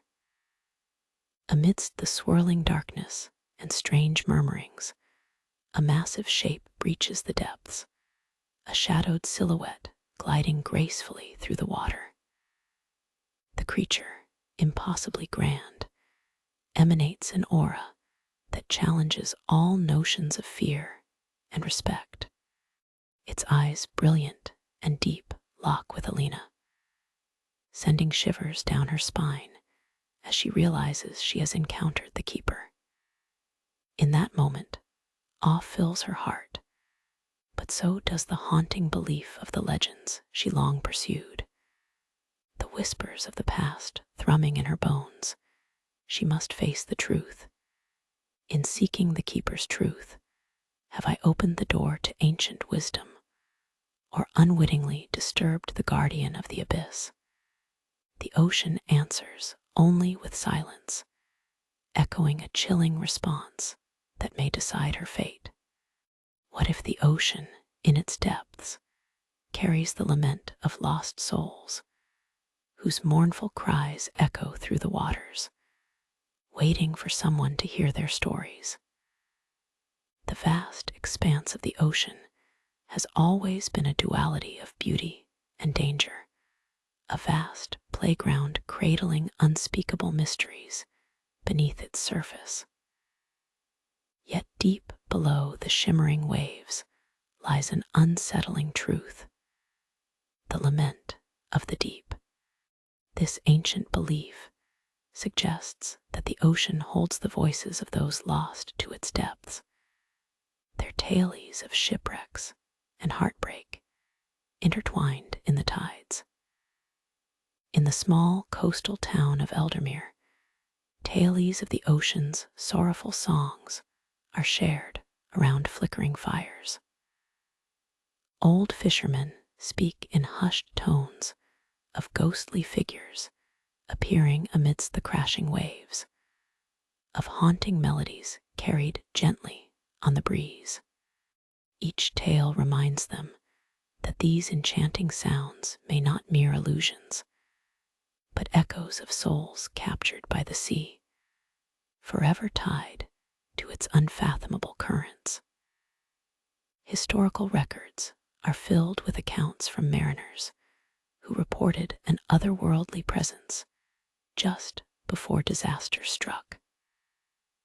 As storm clouds gathered, sailors would sometimes hear phantom melodies merging with the howling wind, an irresistible siren call tempting them into treacherous waters. Harrowing tales of seafaring exploits narrate not just adventures, but the very real fears tied to the stories of lives lost at sea. Among those enchanted by the ocean's mysteries was Clara Thornton, a young marine biologist whose fascination was sparked by her grandfather's tales of the Lament. He was a sailor who spoke of the ocean as both a nurturing and unforgiving entity. And as a child, the stories left a significant mark on her heart. Everything changed when Clara's brother, deep-sea fishing for a living, vanished one storm-laden night without a trace.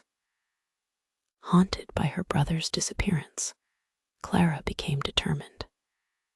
She felt a calling, a need not just to uncover the truth surrounding the Lament, but to confront the ocean that had taken her family. With a small crew, Clara set out on an expedition to the waters around Eldermere, where legends whispered of the unseen and untold.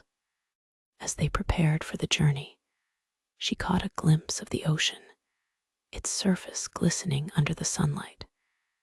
Yet she felt an undercurrent of foreboding swirling deep within the dark waves.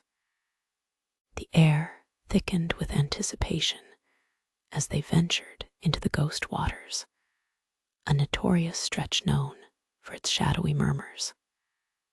Fog rolled over their vessel, blanketing the world in an eerie calm. Each wave felt charged with expectation, thickening the atmosphere with a sense of impending revelation. Suddenly, a chilling melody drifted through the air, soft yet haunting, weaving through the fog like a siren's lullaby. "Did you hear that?" One of her crew members gasped, fear pooling in his eyes. Clara nodded, feeling a magnetic pull beckoning her forward, calling her to listen more closely. As darkness descended into the unfolding night, they braced themselves for what awaited them. The fog thickened, coiling around the boat, and for a moment the world fell silent, except for a single, crystal-clear note that rang out, echoing against the water. Before they could react, the ocean surged. Clara let a gasp escape as they were engulfed by the powerful currents, the melody rising in intensity around them. Ghostly apparitions formed in the mist, figures cloaked in sorrow echoing, lamenting souls yearning for recognition. Reality blurred, and Clara realized the haunting truth. The ocean remembers. Each sob that rolled from the depths was a reminder of those lost to its rage, each whisper a plea for remembrance. The lament was not simply a tale, but a manifestation of grief, openly pulling her in, demanding she listen to the stories held within its depths. But would she heed its call and dive deeper into the past? Or would she succumb to the ocean's embrace, becoming another echo in the relentless tide of the lament? The ocean's lament. What if the ocean carries the lament of lost souls, whose mournful cries echo through the waters, waiting for someone to hear their stories? The ancient maritime beliefs. For generations, sailors have recounted eerie tales of soft, sorrowful songs drifting over the waves, reflecting the feelings of despair from those lost at sea. The echoes of the past. Historical accounts of infamous shipwrecks reveal how sailors claim to have heard voices or songs just before disaster, warning them of what awaited them in the depths. The currents of mystery. Modern fishermen frequently recount unsettling experiences in certain waters, alias the lament zone, where relationships between lost lives and haunting melodies blur. The personal story of Miguel Torres. Miguel, a local fisherman from Alder Bay, is haunted by memories of his brother's disappearance during a storm, his family's history intertwined with tales of the lament. The ancestors' warning. Miguel remembers sitting by the seaside with his grandfather, who shared stories of lost souls in the tide, their whispers forever woven into the ocean's fabric. The ocean's call. Now tormented by his brother's fate, Miguel ventures out on a stormy night, drawn deep into the waters by the lingering melody that seems to beckon him closer to its secrets. The mysterious encounter. As he sails beneath a full moon, the ocean swells with an unusual stillness. The cries of sailors lost to the ocean flood his mind, rising into painful clarity. The glimmering surface. Suddenly, ghostly lights shimmer through the water, a vision of his brother, intertwining with the haunting beauty, merging the realms of longing and despair. The climactic decision. As the melody swells around him, Miguel is faced with the choice: pursue the sound further into the darkness, or heed the warnings carried by the legends of the Lament. The unexpected realization. With the voices intensifying, Miguel is left questioning whether the ocean has drawn him into a realm of eternal lament, becoming one with the whispers of the lost. The final question. In his quest for understanding, has Miguel awakened the spirits that dwell in the depths, or has he become yet another echo in the lament of the deep, forever entwined with their fate? The lament's legacy. The stories shared among coastal communities remind them not only of the connection to their past, but also to the fragile beauty of life, urging respect for the ocean and its secrets. The unbroken cycle. As they traverse the ocean, sailors listen and honor the lament, ensuring that the tales of those who have been lost are never universally forgotten and always remembered. What if the ocean carries the lament of lost souls, whose mournful cries echo through its waters, waiting for someone to hear their stories? Beneath the vast expanse of the sea lies a hidden world, where not just silence reigns, but sorrow weighs heavily on every current. Fishermen often speak of the tales that have been passed down through generations, whispers of the lament of the deep. Legends tell of those who, in their final hours, tread the surface so carelessly that the ocean absorbs their anguish, transforming it into haunting melodies that swirl among the waves. For centuries, ship after ship has met its fate on the waters that have embraced both calm and fury. Survivors have reported a disquieting phenomenon: the sensation of listening to their comrades' voices calling out from the depths, muffled cries, soft sobs, and distant laments that travel over the ocean breeze, echoing the last breaths of lost souls. Among these tales resides a more recent story, a legend born from tragedy. The haunting loss of Captain Thomas Edgeworth has lingered in the hearts of the coastal community. The captain was a beloved figure, often braving storms to bring back the catch of the day. One fateful night, however, when dark clouds enveloped the sky, he rowed out on his small fishing vessel, hoping to return before dawn. But the sea had other plans.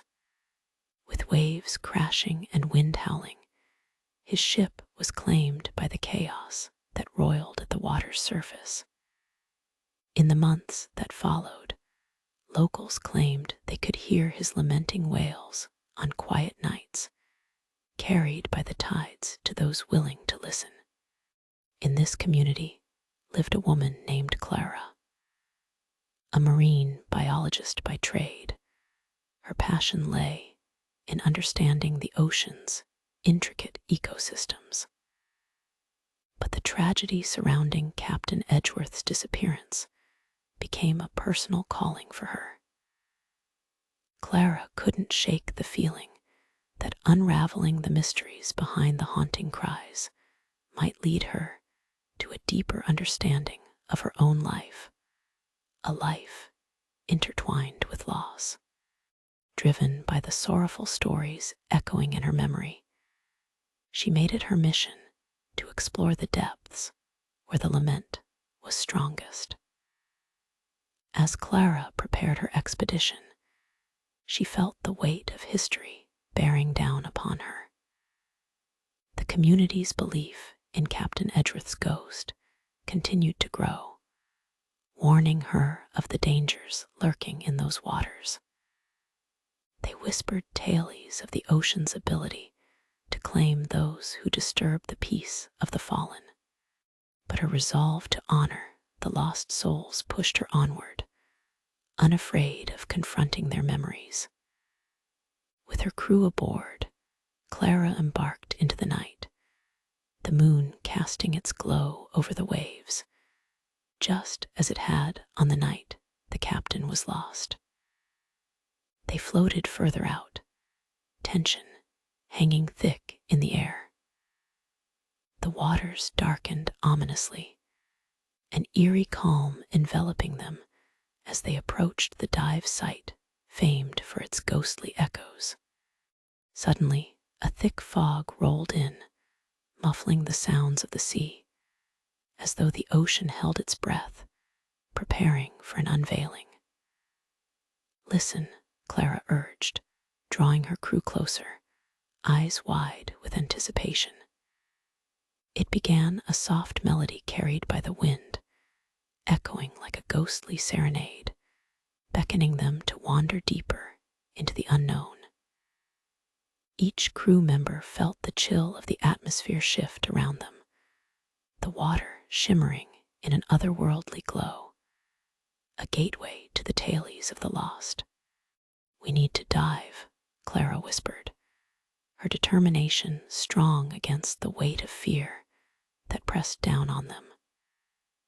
They prepared, hearts racing, believing they were on the verge of uncovering the bittersweet truth, guided by the lament of the deep.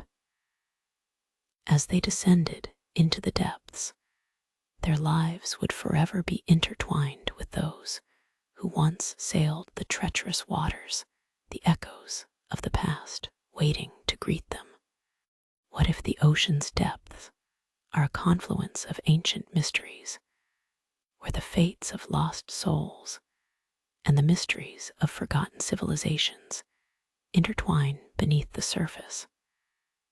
The abyssal zone, an inky abyss where sunlight is swallowed by darkness, holds secrets that time cannot erase. Sailors have whispered legends of this eerie realm for centuries, tales of thriving cultures swallowed whole by the sea, their ghosts lingering in the currents. Stories of an ancient city, sparkling under the midnight tide, remain tantalizingly close, but forever elusive.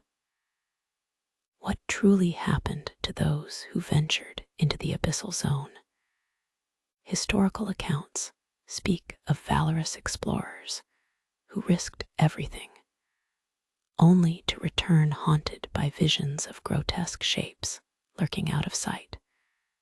Their laughter mingled with the shushing waves, sound of lost souls.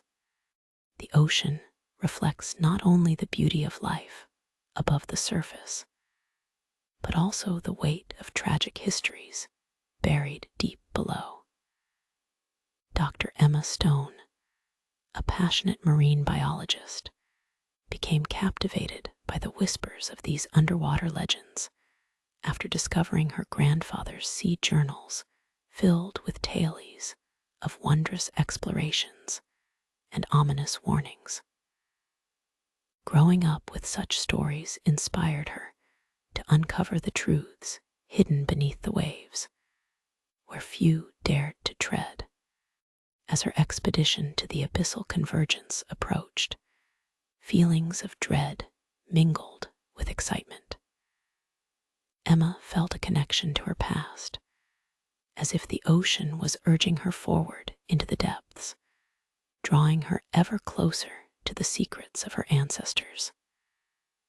The crew, gathered at dawn, shared both ghost stories and laughter, though unease flickered beneath their bravado. Rumors of the abyss swirled in the air like fog, threatening to intoxicate them with its allure. Descending into the blue depths, anticipation tightened around them like unseen hands. The pressure grew heavier as their high-tech submersible penetrated the veil of darkness.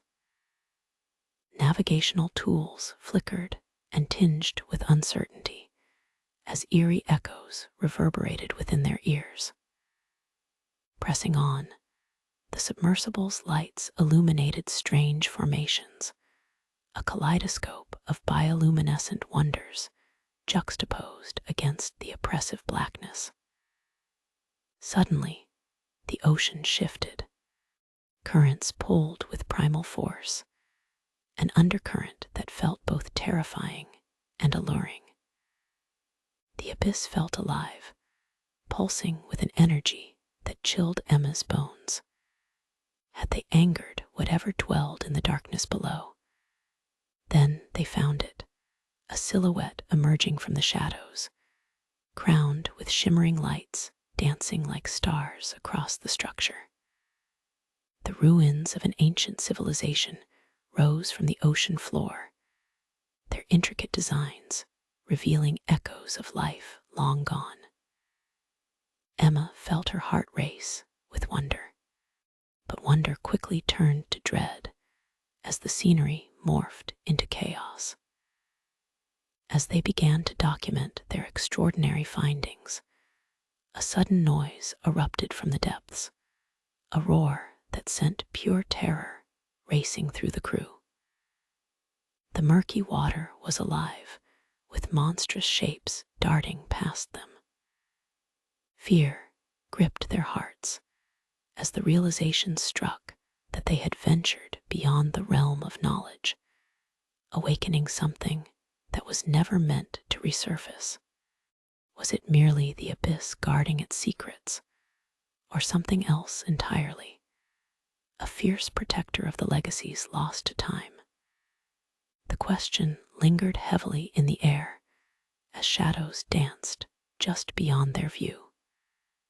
The whispers of ancient mariners began to swell in volume, echoing throughout the vessel as they braced for disclosure.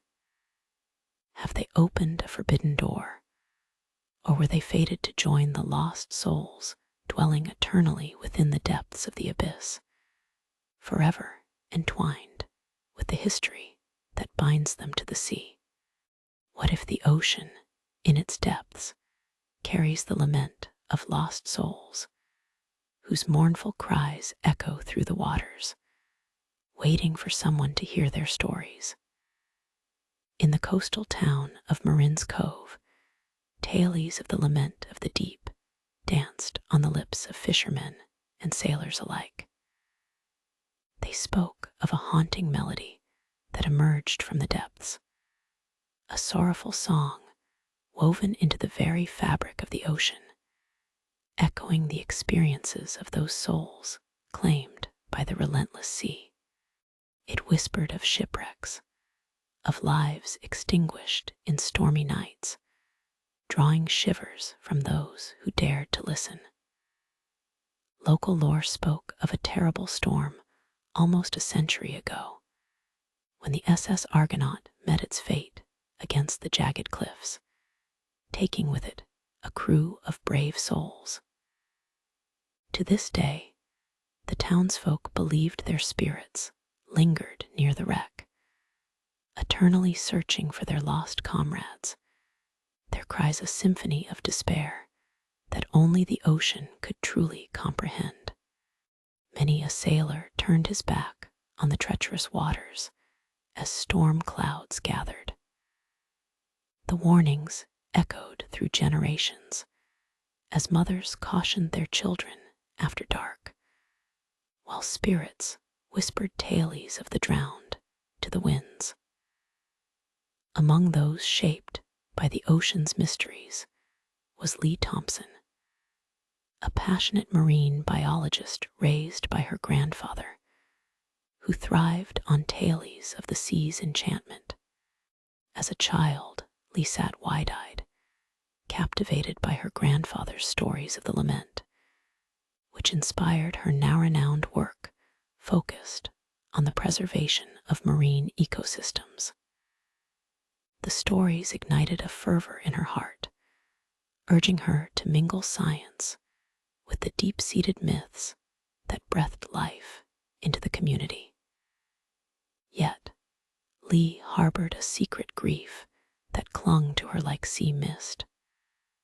Her brother Ethan had vanished 3 years prior during a solo sailing trip.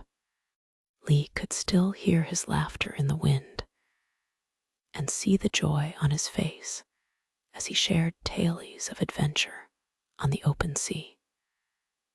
The disappearance remained a gaping hole in her heart, an unanswered question that gnawed at her soul. She yearned for closure, feeling that the lament might hold the key to understanding her family's sorrow. On a storm-kissed evening, driven by longing for her brother and a desire to answer the ocean's mournful call, Lee prepared for an expedition into the depths where the SS Argonaut had perished. Armed with underwater recording equipment, she set out to find the truth behind the lament. The town buzzed with concern, foretelling she might summon forth the very spirit of the sea. But Lee was undeterred. As her vessel cut through the shimmering waves, the sky above darkened, and the salty wind howled as if warning her to turn back. Unwavering, she pressed on until her boat reached the coordinates where the wreck was rumored to lie. The air grew thick with tension, and the gentle lapping of the waves turned to a chilling silence. Taking a deep breath, Lee plunged into the dark waters. The moment her feet met the ocean floor, she felt it, the song. It drifted through the currents with undeniable allure, vibrating deep within her, inviting her further into the abyss. Ghostly whispers danced around her as she swam toward the wreck. Images of the Argonaut's crew materialized in her mind, urging her to comprehend their plight. Suddenly, Lee drowned in a deluge of emotion. Among the remnants of the ship, she spotted mementos, a sailor's cap drifting eerily, a pocket watch frozen in time, and then the unmistakable glint of a necklace. It was Ethan. Panic surged inside her as the weight of the truth settled upon her like the deep waters enveloping her body. As the echoes of the past grew louder, Lee tore her eyes from the necklace, desperate for answers. In that moment, the whispers reached a deafening crescendo, and she felt an unseen force pulling her closer to the abyss. In her quest for understanding the lament of the deep, Lee faced a choice. Would she succumb to the ocean's call, potentially joining the choir of lost souls, or find a way to honor their stories above not only the sea, but her own sorrow?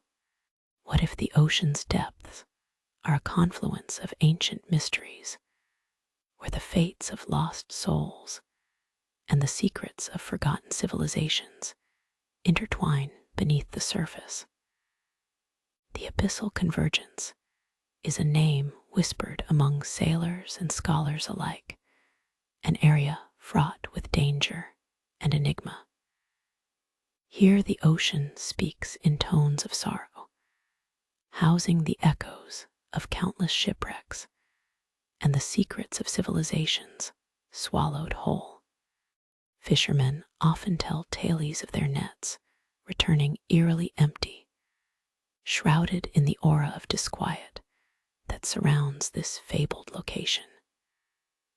Some believe that the currents in these waters are guided by colossal beings, ancient guardians who protect the remnants of civilizations long lost to the relentless tide of time. Stories abound of vessels that ventured too close, lured by the siren call of wealth and glory, only to vanish, leaving nothing behind but the whispers of the drowned carried across the surface. Among these tales, is one of a determined marine biologist, Dr. Emily Carter, who became infatuated with the lore surrounding the Abyssal Convergence while investigating its ecological patterns. As a child, Emily was enchanted by the stories of her grandfather, who spoke of treasures and horrors hidden deep within the ocean's embrace. Her fascination morphed into obsession as she sought to uncover the secrets of the Abyssal Convergence and perhaps discover the truth behind her grandfather's disappearance during a fateful dive decades ago. Why should I fear? Emily thought defiantly as the salty breeze tousled her hair while she prepared her equipment. She gathered a team of fellow researchers, a motley crew who shared her curiosity but felt the weight of caution in their hearts. Together, they would confront the mysteries that lay deep beneath the waves.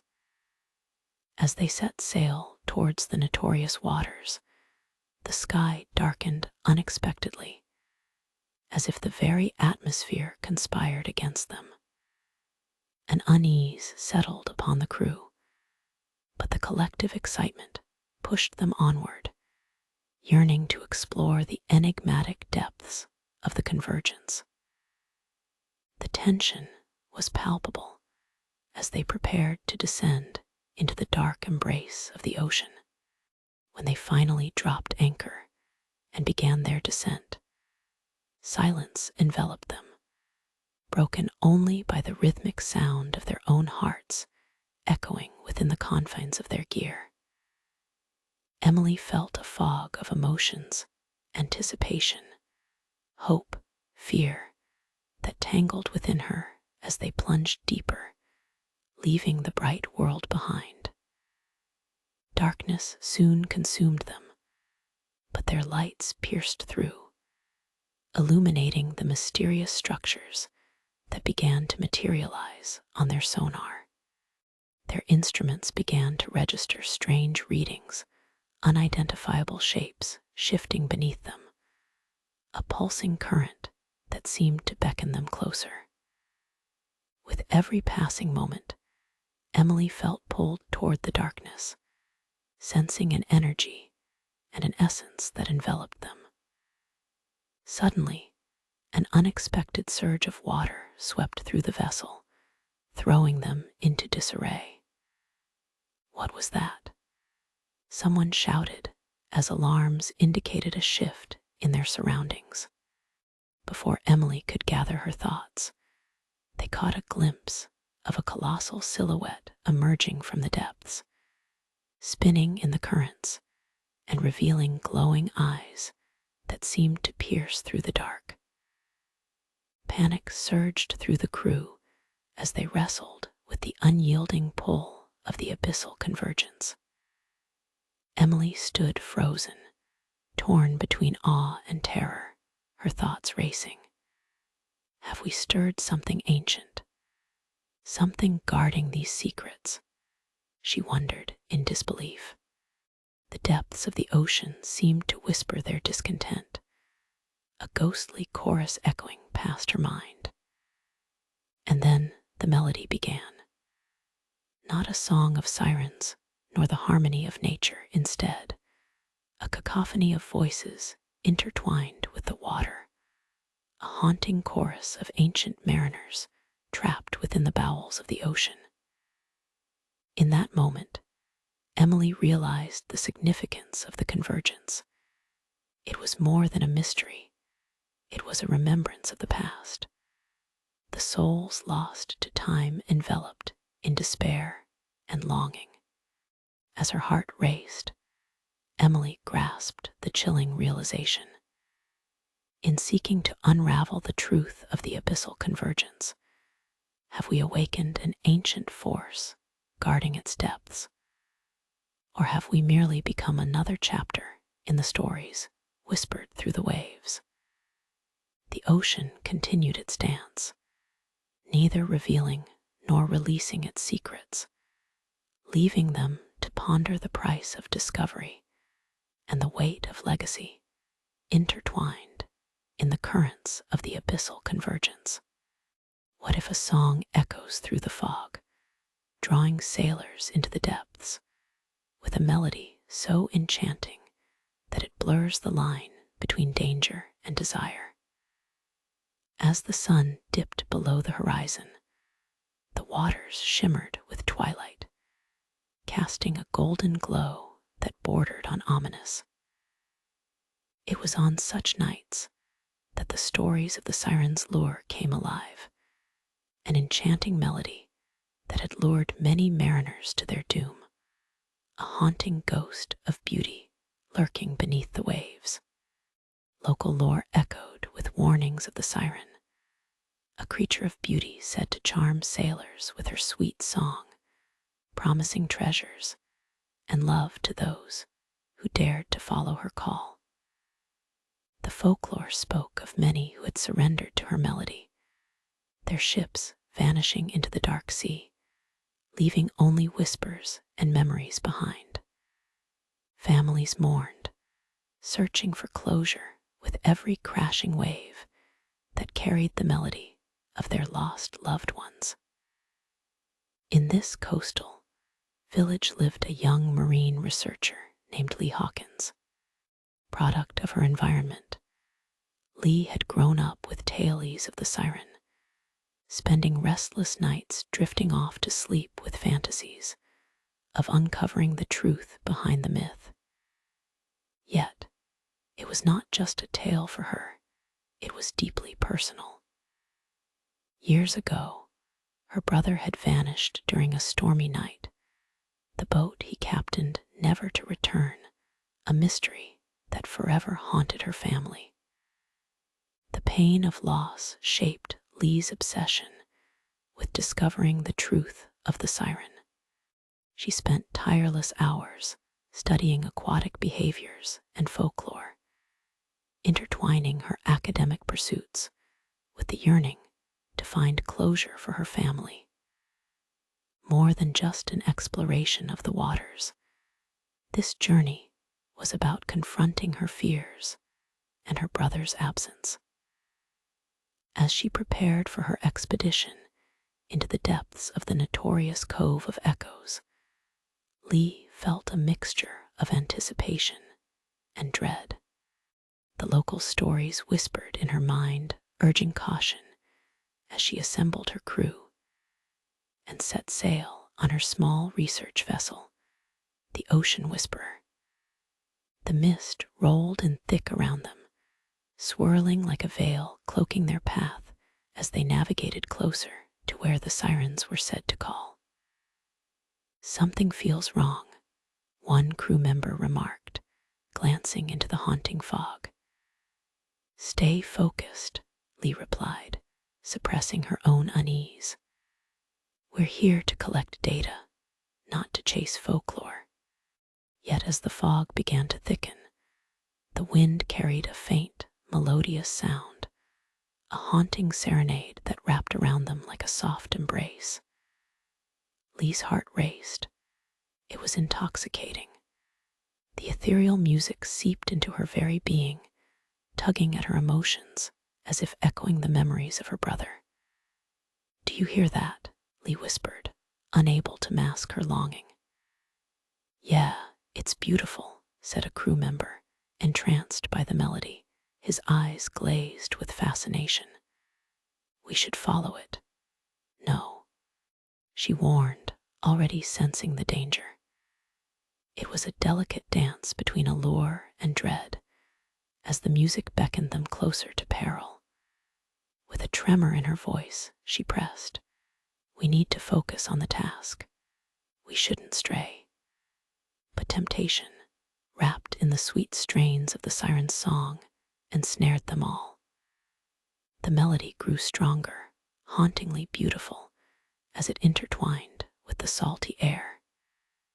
It fueled the curiosity of her crew, pushing them to journey further into the cove's depths. Suddenly, the water churned beneath their boat, thrashing wildly as Lee felt an overwhelming presence rising from below. The whispers multiplied, shifting from enchanting to chilling, merging into a cacophony of voices that echoed with sorrow and longing. "Hold steady," she shouted, panic rising. But it was too late. The echoes morphed into a piercing wail as shadows materialized beneath the water, gliding towards them. The crew gasped, their fascination turning to terror. In that moment, Lee realized they had entered a realm where reality and legend intertwined, a place not meant for mortals. As the waves crashed around her, she understood the truth of the siren's call. In her quest for understanding, had she unwittingly entangled herself and her crew in the tragic fate of those lost to the depths? And so, as they faced the siren's song, Lee felt the weight of her brother's absence. And although the melody was enchanting, she was torn between the irresistible allure of the deep and the dark darkness that threatened to swallow them whole. What if a song echoes through the fog, drawing sailors into the depths, with a melody so enchanting that it blurs the line between danger and desire? The legend of the siren's call. The legend speaks of a creature whose haunting voice lures unwary mariners to their doom, captivating them with promises of love and treasure. Historical accounts of shipwrecks. Accounts detail countless ships that vanished near rocky shores, prompted by enchanting melodies beckoning them into peril, forever ensnared by the siren's allure. The coastal town of Briar's Cove. In Briar's Cove, communities recount mesmerizing tunes carried by ocean breezes, warnings whispered about the dangers that lie in the depths. Lost souls in the sea. Many families mourn lost sailors drawn toward the siren's call, their vessels wrecked against unforgiving rocks, souls absorbed by the enchanting melody. Lee Hawthorne's quest for truth. Lee, an ambitious marine biologist, captivated by the tales of the siren's call, lost her brother in a sailing accident tied to the lore, motivating her to uncover the truth. The expedition into haunted waters. Determined to investigate tragic shipwreck sites, Lee sets out despite warnings, armed with technology to navigate the haunting waters. Nightfall and the enchanting melody. Under the night sky, Lee's crew ventures into dense fog, tension thick in the air as shadows dance across the water's surface, heightened by the impending danger. The call of the siren. Suddenly, an enchanting melody fills the air, a haunting song rising from the depths, wrapping around them and beckoning them deeper into the mist. A moment of desperation. Lee feels drawn to the sound, her consciousness flooded with longing, compelled to follow the beautiful yet dangerous song that tugs at her very core. Tension and uncertainty rise. The melody shifts from enchanting to mournful, leaving Lee shaken and aware that they may have awakened the spirits tied to the past. The song fades. As quickly as it began, the haunting melody fades away, leaving the crew with an enveloping silence that amplifies Lee's growing desperation. Facing the truth, Lee must now confront the weight of her brother's absence, realizing that she is caught between the allure of discovery and the haunting legacy of the lost sailors. Guardians of the lost. As the emotions swell within Lee, she contemplates that the sirens may not just be legends, but guardians of the drowned, calling out in sorrow for those who crossed into the unknown. What lurks in the darkest depths of the ocean, waiting to beckon unsuspecting sailors to their doom? The ancient myth speaks of the Abyssal Siren, a creature whispered about along coastal taverns, known for its enchanting yet treacherous melodies that entrap the hearts of men. History is littered with tales of mariners lost to this call. Mentioned in hushed tones, the stories tell of eerie songs that echoed through the waves, seductive calls powerful enough to make even the bravest man go weak in the knees. One of the most infamous accounts emerged from the distant past, a chilling tale of the ill-fated ship, the Siren's Call, which vanished one stormy night, swallowed whole by the abyss. Survivors spoke of a haunting melody that drew them ever closer to unseen dangers lurking below. The captain of this ill-fated ship was Alaric, a stalwart figure of the sea, unyielding in his resolve to protect and translate the winds of fate. He often dismissed the whispered tales as mere figments of drunken minds. But that fateful night, the winds howled in harmony with the beckoning song, a sharp contrast to the raging waters. As the siren's call pitched and rolled violently on the swell, Alaric stood at the helm, gripping the wheel as though it tethered him to reality, while the crew exchanged anxious glances. Then, as if compelled by an unseen force, the melody began to drift through the salt-sprayed air, a luminescent, ghostly tune akin to distant laughter. Alaric's heart thundered in his chest, a primal rhythm that would spell his doom. His crew, sensing the tide shifting, implored him to steer away to safety. Yet, excitement mingled with dread. The siren's song wrapped around Alaric's mind, filling him with a desperate yearning for discovery. As he steered closer to the sound, a palpable shift occurred. Anticipation electrified the air, crackling like static. Waves intensified around them, rising up like specters demanding to be recognized. The fear written on the crew's faces implored Alaric to resist the call of the abyss. But his heart, now beating to the rhythm of the siren's calls, drowned out all rational thought, a melody whispering promises of wonders lying just beyond the murk. "Turn back," cried a voice from among the terrified crew, fighting to break through the enchanting haze.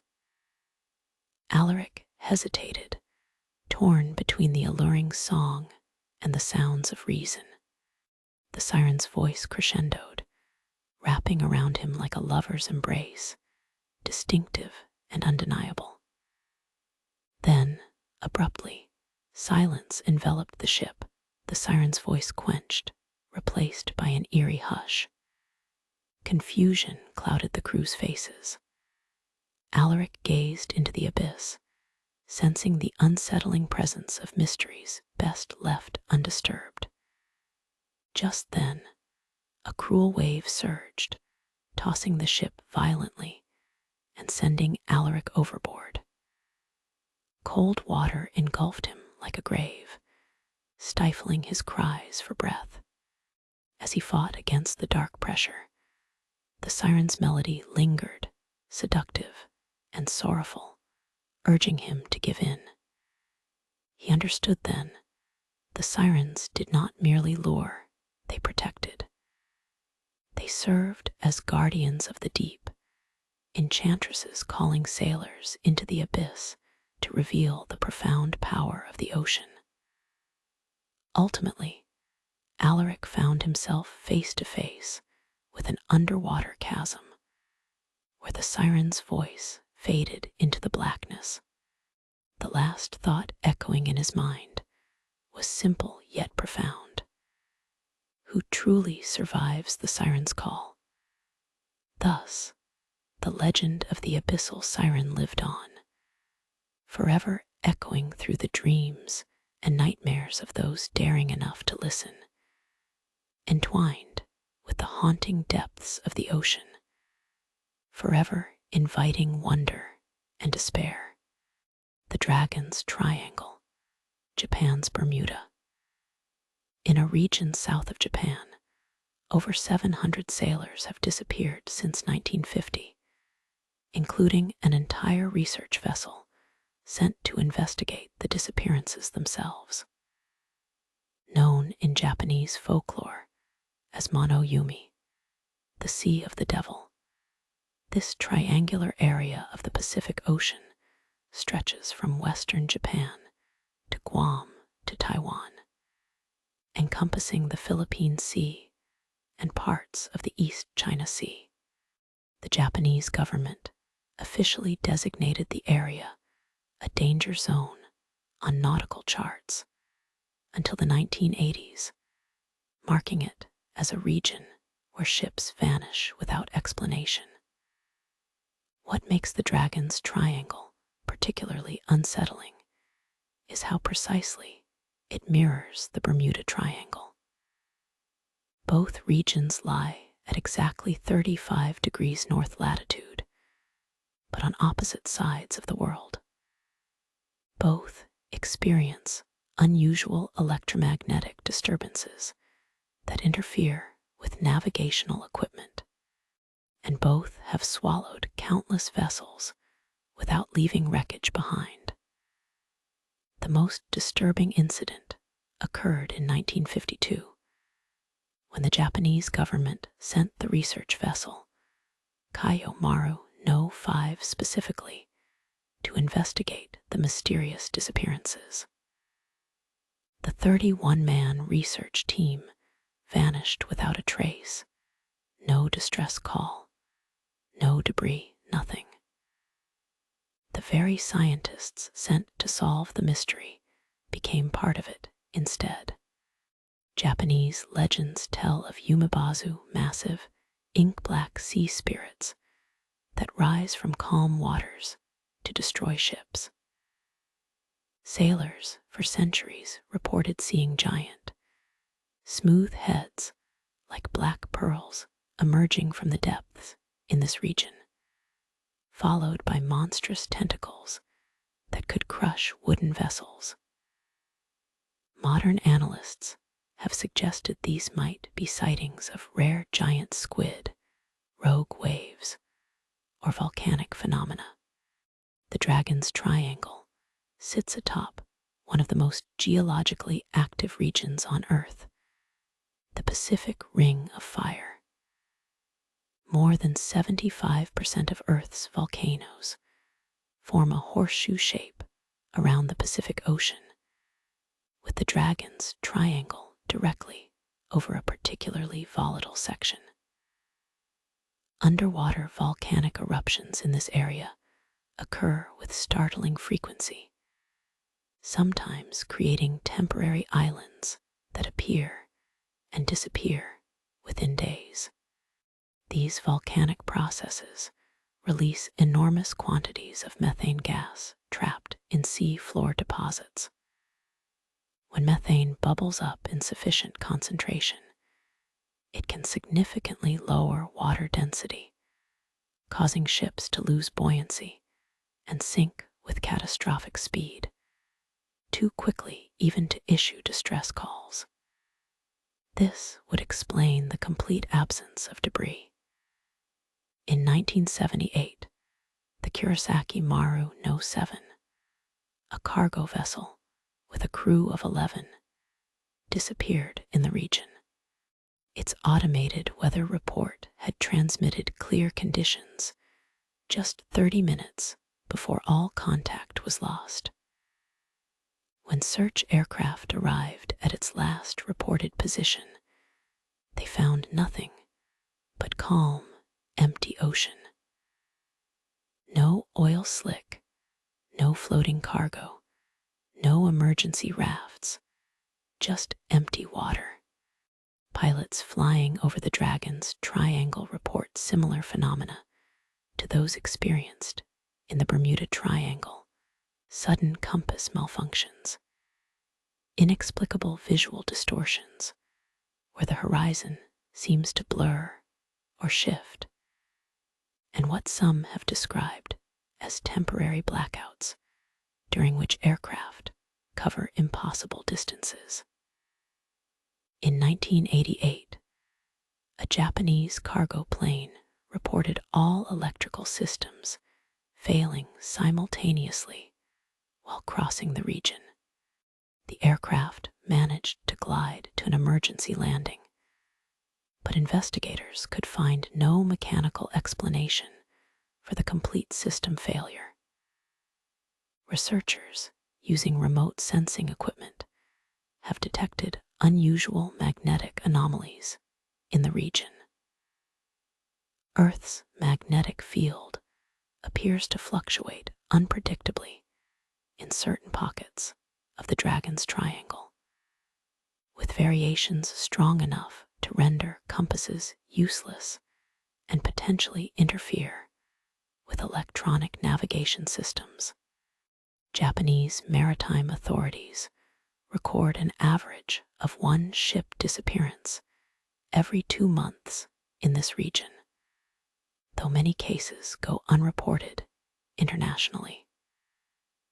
The Japanese Coast Guard maintains a special unit specifically trained to respond to incidents within the triangle, equipped with specialized equipment designed to function even during electromagnetic disturbances. Perhaps what's most unsettling about the Dragon's Triangle isn't its mysterious disappearances, but how precisely it mirrors the Bermuda Triangle on the exact opposite side of the world, as though something ancient and vast has placed 2 deadly markers on our oceans, watching and waiting from below. What if I told you there's a place on Earth where light fears to tread and mysteries dwell beyond our comprehension? Deep in the cerulean heart of the Pacific Ocean lies the Phantom Trench, a gaping abyss that beckons both mystery and dread. This trench is not merely a gash in the earth, but a spectral realm, where the very fabric of reality warps, and the familiar gives way to the unknown. Generations of fishermen whisper tales of eerie lights and ghostly sounds emanating from its depths, while scientists maintain a chilling fascination with its elusive nature. In the 1960s, the HMS Endeavour ventured into the treacherous waters that shroud the trench.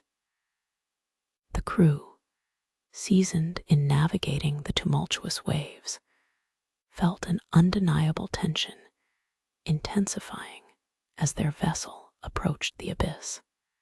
It felt as if the ocean itself were holding its breath, a thick silence that contrasted sharply with the chaotic backdrop they had known.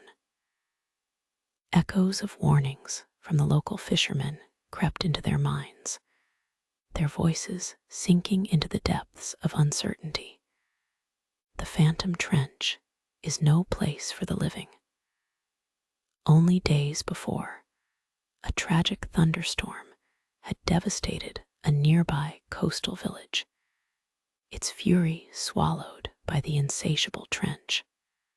Morbid curiosity loomed as the ship's crew, eager to chart the uncharted, drew nearer and felt a shiver cascade down their spines. The closer they sailed to the trench's jagged entrance, the more the ship creaked beneath the mounting pressure of the sea. Captain Gregory Hastings, a man hardened by countless voyages, stood at the helm, peering into the chaotic dance of swirling waters. "Prepare to deploy the sonar," he barked, masking the apprehension that gnawed at his gut. The crew went through the motions, yet unease prickled the air, as if unseen eyes were scrutinizing their every move. The sonar systems beeped frantically, depicting the depths below, but instead of the expected homogeneous blue, the readings began to transform into frenetic bursts of irregularities. Strange patterns emerged on their screens as voices drifted up from the depths, captivating the crew, a chorus of indistinct murmurs layered with fear. "Sir, the sonar is picking something up," shouted Sam, the ship's radar technician, his voice cracking with urgency. It's massive." The crew exchanged glances, each feeling a knot tighten within them. What followed next plunged them into darkness. As the ship loomed above the trench, a colossal shadow swept beneath the hull, gliding through the shadows like a specter. An otherworldly glow illuminated the trench walls, revealing a spectacle so surreal. Glowing bioluminescent beings flitted amidst underwater currents, as if orchestrated by an invisible hand. Just then, a malfunction sparked through the ship. The lights flickered, plunging them into darkness, intermittently punctuated by the glowing creatures beneath. Panic surged when the voices escalated, a cacophony of wails and whispers that mingled with the ocean's eerie lull. What happened next could only be described as a collective descent into madness. As if enthralled by the hauntings of the uncharted depth, crew members began to stagger back, as if the ocean's shadows were reaching out to them. "Turn back. We shouldn't be here," Captain Hastings roared, but it was too late. The ocean surged, and the ship was caught in its grip. With terrifying force, the ship lurched violently. The crew desperately sought to secure their footing against the tidal chaos. As they peered into the depths, they witnessed shadows rising, figures indistinct and sorrowful, reaching up as if longing for the surface, lost souls forever intertwined with the ghostly allure of the phantom trench. In that split second, Captain Hastings realized the chilling truth. They had not approached an abyss, but a graveyard of ships and souls, harbored by the depth's sorrow. "Regroup," he bellowed, but the pulse of despair had already sunk its claws in deeper than they could have ever imagined. Who truly survives the siren's call of the phantom trench? For some, it is merely a haunting tale. For others, it is an eternal reality, a ghostly reminder of all those who have ventured into the unknown, swallowed by the depths, never to escape, the abyssal realm of shadows. What if the depths of the ocean hold secrets so profound they could unravel the very fabric of reality? What if below the surface lies an abyss inhabited by beings not of this world, their existence only hinted at by the shadows of flickering lights illuminating the dark waters? In the pounding heart of the North Atlantic, tales of the abyss have long haunted sailors' dreams. It is said that this vast, unfathomable chasm serves as a cradle for both life and monstrosity, where nature's rules unhinge and legends sprout from the very depths. Fishermen whisper of peculiar enigmas, oddly luminescent shapes flickering beneath the waves, shadows gliding away from the grasp of ships, leading the unsuspecting towards their demise. Historical accounts portray a sinister narrative, ships claimed by the abyss, devoured in the blink of an eye. The HMS Gale mysteriously disappeared during a storm that seemed to materialize from thin air. Surviving crew members reported an inexplicable hush that engulfed their vessel before it vanished, mere whispers echoing in its wake. Scientists have attempted to tame the abyss.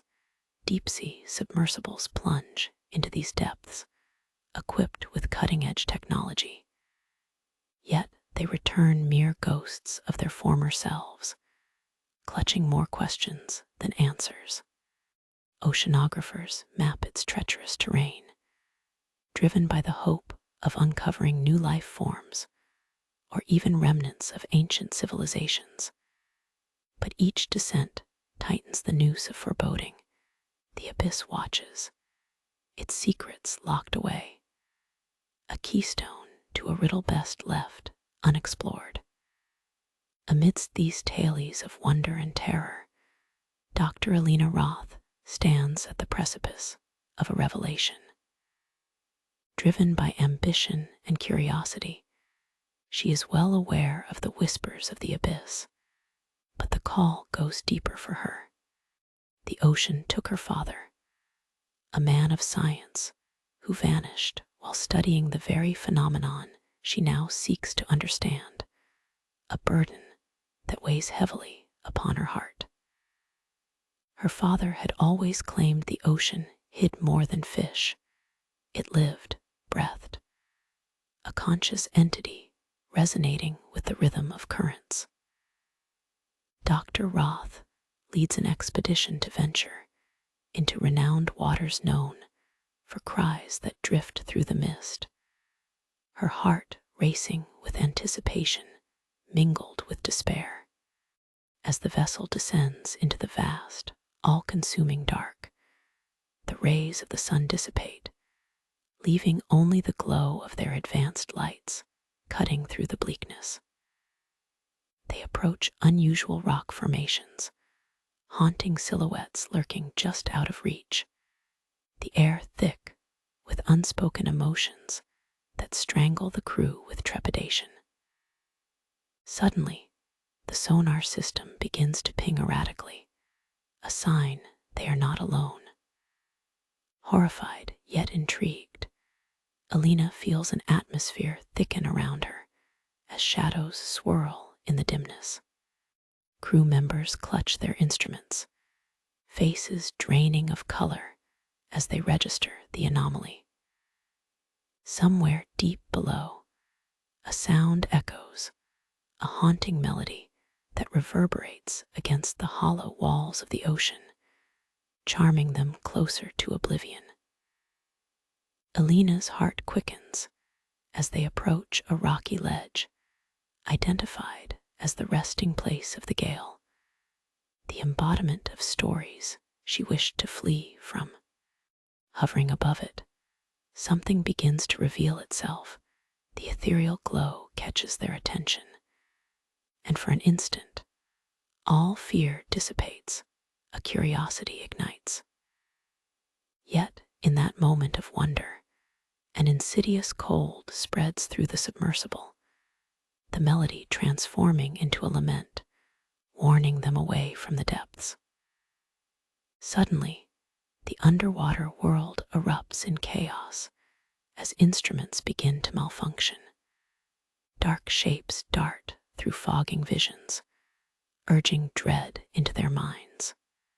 They are caught, adrift in a web spun from horror, the ocean's luring call growing fervently.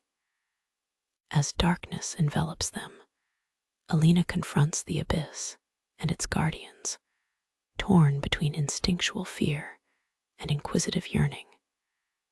In that fateful moment, she understands. The abyss does not simply contain the past, it demands respect, laying bare the ultimate question.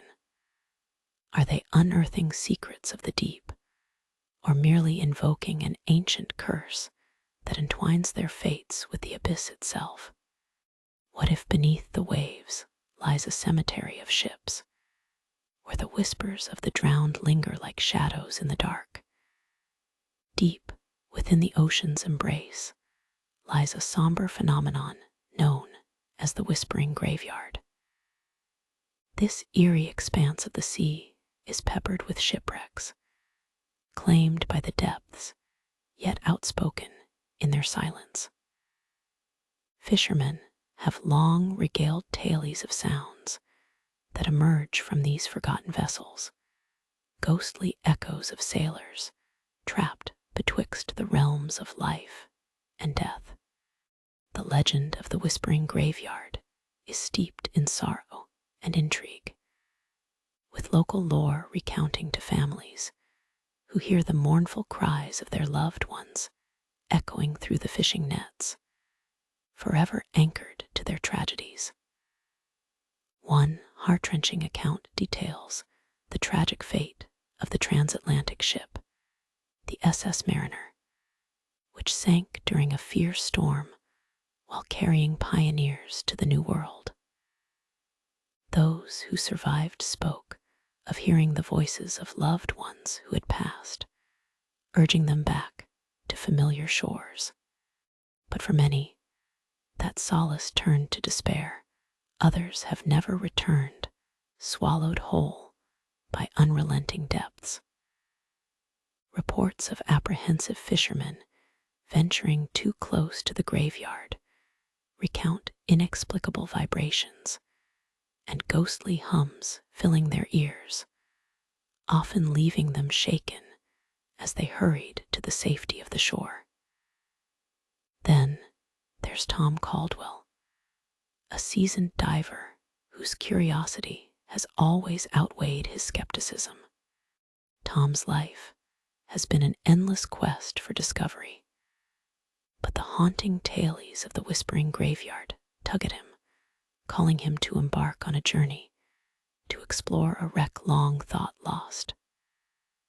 The memories of his diving mentor, who disappeared searching for lost ships in the graveyard, still echo within him, a reminder of the fine line between bravery and folly.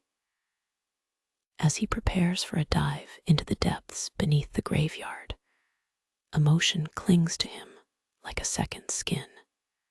Mixed feelings swirl within the drive to honor his mentor, the fear of the legends that have warned against disturbing the spirits. But he steels himself against doubt, determined to uncover what lies beneath the surface. Descending into the dark ocean, Tom steadies himself.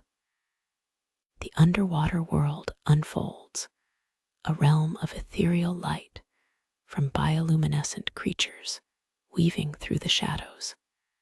Silence envelops him, broken only by the muffled sounds of his breathing and the faint echoes of the past that swirl around him. Suddenly, a distant reverberation catches his attention, whispers, almost like a soft melody carried through the water. Tom's heart races as he kicks toward the source, a sunken vessel emerging from the haze of the ocean, its majestic hull draped in the gloom of sorrow. The enormity of the ship overwhelms him as he catches sight of its name engraved along the side, the SS Mariner. Emotion floods through him. Could this be the wreck that claimed his mentor? He feels a compelling urge tugging at him to attend to the ship's ghostly cries. As he nears the wreck, the whispers grow louder, transforming from distant echoes to distinct voices calling out in despair. The cries resonate deeply within him, a cacophony of anguish from lost souls, each voice carrying the weight of their tragic histories, tales left untold. With caution, he hovers above the deck, peering into the darkness where shadows writhe, unable to resist the allure of their haunting messages. In that moment, a chilling realization washes over him as he contemplates the stories left behind, lives, dreams, and aspirations extinguished in the depths. Were these the voices of his mentor and the crew who perished with him? By the time he decides to listen, the whispers converge, plunging him into an otherworldly experience where he momentarily becomes part of their lament. And just like that, he understands. The whispering graveyard is not merely a resting place for the lost, but a keeper of secrets, a reminder that the stories of those who took to the sea must never be forgotten. As he ascends back to the surface, he carries not only the memory of the echoing voices, but a vow to honor the lost, ensuring that their stories are not left to fade into silence. With each return to shore, Tom knows he will share the tales of the whispering graveyard, giving voice to the memories of the drowned, honoring their lingering echoes that the tides preserve, all while ensuring that no soul is ever forgotten. What if the ocean serves not only as a vessel of life, but as a grave for those lost in its depths, their final songs echoing forever in the waves? The idea of the Abyssal Requiem has been whispered among sailors and coastal dwellers for generations, a haunting symphony of voices trapped beneath the surface, forever longing to be heard. As folklore tells, the ocean cradles the spirits of the drowned, those lost in storms or shipwrecks, their souls entangled in the currents, waiting for someone brave enough to listen to their cries. In the quaint village of Windward Cove, tales of the Abyssal Requiem linger in the salty air. Fishermen who have braved the tempestuous seas recount stories of eerie calmness before chaos strikes, a precursor to the ghostly melodies that beckon from the depths. Grief hangs heavy over the villagers as families cling to the hope that their lost loved ones are not truly gone, but instead caught in a timeless lament just beneath the waves. It is on a stormy night when our protagonist, Miguel Torrance, who has plied the waters of Windward Cove for decades, finds himself compelled by the restless murmurs of the sea. In the heart of his sorrow stands the figure of his daughter, lost to the ocean during a treacherous fishing trip, a memory that lingers, filling his heart with sorrow each time the wind howls. He often recalls the stories his grandmother told him about the Abyssal Requiem, cautioning against the seductive pull of the sea's whispers. Determined to find closure, Miguel decides to navigate the turbulent waters one last time, to seek out the source of the haunting melody that has disturbed his nights. Armed with nothing but a small boat and a resolve to confront the ocean's depths, he sets out as lightning splits the sky, illuminating the churning waters around him.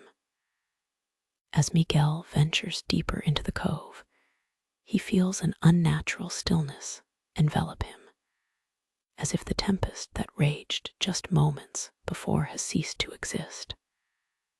The horizon shimmers, draped in shadows, and it is then he hears it, the beautiful yet sorrowful strains of music that seem to rise from the abyss. The sound curls around him, pulling him closer, tugging at the very fabric of his heart. Suddenly, a violent wave crashes against his boat, jolting him back to reality. Dismissed as mere superstition, the stories about the Abyssal Requiem run through his mind, their warnings reverberating in his thoughts. Yet, amidst the chaos, he feels a longing, an irresistible urge, as if the music is coaxing him to join those who have traversed the waters before him. As he rows further into the darkness, the whispers of the drowned become a cacophony, their expressions of grief washing over him, wrapping around his soul like an inescapable fog. The boat sways violently, threatening to capsize, and it's then that he catches sight of something shimmering beneath the water, a cluster of bioluminescent corals, pulsating in rhythm with the haunting melody. In that moment of surreal beauty, a ghostly figure emerges from the depths, an ethereal manifestation of his daughter, surrounded by luminescent sea life, singing a melody that resonates within him. He reaches out, yearning to touch her, to escape the grips of anguish that have haunted him since her loss. As his fingers stretch toward the apparition, the sound envelops him, whispering promises of solace. But rapidly, the tide shifts with a fierce undertow, threatening to pull him under. And as he struggles to regain control of his vessel, he realizes the price the ocean demands for the sweet sorrow of its song. In the depths of despair, it seems to say, one must choose, remain forever bound to sorrow, or let go to find peace. The music intensifies, and as Miguel fights against the current, the Abyssal Requiem drowns the cries of the living beneath the weight of its melancholy. In the face of the abyss, he must choose to linger in anguish or to surrender to the depth, forever drawn into the symphony of the lost. The waves crash around him, embodying both beauty and tragedy, the Abyssal Requiem continuing its timeless lament, echoing the sorrows of those who once sailed and those, like him, still seeking the stories ensnared in the sea's embrace. What if the ocean serves not only as a vessel of life, but as a grave for those lost in its depths, their final songs echoing forever in the waves? In the embrace of the ocean lies the tale of the lament of the deep, a haunting belief that the seas carry the weary voices of shipwrecked sailors, forever lamenting their fateful journeys. For generations, coastal communities have passed down the legend that, when the tides are right, the whispers of those swallowed by the sea can be heard calling from the abyss, echoing the agony of lives extinguished too soon. Historical records reveal that countless ships have met their demise in the unforgiving waters, their crew succumbing to the gentle pull of the ocean's waves. Survivors from some of these wrecks reported hearing melancholy songs long before the storms rose, eerie melodies that bewitch and lure sailors toward danger. They sing, promising solace, they would say, yet they whisper of doom. These dire warnings only deepen the lore surrounding the lament, warning navigators of the sorrow hidden beneath the surface. Among those who have heeded the tales of the lament is a young fisherman named Miguel Torres. Growing up on the edge of the sea, his childhood was steeped in stories of the ocean's spirits. But as every fisherman knows, the waters are not merely home to fish, but to something far more potent, the lost souls of the drowned. Miguel, however, has felt the weight of this haunting legend more profoundly than most. During a turbulent storm, he lost his family to the relentless tide, their faces forever etched in his memory. The night had been vicious, the storm a cacophony of wailing winds and crashing waves. His loved ones had ventured out, caught in the throes of nature's fury, and they never returned. Since that devastating day, Miguel has been consumed by grief and guilt, feeling as though he may somehow have led them into that tempest. Every ebb and flow reminds him of their absence, their whispers intertwined with the very water that sustained his life. As the years go by, Miguel becomes obsessed with the idea of the lament, convinced that the echoes of his family still linger in the depths. Stories told by elder fishermen about being drawn to those very waters haunted him. He often found himself staring at the sea, wondering if he would ever hear their voices again. One fateful evening, empowered by desperation, Miguel sets sail into the haunting waters where the tempest had claimed his family. The air is heavy with foreboding as thick fog rolls in, cloaking the ocean in a shroud of mystery. The waves dance around him, and just as the sun dips below the horizon, ethereal melodies break forth from the gloom, tantalizing and alluring. Just as the tales foretold, the very lament he had come searching for. Heart racing, Miguel steers his boat closer, entranced by the heart-wrenching song that beckons him. Could it be, he whispers, recognizing a familiar cadence that resonates with his soul. As the fog thickens, he feels an unnatural pull guiding him into the center of the abyss, the point of convergence where earthly life meets the haunting memories of the lost. But as he strains to listen, the song shifts, morphing from sweet invocations to haunting wails, echoing the torment of souls trapped in a cycle of despair. "Where are you?" he cries out, calling into the depths. In an instant, the waters surge, and tendrils of fog wrap around him, plunging him into darkness. The abyss answers with a chilling lament, one that sends shivers down his spine and drives home the realization: is it the call of my loved ones, or the tether to a fate I can't escape? As he grapples with the gravity of the ocean's depths and the echoing truths it conveys, Miguel finally questions, in seeking closure, have I merely found a siren's call, or uncovered a deeper truth of regret and longing that dwells in the depths? What if a creature so large and fearsome dwells beneath the surface, its very existence a whispered legend that evokes terror in the hearts of sailors? The legend of the Leviathan has haunted the minds of mariners for centuries, a tale told in hushed tones around flickering fires.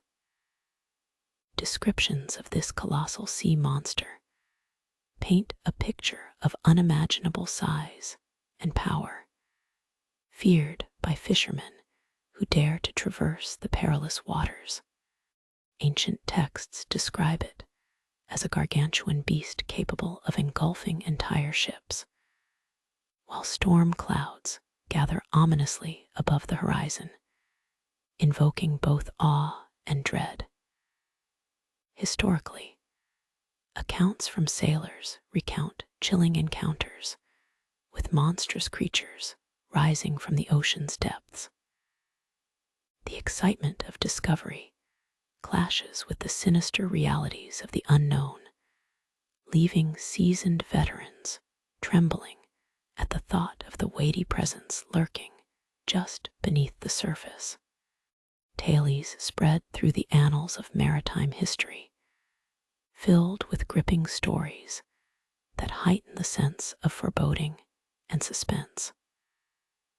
Our tale centers around a seasoned fisherman named Tamaz, whose steadfast skepticism about the Leviathan becomes a defining characteristic.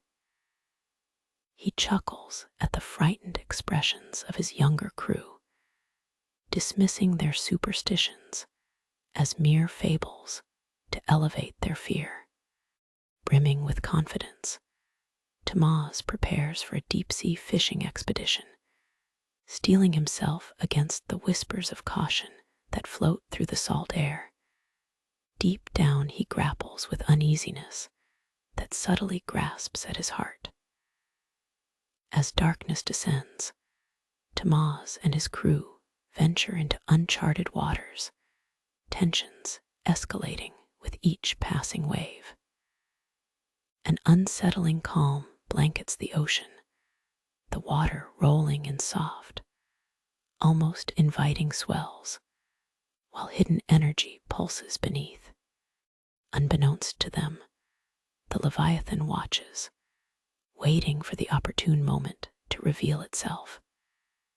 Seated at the helm, Tamaz suddenly spots a massive shadow rising from the deep, enveloping their small vessel in darkness. The air grows tense with anticipation, each crew member fixated on the chilling spectacle unfolding before them. As the creature's massive form glides gracefully just below the surface, the eerie aura sends shivers down their spines, rooted in primal fear. A dorsal fin slices through the water, followed by the tantalizing glimpse of an ethereal tail as it breaches, creating chaos in a tumult of waves.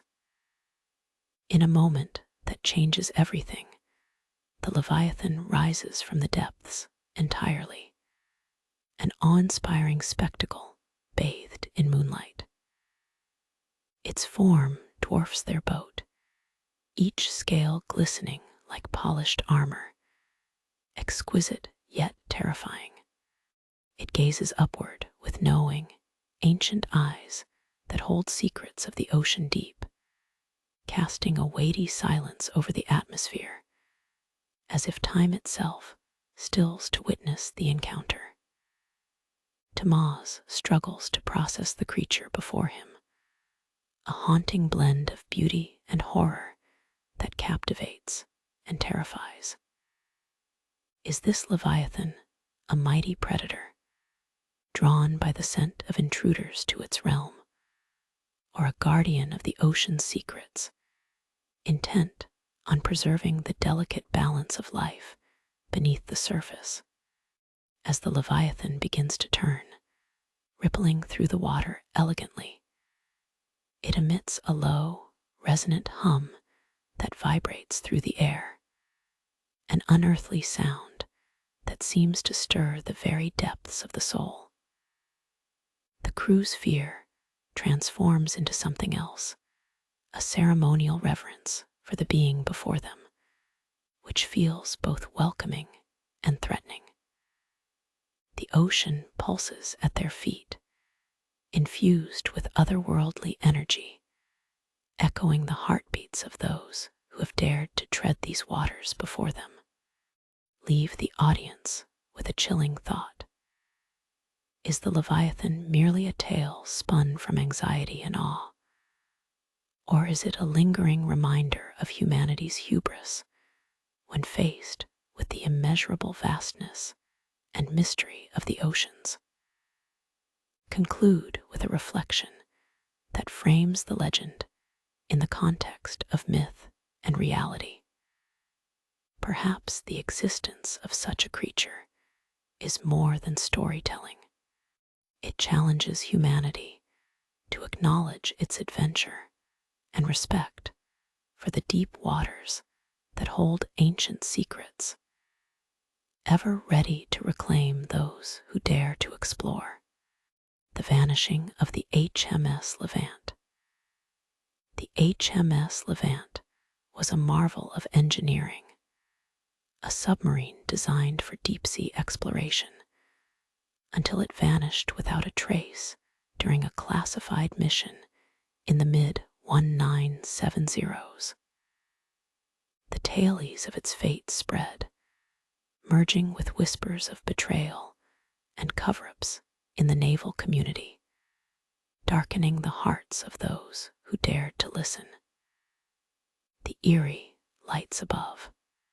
On the night before its disappearance, fishermen reported strange lights flickering above the water, igniting speculation of the supernatural. Local folklore spoke of ghostly figures seen aboard the sub, promising hope before being swallowed by the ocean's depths. Each tale stitching an emotional quilt of anxiety and uncertainty for the families of the crew. The stories fade into obscurity. Years passed, and the stories of the Levant faded into obscurity. The haunting memories resurfaced when a group of intrepid researchers embarked on a mission to locate the lost submarine. Fueled by ambition, they sought to uncover its fate, believing it to contain technological wonders from its time. The descent into darkness. Equipped with cutting-edge sonar equipment and cameras, the team descended into the depths, excitement coursing through their veins as they braved the dark abyss. But the silence around them thickened, the water growing eerily calm, as if the ocean was holding its breath, waiting for the fateful touch of their exploration. The sonar signal. Suddenly, the sonar emitted a signal, something massive lurking directly ahead. The crew, heartbeats racing in their chests, glanced at one another, exchanging uncertain looks.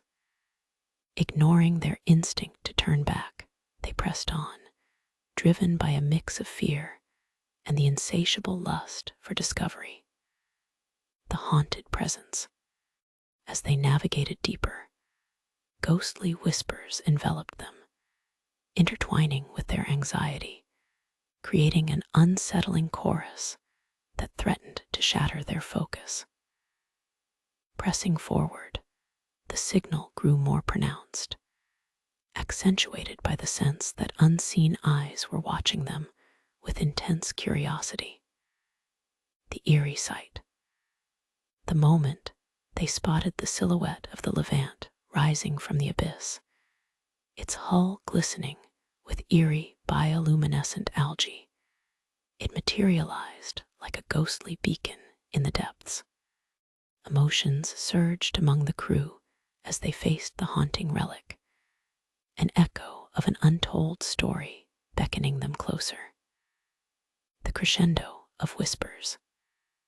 Suddenly, that haunting murmuring transformed into a chilling crescendo, resonating through the water, a cacophony of trance-like voices that pierced through their breaths and filled their hearts with urgency. The ship's hull loomed large as the crew felt the oppressive grip of fear, as if the lost souls had risen alongside them. Confronting the abyss. Standing at the threshold of the open hatch, they faced the dilemma: should they enter the darkened interiors of the wreck and confront the spirits that dwelled within, or flee the depths and leave the echoes of history untouched? That weighted silence weighed heavily in the submersible, casting shadows over their resolve. the final choice. As they hovered near the entrance, they could almost hear the voices pleading with them, a lament from the depths, grasping at the remnants of humanity they once shared. It was then that they understood the chilling truth. What if the Levant was more than just a sunken vessel? What if it was a guardian of the mystery, forever binding those who sought the truth? And what if it demanded a terrible price? In the search for the lost, they came to realize that not all secrets are meant to be unveiled, for some truths dwell deeper than the ocean itself, entangled within the currents that carry both life and the echoes of the lost. The Whispering Graveyard. Beneath the waves lies a cemetery of ships, where the whispers of the drowned linger like shadows in the dark. History of the Graveyard. The site of the Whispering Graveyard has seen numerous maritime disasters, with an infamous shipwreck, the HMS Calypso, reportedly lost in a violent storm over a century ago. Local lore states that the souls of the crew, brave men dedicated to their service, became trapped within the wreck, their footage lost to time, but their cries echoing through the waters. Accounts from nearby vessels describe the howling winds and roiling waves as the storm took its toll, with survivors testifying to hearing the anguished cries of the Calypso's crew amid the chaos before silence fell. Fishermen navigating the area have reported hearing distant whispers and echoes resembling hurried laments, suggesting a connection between the living and the souls lost in the depths. Fishermen claim to see ghostly figures in the mist, arms outstretched as if pleading for salvation, their silhouettes appearing just before storms arise. At night, the area is shrouded in oppressive silence, but it is punctuated by soft, unnatural sighs, stirring recollections of the sailors trapped within the wreckage. Seasoned diver Jake Caldwell felt skeptical about the tailies, but could not shake the fearful sensation when approaching the graveyard, driven to document the shipwrecks, but haunted by the legends. One misty morning, he descended into the waters, feeling the cold embrace of the abyss as darkness enveloped him, emphasizing the haunting mystery surrounding the wreck of the HMS Calypso. During his dive, Jake began to hear whispers through his diving equipment, cries for help merging with the currents, echoing his deepest fears, making him question the legends surrounding the area. Emotional turmoil. The whispers drew him in, pulling him closer to the wreck as he grappled with the choice to flee or to listen. Suspended in the eerie silence that surrounded him, the realization dawned on him. The Whispering Graveyard was not just a location. It represented the sorrow of those lost at sea, leaving him to ponder what price he might pay to reveal its secrets. In seeking the truth of the Whispering Graveyard, Jake found himself entangled in a web of shadows, confronted with the question of who truly survives the whispers of the drowned. Within the depths, the answer waited, echoing a haunting lament that blended with the darkness of the ocean's embrace. The Yonaguni Monument, Japan's underwater pyramid. Off the coast of Japan's westernmost island lies a massive stone structure with perfect right angles, straight edges, and apparent stairways. Either the most geometrically precise natural formation on Earth, or evidence of a civilization that shouldn't exist. Discovered in 1987 by diver Kihakairo Aratake, the Yonaguni Monument rises from the seafloor like an ancient temple complex frozen in time. The main structure measures 250 feet long, 90 feet wide, and 45 feet tall, roughly the size of a small cruise ship. What immediately struck researchers were its unnervingly regular features. Flat, horizontal platforms connected by what appear to be carefully carved steps, straight walls rising at perfect 90-degree angles from the seafloor, and precise trenches that run parallel to each other with uniform width and depth. The monument features a massive 2-ton boulder perched atop 2 supporting rocks, creating what resembles a stone arch or torii gate typical of traditional Japanese shrines. Nearby stands a structure resembling a face, a 23-foot tall stone visage staring eternally upward, with distinctive eyes, nose, and mouth visible from certain angles.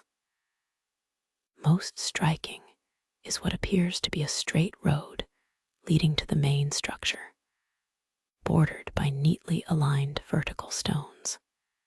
Marine geologist Masaki Kimura of the University of the Ryukyus has spent over 15 years studying the site. After more than 100 dives, he identified what he believes are quarry marks, post holes, and drainage channels that would have required human engineering. According to Kimura, the monument shows evidence of stone tools, including marks consistent with chisels, wedges, and pickaxes. He even identified what appears to be an ancient stone tablet with symbols resembling primitive writing. The opposing view, championed by geologist Robert Skock of Boston University, suggests the monument could be explained by natural processes. Specifically, the tendency of sandstone to fracture along rectangular joints, creating structures that can mimic artificial design. Yet Skock himself admits that certain features are highly curious and difficult to explain through purely natural mechanisms. What compounds the mystery is the monument's location. It currently sits between 60 and 100 feet underwater, but geological evidence indicates this area was last above sea level during the last glacial maximum, approximately 10,000 years ago. If the structure is artificial, it would predate the earliest known stone monuments in Japan by at least 5,000 years, completely upending Japanese archaeology. Carbon dating of stalactites found within the monument's caves suggests they began forming about 10,000 years ago, exactly when the area was last exposed to air, allowing mineral-laden water to drip and form stalactites before the rising seas submerged the site. This timeline aligns precisely with Earth's most recent significant sea level rise, when melting ice sheets at the end of the last ice age caused oceans to rise dramatically, flooding coastal regions worldwide. The waters surrounding Yonaguni are treacherous. Strong currents sweep through the area year-round, making research difficult and dangerous. These same currents scour the monument's surface, preventing the accumulation of marine sediment that might otherwise obscure its features. This natural cleaning action has preserved the site's sharp edges and distinct shapes despite thousands of years underwater. Perhaps most puzzling is how the monument aligns with other mysterious underwater structures found across the Pacific. The sunken ruins at Nan Madol in Micronesia, the submerged structures off Pohnpei, and the underwater formations near Okinawa all share certain architectural elements with Yonaguni, suggesting either contact between far-flung prehistoric cultures or some shared tradition of monumental stone construction that predates known history. Japan itself has a tradition of ancient stone circles dating back to the Jomon period, 14,300 BCE, a prehistoric culture known for its advanced pottery and complex ritual sites. But the Jomon people aren't known to have created massive stone monuments on the scale of Yonaguni. The stone face of Yonaguni presents us with an uncomfortable choice. Either nature can create structures so precise they appear man-made, challenging our understanding of geological processes, or human civilization extended thousands of years earlier than our history books acknowledge. Both possibilities disturb our certainty about the past. The Bermuda Triangle's underwater graveyard. What force could make both planes and ships vanish without a trace, leaving no debris, no bodies, and no answers? Stretching from Miami to Puerto Rico to Bermuda, this million-square-mile region of the Atlantic Ocean has devoured over 1,000 vessels and aircraft in the past century alone.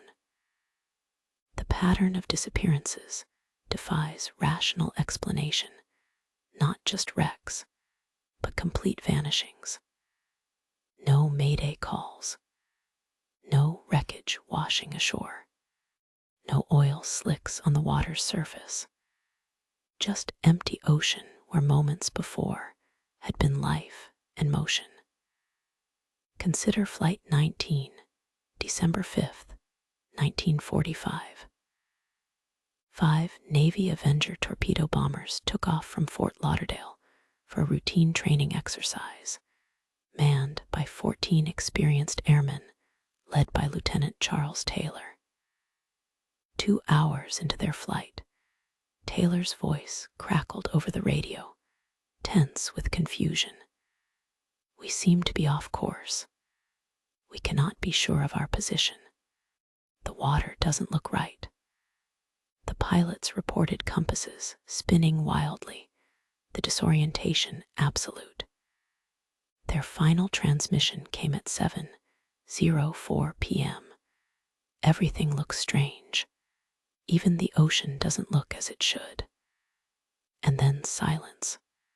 The search party, a Martin Mariner aircraft with 13 men aboard, also vanished without trace while looking for the missing squadron. 27 men gone in a single afternoon. Or ponder the USS Cyclops, a massive coal carrier that disappeared in March 1918 with 309 crew and passengers aboard. No distress signal was sent. No floating debris was ever found. The 542-foot vessel simply ceased to exist between Barbados and the Chesapeake Bay. Navy Secretary Josephus Daniels would later write, "The disappearance of this ship has been one of the most baffling mysteries in the annals of the Navy. What makes these cases particularly disturbing isn't just their scale, but their completeness, the thoroughness with which all evidence is erased. Modern vessels equipped with emergency locator transmitters, satellite tracking, and multiple redundant communication systems have met the same fate. Scientists have proposed various natural explanations. Methane hydrates, massive deposits of natural gas trapped in seafloor ice, could potentially erupt, causing water to lose its density and swallowing ships instantly. Rogue waves 30 or 50 feet high might appear without warning in otherwise calm seas.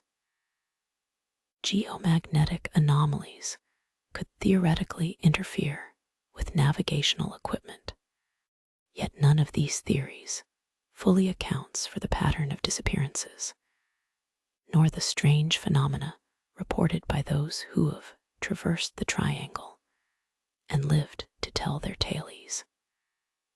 Bruce Jernon, piloting a small aircraft from Andros Island to Miami in 1970, flew through what he described as an electronic fog, a tunnel-shaped cloud that seemed to accelerate time itself. His 75-minute flight took only 47 minutes, according to his watch and ground control. His compass spun uncontrollably.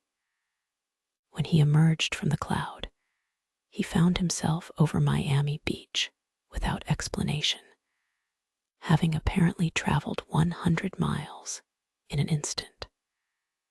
Ships passing through the region report similar electronic malfunctions, compass needles that spin without cause, radar screens displaying impossible readings, radio signals that seem to bend time, transmitting fragments of broadcasts sent days earlier. Most haunting are the ghost ships found floating intact, but completely abandoned within the triangle's boundaries. Like the schooner Carol A. Deering, discovered run aground on Diamond Shoals, North Carolina, in 1921. The ship was in perfect condition, with food still warm on the stove and the crew's personal belongings still in their quarters. All hands had vanished, leaving behind no signs of struggle or disaster. Perhaps the most chilling aspect isn't what's been found in the Bermuda Triangle, but what hasn't been found: hundreds of vessels and aircraft that seem to have dissolved into the sea itself, as though the ocean decided they belonged to its collection. The Milky Seas phenomenon.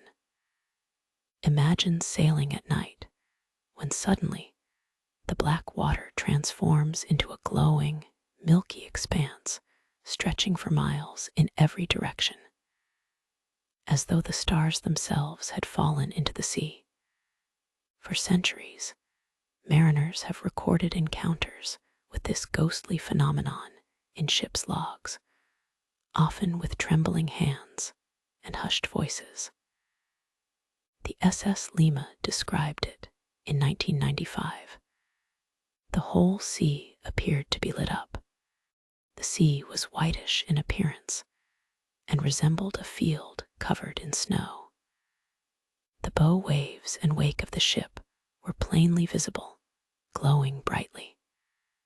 The luminous waters extended to the horizon in all directions, covering an estimated 6,000 square miles, larger than Connecticut. Ancient mariners believed these glowing waters marked the boundaries between our world and the realm of the dead. Arab seafarers of the Middle Ages wrote of waters of death that shone with an unholy light. In Jules Verne's 20000 Leagues Under the Sea, Captain Nemo witnesses the phenomenon and describes it as a vast sheet of phosphorescence floating on the waves. The official maritime term, Milky Seas, fails to capture the profound psychological impact of the experience. Sailors report disorientation, loss of depth perception, and a crushing sense of supernatural dread. Time seems to stretch. Distances become impossible to judge. The familiar ocean, already a place of peril, transforms into something utterly alien. Until recently, scientists dismissed these accounts as maritime folklore or exaggerations of common bioluminescence. Unlike the familiar sparkle of disturbed water caused by dinoflagellates, microscopic creatures that flash blue-green when agitated Milky Seas remain uniformly bright and steady, glowing continuously for days or even weeks. The persistent, dreamlike quality of the light defies easy explanation. Then, in 2005, naval scientist Stephen Miller made a breakthrough. Analyzing satellite imagery from the Indian Ocean taken 7 years earlier, he found evidence of a massive bioluminescent bloom spanning 5,500 square miles, precisely matching the location and date of a Milky Sea reported by the SS Lima. For the first time, science had confirmed that these vast glowing waters weren't hallucinations or tall tales. What causes the ocean to transform so dramatically? Current theory suggests bacterial colonies, specifically Vibrio Harvey, growing on the surface of the sea in numbers beyond comprehension. Unlike the brief flashes of dinoflagellates, these bacteria emit a continuous glow through a process called quorum sensing. Only when their population reaches a critical density, roughly 100 million cells per square inch, do they collectively switch on their ghostly light. The light serves as a communication mechanism between bacterial cells, with the glow spreading like a decision rippling through a vast, primitive brain. But this explanation raises more questions than it answers. How do these bacterial blooms coordinate their growth across thousands of square miles? What triggers their simultaneous illumination? Why do they appear predominantly in the northwestern Indian Ocean and western equatorial Pacific? And most puzzling, why can't we predict or track them despite modern satellite technology? Some scientists have proposed a darker hypothesis, that Milky Seas represent a planetary defense mechanism, with the bioluminescent bacteria consuming something deadly in the water, something that might otherwise spread unchecked. The oceanic immune system, visible only at night. What these ghostly oceans of light reveal is that the sea is capable of transformation, so complete that it can turn darkness into light, making us wonder what other impossible changes might lurk in waters we've barely begun to understand.